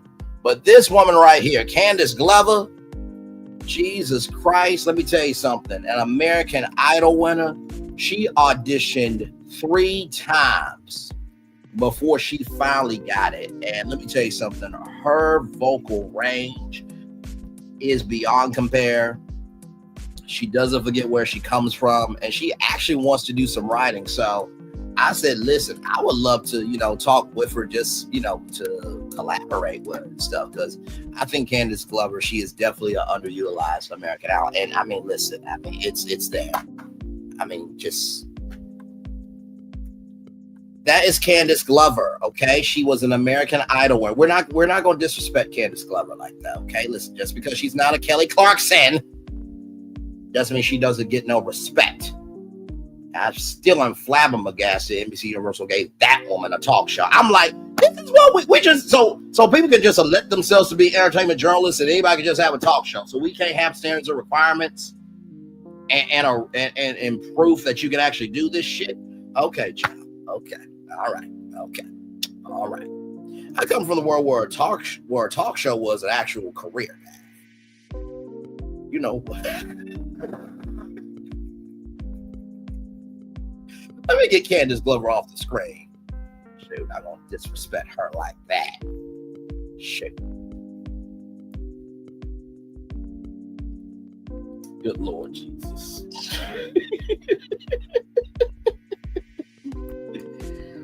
Oh my Lord.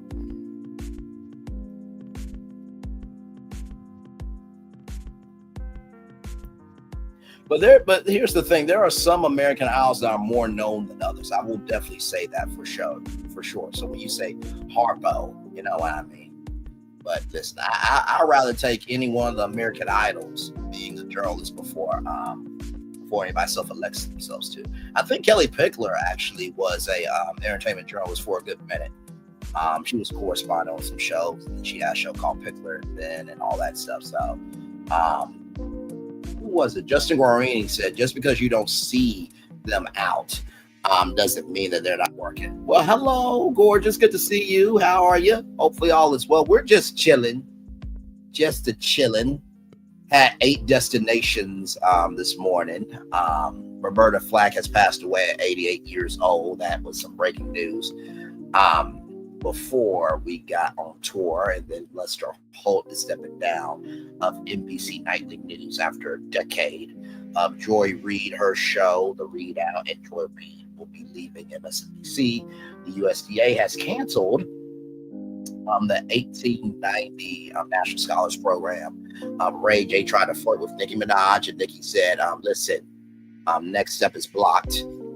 Karen Huger has had 4 DIs, so she could face up to 2 years in jail. She'll be in front of Judge Wednesday. She'll be in front of Judge Wednesday for sentencing. Her team, Karen's team, though, wants her to do a 6-month stint in jail. Krystena Murray is blaming a fertility clinic for emotional and physical distress because she is a white woman that birthed a black baby. We talked about Leonard Costner, who has this brand new book called Legacy. It is a wonderful book series. Wendy Williams is fighting for her life. She's starring at Square One, Next to Nothing. And Springer Morrissey allegedly hired some powerful boys to protect herself from Wendy and Lifetime. And then Dr. Heavenly doing the most, not moving as a dentist, and have called out some shit, and also called out people who just elect themselves to be anything when really they're nothing in real life. So I have to say some things there. And then Apple is investing $500 billion. And one of the places they're investing in is actually Arizona. So some good news there from Apple. So a lot of good things going on. I will drop the link because we're just chilling out here. But yes, indeed. So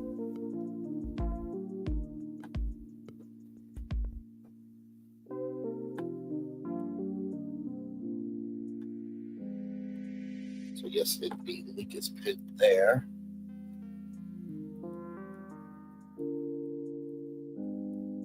Thank y'all for the 10 likes. I appreciate y'all so much. Thank you. Appreciate y'all. Yes, indeed. We're just chilling. Like I said, I'll be getting off of here welcome.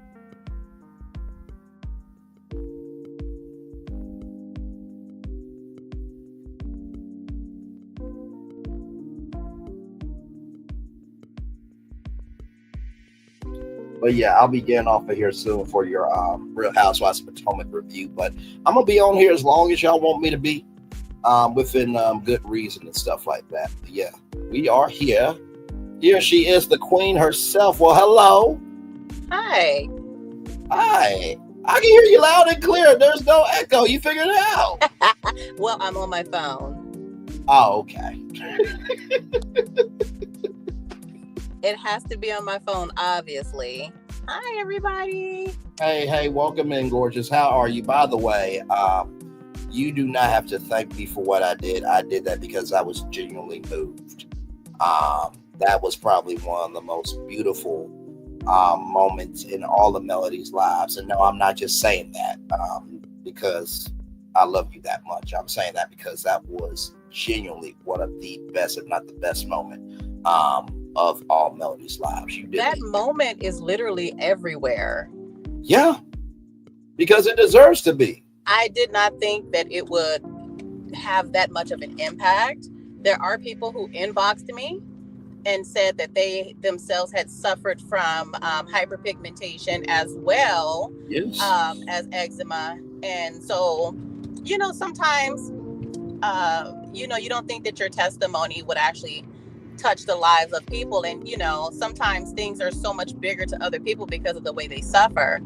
Absolutely. And, for me, it was very humiliating. One of the things that I had is makeup. I can put makeup on and just kind of pile it on, but it's like it gets to a point where you're just kind of tired of that. You want to walk around in your natural beauty, and when you've got these terrible spots and markings and huge dark spots on your face, as Black women, we want to show up as our best everywhere we go, even if it's to the grocery store.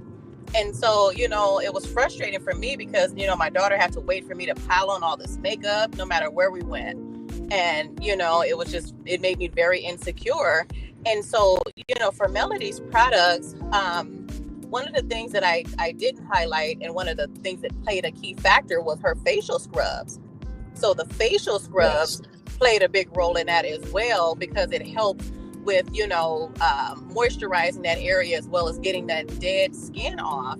And, her, I'm losing my train of thought right now, but basically all of the products, all of them work. The cleansing, the foaming cleanser, that stuff is the absolute best, because when you have issues with your skin already, a lot of the products that's out there were very harsh. When, trying to take your makeup off, you have to scrub and, irritate the skin. It's inflamed. It was a lot to have to deal with. And Melody's products, it's just like, oh my God, I don't know how to describe it. It's the absolute best. It really is. I'm like, I've never had a product to do what this stuff does, and it all smells so amazing. I encourage any woman. It's like, okay, not only is Melody going to have you looking like a snack, okay, but she's going to have you smelling like a snack. Child, listen. Melody will have you looking so good. You will be thick waffles for breakfast. You will be a whole course steak with A1 steak sauce. Smack it up, flip it, rub it down. Okay? For dessert. Damn it. You'll be a full course meal out here. Melody stuff is the bomb. And my daughter is a true believer. She's very critical with products because she's a licensed esthetician. She deals with skin all the time. And, she watched me spend so much money and just wasting money on products that was just too harsh, didn't work. It irritated my skin. And from there to where I am now, I just started using Melody's products last year when it comes to the facial stuff. And that stuff has turned everything around within, I would give it at least maybe 5 to 6 months. It's really made a big impact on my skin to where I can actually feel confident enough to walk around outside and not be embarrassed about the way my skin looks. It was like a total 360. Those two, Melody and Obia, they're miracle workers. I don't know how to explain it. But no, let me tell you, one of my good mentors said to me, Because I said to them, with all the work that I do, within entertainment, media, culture, when people call me back, he said, don't be surprised about people calling you back when you've done the work. Do not be surprised with all the DMs, because you genuinely deserve that. And I have had eczema for years. And, I used to, sometimes I still wear blue jeans, but not as much. I try to do my shorts. But yeah, I've had that for years. So me doing that was only because of the queen energy that you gave. So you do not have to thank me for that. I genuinely wanted to give you praise on the show, because that was the best moment of all of our lives.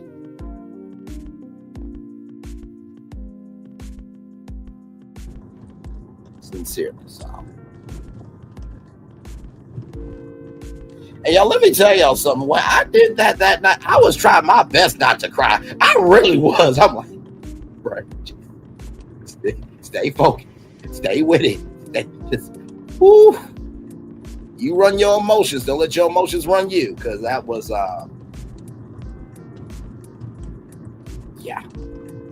Woo. I can hear you now. Yeah. But no, like I said, you do not have to thank me for that. I was just matching energy. I was trying not to cry, as I told you how much I loved you for doing that, just how great of a person you are in my life. So I just tried my very best to just be measured and soulful. So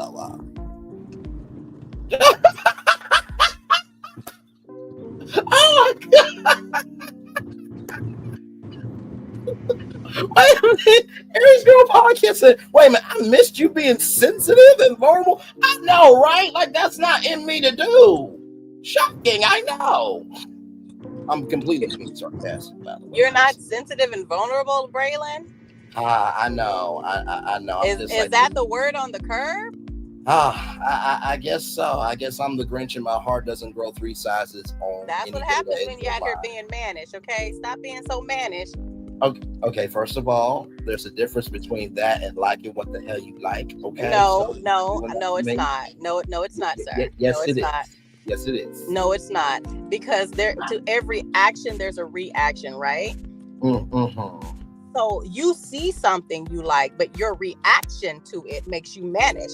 So stop reacting so mannish to the things that you like. Jesus Christ. I was not mannish that night when I said what I said. I was very sincere, honest, and true. Braylon, you have been mannish since I met you. And there's absolutely nothing that I have said up until this point that have made you slow down and stop. You will not stop. You are just your presence. You are just smelling yourself, and I get it. I understand it. Just your presence. Mr. Champion for Black women, Mr. Well, Mr. Moderator for everybody, Mr. Never Sleep, Mr. Team No Sleep. I get it. Pop your collar, pop your ish. But Braylon, stop being so mannish. See, now I'm going to talk to guys. See, when you made people like Branch International and Aries Girl Podcast and all these fine Black women, this is Adam's fault. You understand? Okay, he was tempted in the garden, and then we got to deal with all this gorgeousness down here. See, it was Adam's fault. Okay, I did nothing. That was Adam. You know what Adam also did in the garden? He blamed Eve. He told God, see that woman you that woman you took out my rib. At the end of the day, God spoke to Adam, not Eve. Adam was supposed to speak to Eve and teach her, but he didn't. He's too busy being managed. And that snake then went up in there and fed her a whole apple. Well, you know what? I believe that God made Eve thick to tempt Adam and to test Adam. That's what I believe. So I believe Adam was under some special circumstances that was beyond his control. He failed miserably. And Eve failed us miserably. I am not happy because of that. Now, let's just say you were the second Adam. You just messed it up by blaming us Black women. See? You done messed it up again.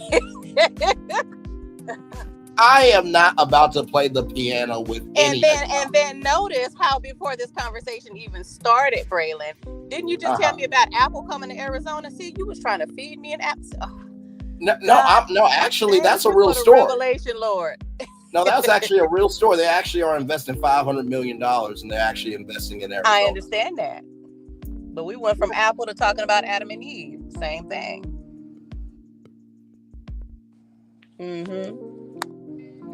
Gentlemen, I'm going to let Branch have this because you can never win against the black woman. So, sure. Even though Apple is a technology company and the apple in the garden was a biblical story. Sure. I was talking about apples in both stories. Sure, Jim. I can argue you down. You don't want this. You don't want this. Okay. Well, let's take it off YouTube and see who the better man is. Better woman. I mean, I'll gladly lose just to see you in person. I don't mind losing. Get a whooping. You don't threaten me with a good time now. Oh my goodness. Here you go. Where is Sassy? Where's Lil Paulette? I need my backup. Okay, first of all, Lil Paulette and Sassy are busy right now, so they're not available. I need my girls because you doing this too is much. This is not Who Wants to Be a Millionaire. You cannot phone a friend right now. I would like to. Help me, Sassy. It's not available. Sassy whoop you real good. Sassy, help me.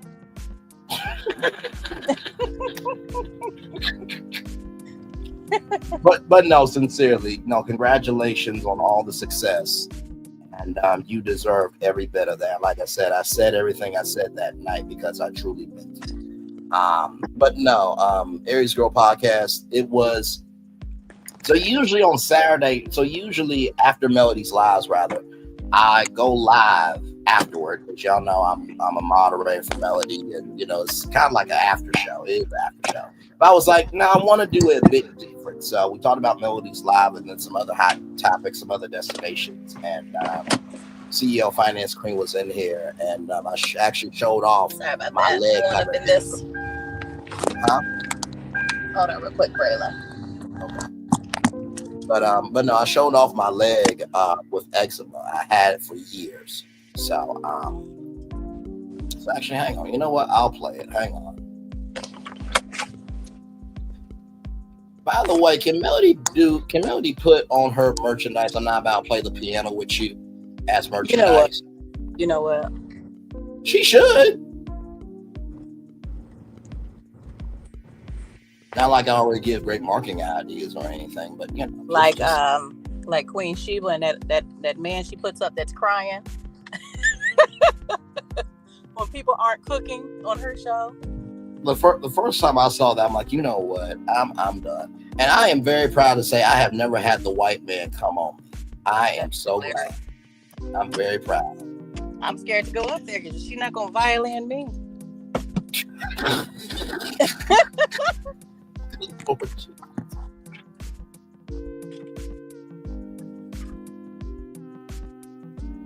Oh, here it is. Here, okay. I found the moment. Hang on. I will play the moment. Hang on. Here it is. What moment? No, when Aries Girl podcast said that she missed seeing me vulnerable and stuff. I'm about to play the moment here. Hang on. Oh, here it is here. Now, this business idea that I gave to Stars, if y'all turn the Hooters restaurants into the Pink restaurants, I need my cut. Okay? We will do auditions.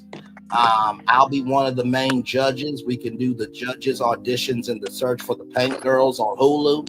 You understand? Well, actually, no. The P Valley's on Stars. So we'll do the judges auditions on Stars.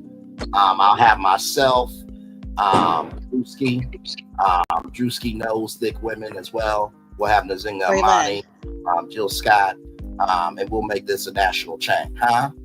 I'm going to drop down because I'm going to go through this elevator. I just got back to work, but I'm going to be in the chat. Okay, gorgeous. Love you as always. I'm very proud of you. I mean that. Thank you. No problem. Until the next success story. Child, you're a success just by you existing. Now go be a queen as you often do, okay? So much husband energy and saying that shit.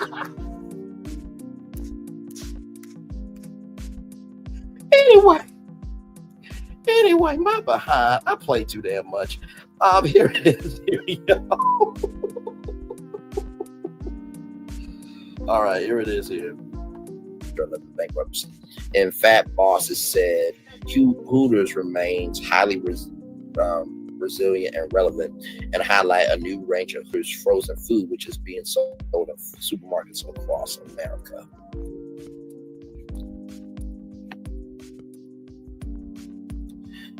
Oh my Lord Jesus! Now this. Wait a minute, 101-year-old fan gets a huge ovation at Hooters birthday. This was hilarious here. I was like, what? This white man right here is like, listen, I am blessed to be 100 years old with an extra year just because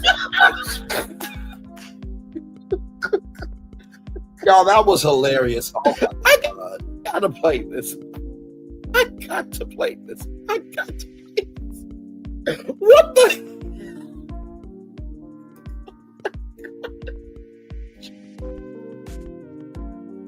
As that loads up, like, comment, share, and subscribe. Got to have all of you here. Oh my God.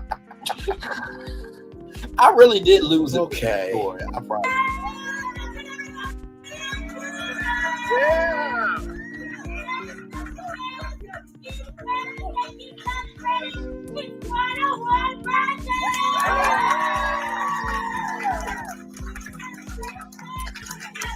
Come on, guys.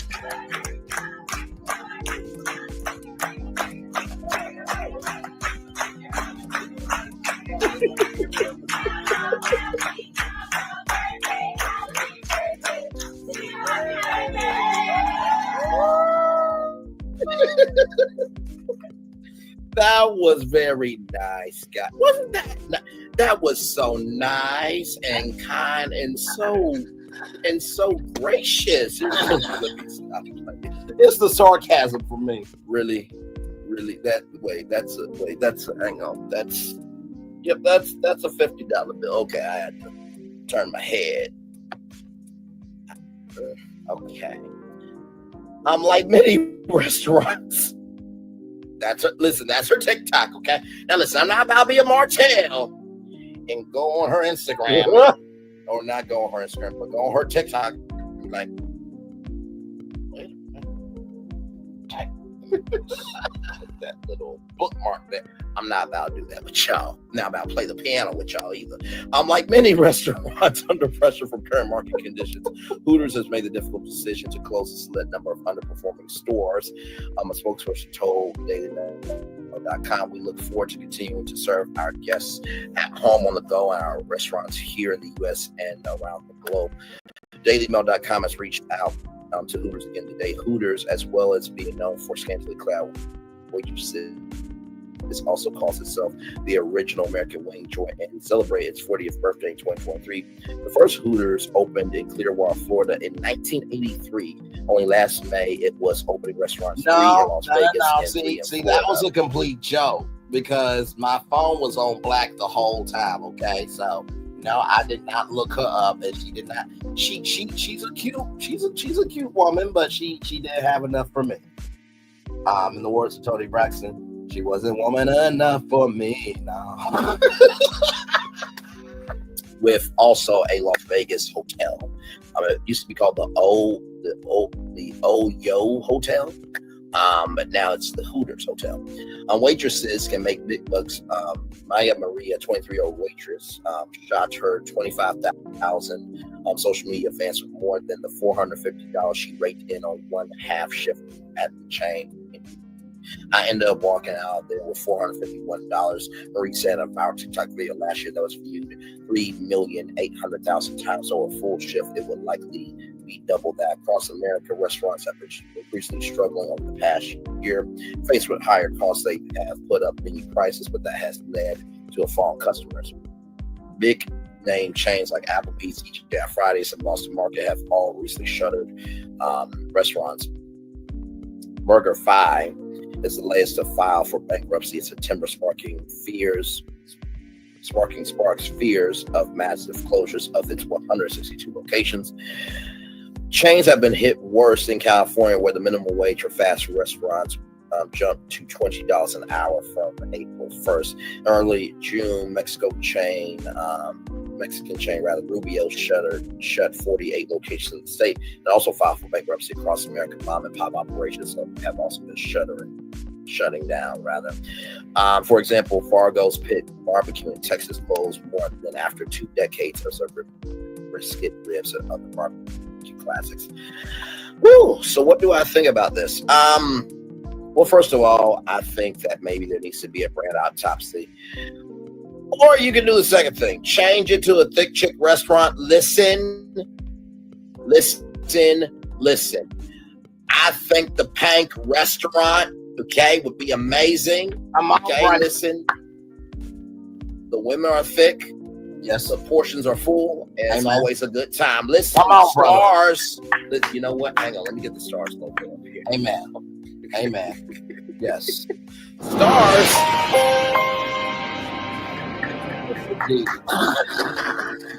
We can talk about some business, okay? Yes, we can. And I'm serious. Now, with that being said, let me get on to this gorgeous sister right here. If she is still in the building, she might have been like, you know what? This is a little much for me. I just came to just like support Melody. This is a little much. We went from Melody to Hooters. Like, what's going on here? In a minute, I never give up. He has to be held up. What he is looking, he has to be held up. What is he looking there for? He don't have any teeth to eat wings. I'm not about to do this with you. But no, to get on the CEO Finance Queen. First of all, gorgeous. You did such a. It's beyond breathtaking. It's beyond dazzling. It is beyond any words that I can describe of you. Like I said, from the first time we met, and 3 with the team, where energies were exchanged, your light change. Oh my! You know, it makes the world better. That'll be $199. Snow, thank you. Stop over. You know, I said that, you know, your name, Branch International, your brand, Branch International, is going to be such a tree. I think that's going to be even beyond your comprehension. I actually do have, excellent. I'm trying to see if I can showcase a part of it here. Hang on, let's see. Okay, hang on. I'm gonna try to. You know what? Hang on, let me see if I can do this. This is probably the best way to actually do it. Take a picture of this here. Hang on. There. All right. This is just being a little transparent with y'all. And I don't mind it. This is our channel, so it's all good. Let me send that to myself.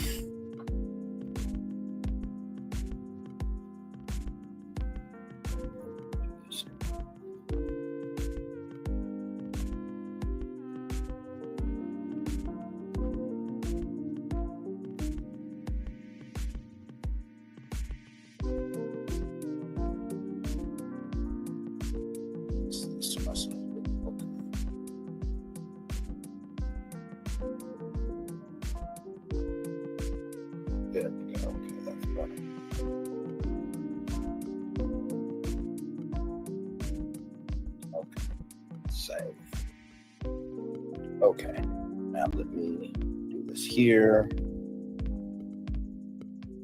Because, you know, sometimes in order to understand the magnitude In order to understand the magnitude of a person, you have to hear a person out. So give me one moment. So this is my leg. Okay, let me pull this up. No. I'm giving CEO Finance Queen her flowers. This is my leg. That is eczema. I have had that since birth. And what CEO Finance Queen talked about tonight, I relate to it so much to the point where I have only worn blue jeans for most of my life. I was afraid to wear shorts for a very long time.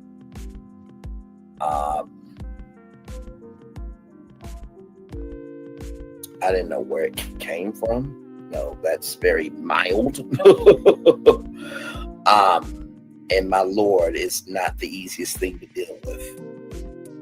But what I loved about what CEO Finance Queen did tonight was she allowed herself to recognize that just because this is a part of me, it does not define me. When she said that it was difficult for her to be out and about in the world. And, she couldn't go swimming. She couldn't go, I'm paraphrasing, but the story is still that big of a story. To go public speaking, anything and everything, right? And for 7th Avenue Beauty to be a solution for her where she feels free to be all of her. There's something that we don't do anymore in the world of dating. We don't really honor and revere and have a sense of pride of getting to know somebody. As y'all know, I've flirted with CEO Finance Queen many times. This is true. But I typed in the chat tonight, that's my branch. Well, I didn't say that's my branch, but I did say that's my branch international. Her mindset for how she believes in people is such a refreshing point of view, because how she sees branches is not just by the fruit it bears, but it is how strong the branch is based on what you are allowing the climate to, based on the climate that you are creating for that branch to grow. It's a very holistic, very soulful, and very ingenuitive mindset.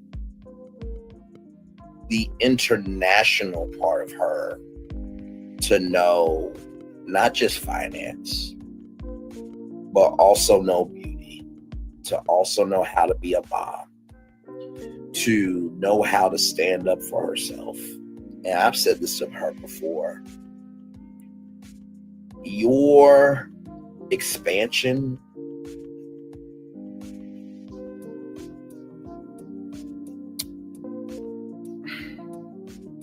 the rooms that you're going to walk into, but most of all, the overflow of blessings that you are going to create is going to not only be bigger than you can imagine, it's not going to be bigger than the culture could ever receive, but it is going to be bigger than what the world could ever think that could be in the world. And there are only so many people in this life that make up this life. And you know the song from Wicked. I've heard it's been said many times in our lives that people come into our lives for a reason, bringing something that we must learn. And who can say if I've been changed for the better? But I do believe that I have been changed for the better. And because I know CEO Finance Queen, CEO Finance Queen, and because everybody around the world got to hear that queen, we have been changed for good. Man, that's why she is the wifey. Not just because of her beauty. She's 30 years old. Don't let her age fool you. Okay, maybe I'm managed from time to time. Not just her beauty. All the time, but time to time. Not just her intellect.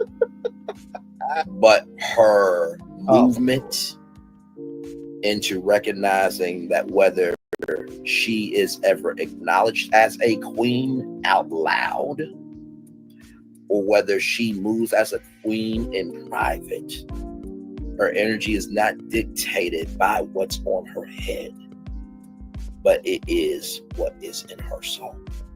So, shout out to CEO Finance Queen. So yeah, just wanted to bring that extra picture up just to be vulnerable. I know my parents are like, Braylon, what are you doing right now? Just showcasing that the words of Optimus Prime, there's more than meets the eye. So. All right. As we try to collect ourselves, or really as I collect myself and try not to cry, let's showcase some Black excellence, shall we? Because that's what we do on our channel over here. Oh my Lord, okay. Man.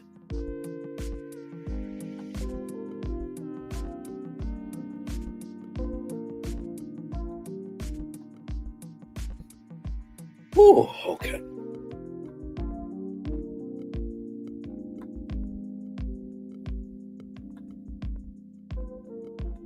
Wait a minute. I know that they did not really do that just because I showed off X.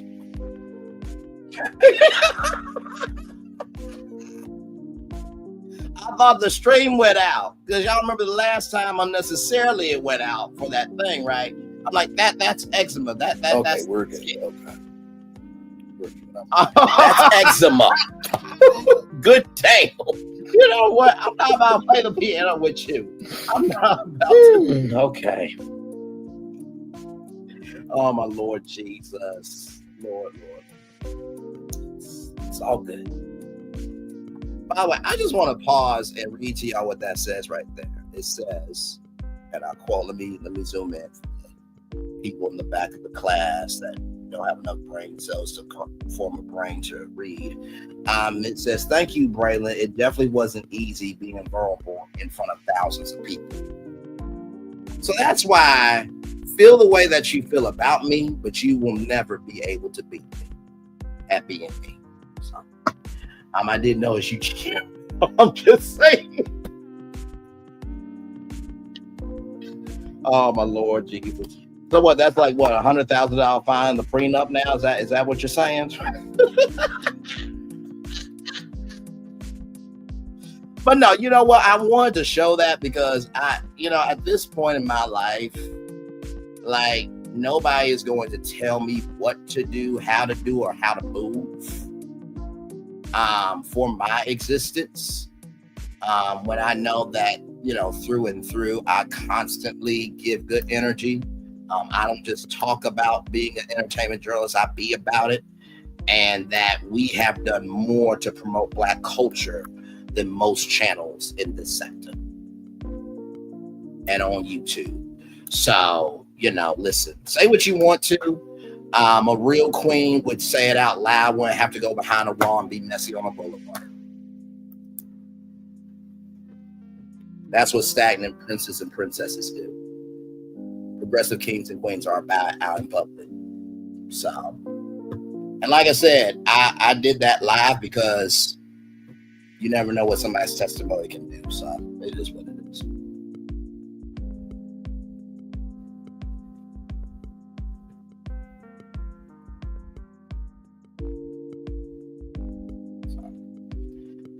But anyway, thank you, Aries Girl Podcast. And by the way, Aries Girl Podcast is usually here most virtual tour. So she will tell you I am as real as they come. You know what I mean? I think that's the problem with society today. Everybody is on a power trip of control. Just because you exist doesn't mean everybody has to respect you. Respect is a two-way street. And if you're not investing respect into people, why do you deserve it? Because I'm not going to give more energy to somebody than they're going to give to me. If you want good energy, you got to give it. If you invest in bad energy, you get bad energy. Like I said, everybody in life meets their opponent. And some of y'all are not going to make it mentally or otherwise. So, it is what it is. Man. So how much more you got until bourbon o'clock? Because once it's bourbon o'clock, I'm going to get off of here and then get ready to watch. You are real and really breaking the terms of our prenup.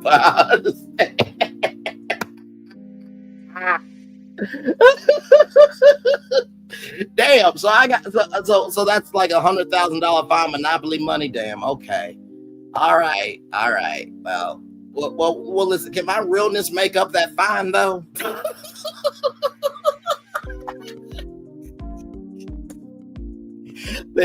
Listen. Can the realness take that down to like maybe what $100 fine? Can we do that? Because I can do $100. But yeah, so it is what it is, y'all. Like I said, the real test is not the quantity of things you can do, but it's the quality of energy that you give. That's the real test of somebody's strength. So.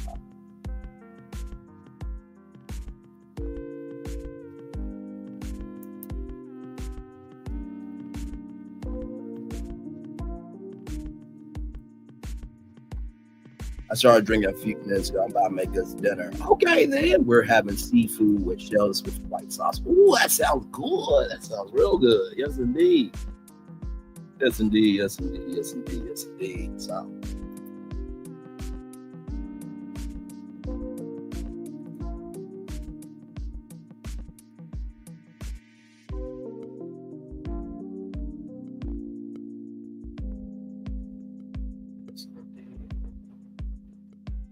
Well, yeah, I think should we end it at 4:50 because it's almost a 5-hour live. So, but it's been a good live though. We talked about a lot of factual things today. Said what needed to be said and showcased our humanity and who we are. Like Kendrick Lamar said, "Don't tell lies about me. I won't tell truths about you." So.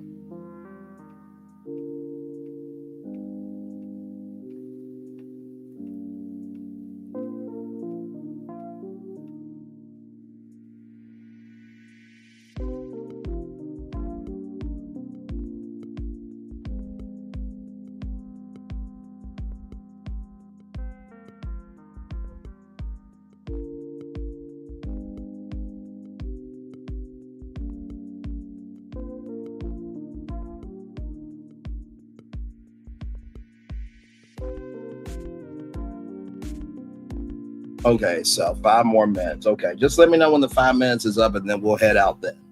I'm good with that. But like I said, another great show today. And then, of course, as you guys know, I'll have your Real Housewives of Potomac review tonight at 6 o'clock. So I gotta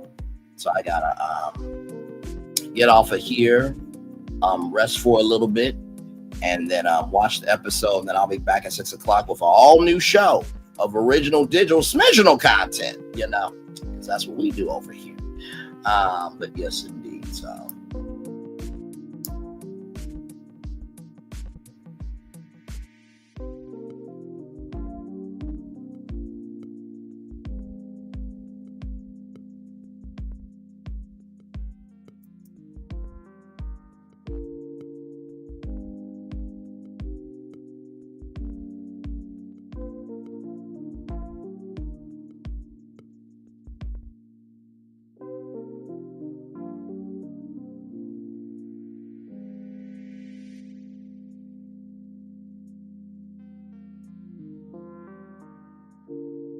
Yep. Okay, I got you. We'll rock it out till then. Thank you.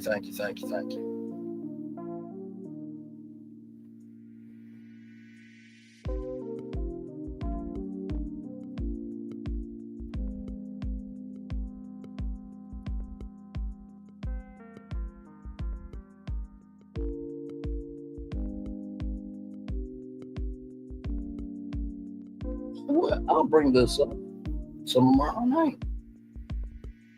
This destination I'll bring up on Tuesday night. I just saw it, and it's a good destination. So.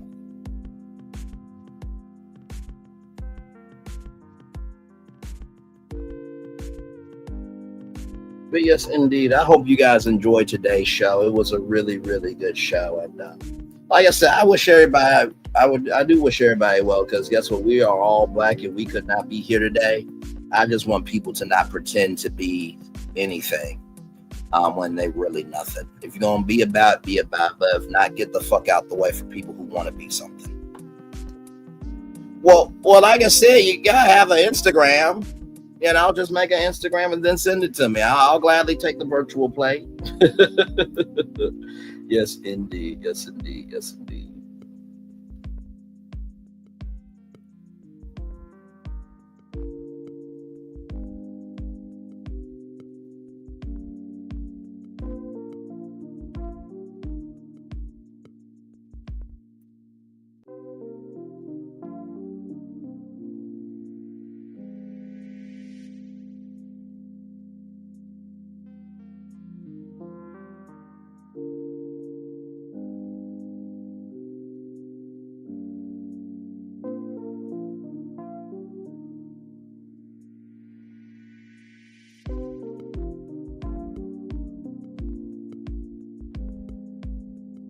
Like I told you, like I'm available on Facebook and Instagram. You just got to make one so we can connect.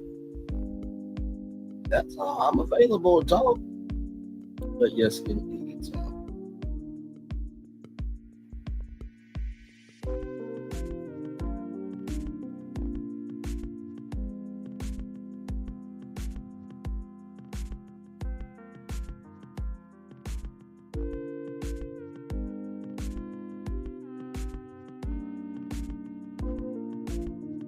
All right, y'all. It is 3:50 on the dot there. One love, much love, all love. I feel the love, and I send it right back to you all. Thank you so much for being here.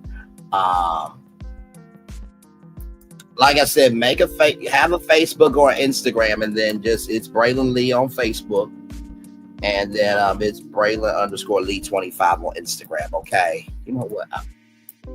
I'm not about to play the piano with you. I'm just not about to. Anyway, y'all have a wonderful, wonderful, good day. And like I said, commercial break and fireworks for the day that's coming your way right now. I'll see you guys back here tonight at 6 p.m. for Real Housewives of Potomac review. Tonight we're reviewing part 2. And from what I'm seeing of, what's going on, it looks like Mia's going through it. I can't wait to see how this review is going to be. One love, much love, all love. I feel the love. I'll send it right back to you. Bye, everybody. Have a wonderful day. Love you all. Bye-bye.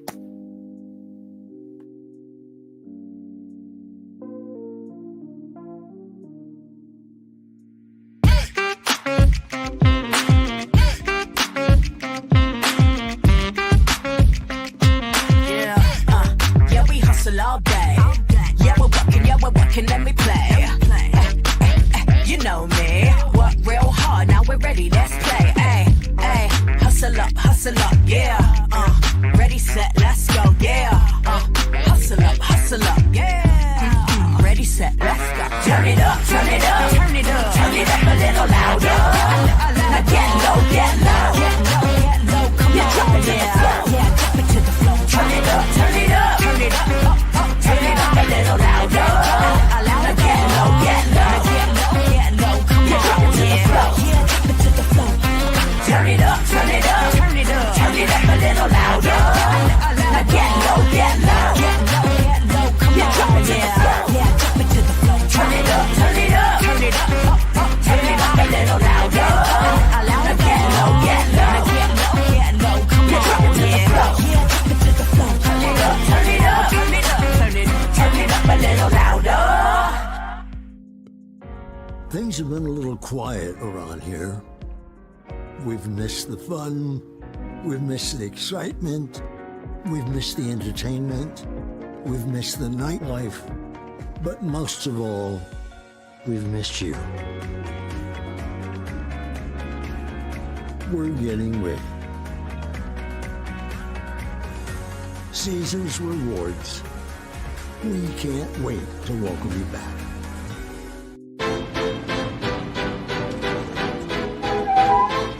This is for all you multi-talented, multitasking, multi-everything people out there. Take it away. Find your glory, write your story, fearless feet will carry you. Time you own it, take your moment, be a fire burning through. Hustling from night until morning, grinding it out, it won't be long. Feel your power, it's your hour, you inspire, you are strong. Enjoy your Zoa. No applause? You're all fired.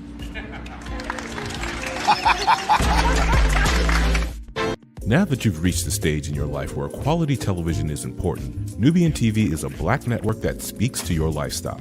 Nubian TV is the world's first digital network devoted to the upscale and political lifestyles of black people. Nubian TV's programming includes politics, travel, fashion, food, automotive, arts and culture, civil rights, music, and more. Watch now on Amazon Fire TV, Roku, or watch globally at nubiantv.net. Nubian TV, it's what you want to watch.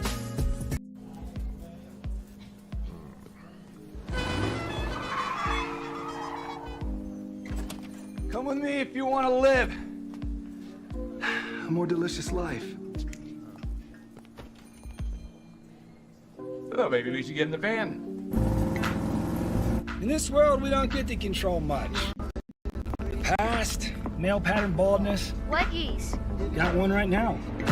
The urge to pop that bubble wrap. But there is one thing we do get to choose every single day: what we eat.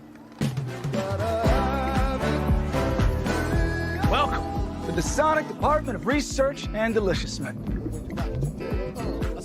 We have everything you want, didn't know you wanted, and some things you didn't know were possible. Because we believe if you're not having fun, you're not living free. So come on, let's live a little. Hey, good morning, America.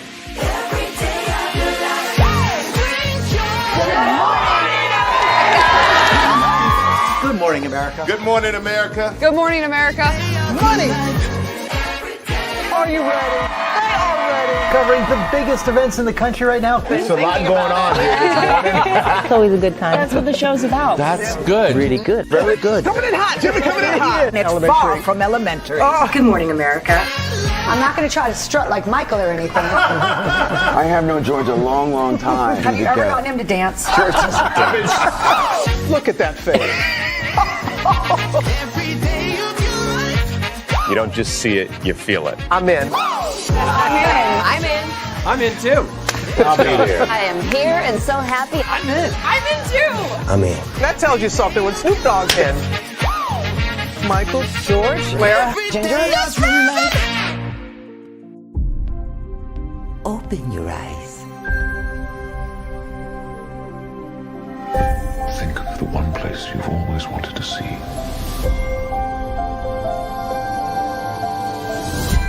This is where our magic comes from. They say if you dream a thing more than once, Please, please, please. it's sure to come true. Everything you see exists together in the great circle of life. There were stories about what happened. It's true.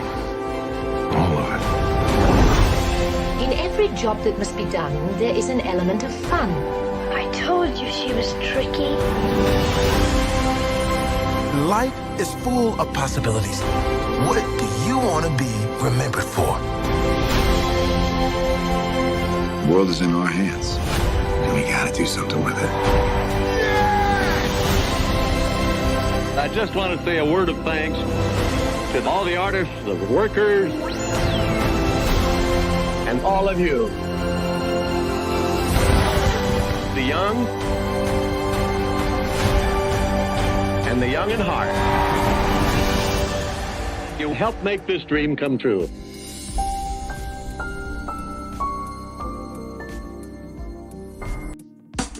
Caesar. Just look at him. politician, general, author, ruler, man.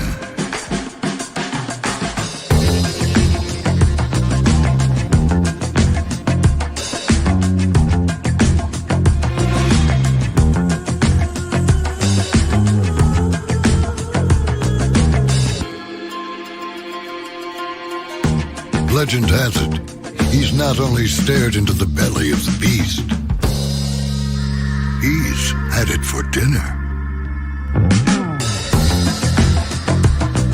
Here he's free to relax, or party, or relax, or party, or relax, and party. His is a world of opulence, excess, and the occasional impulse buy. Not one to rest on his laurels, he's famous for ushering in a new age of entertainment. So, for anyone seeking a place where the sun never sets on a good time, all this awaits. I am Caesar, and I approve this palace.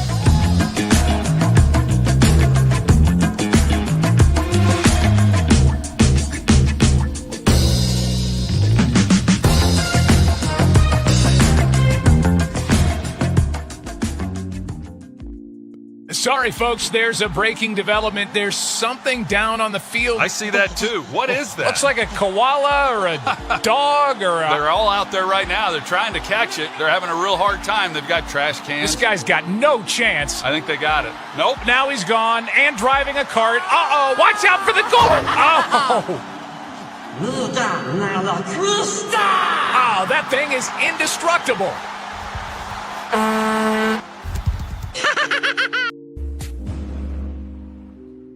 Each of you are in a relationship with somebody you have never met before. We have been chit-chatting for about 5 months. We have been together for 4.5 years now. I'm gonna go meet my man. I'm just hoping that he likes me in real life. I've been keeping something from you.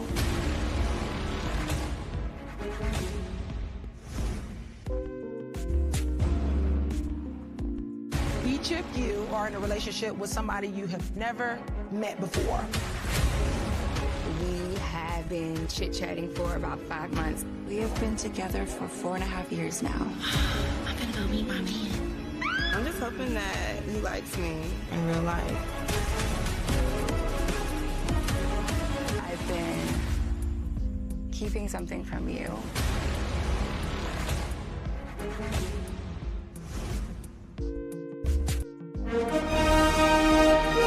Prepare for a journey beyond imagination, beyond belief, beyond anything you've experienced before. Universal Epic Universe, a new theme park where you'll step through extraordinary portals to 5 immersive worlds. Prepare for a cosmic voyage of discovery, an isle of fire-breathing excitement, a shadowy world of monsters and mystery, new wonders in the wizarding world, and a new way to play. Plus the splendor of a magnificent resort hotel overlooking the park. It's all new excitement at Universal Orlando Resort. A week's worth of vacation thrills with 4 amazing theme parks, a variety of spectacular themed hotels, and incredible dining and entertainment. It's all at Universal Orlando Resort, where you'll find new adventures every day. Explore the astonishing worlds of Universal Epic Universe at Universal Orlando Resort.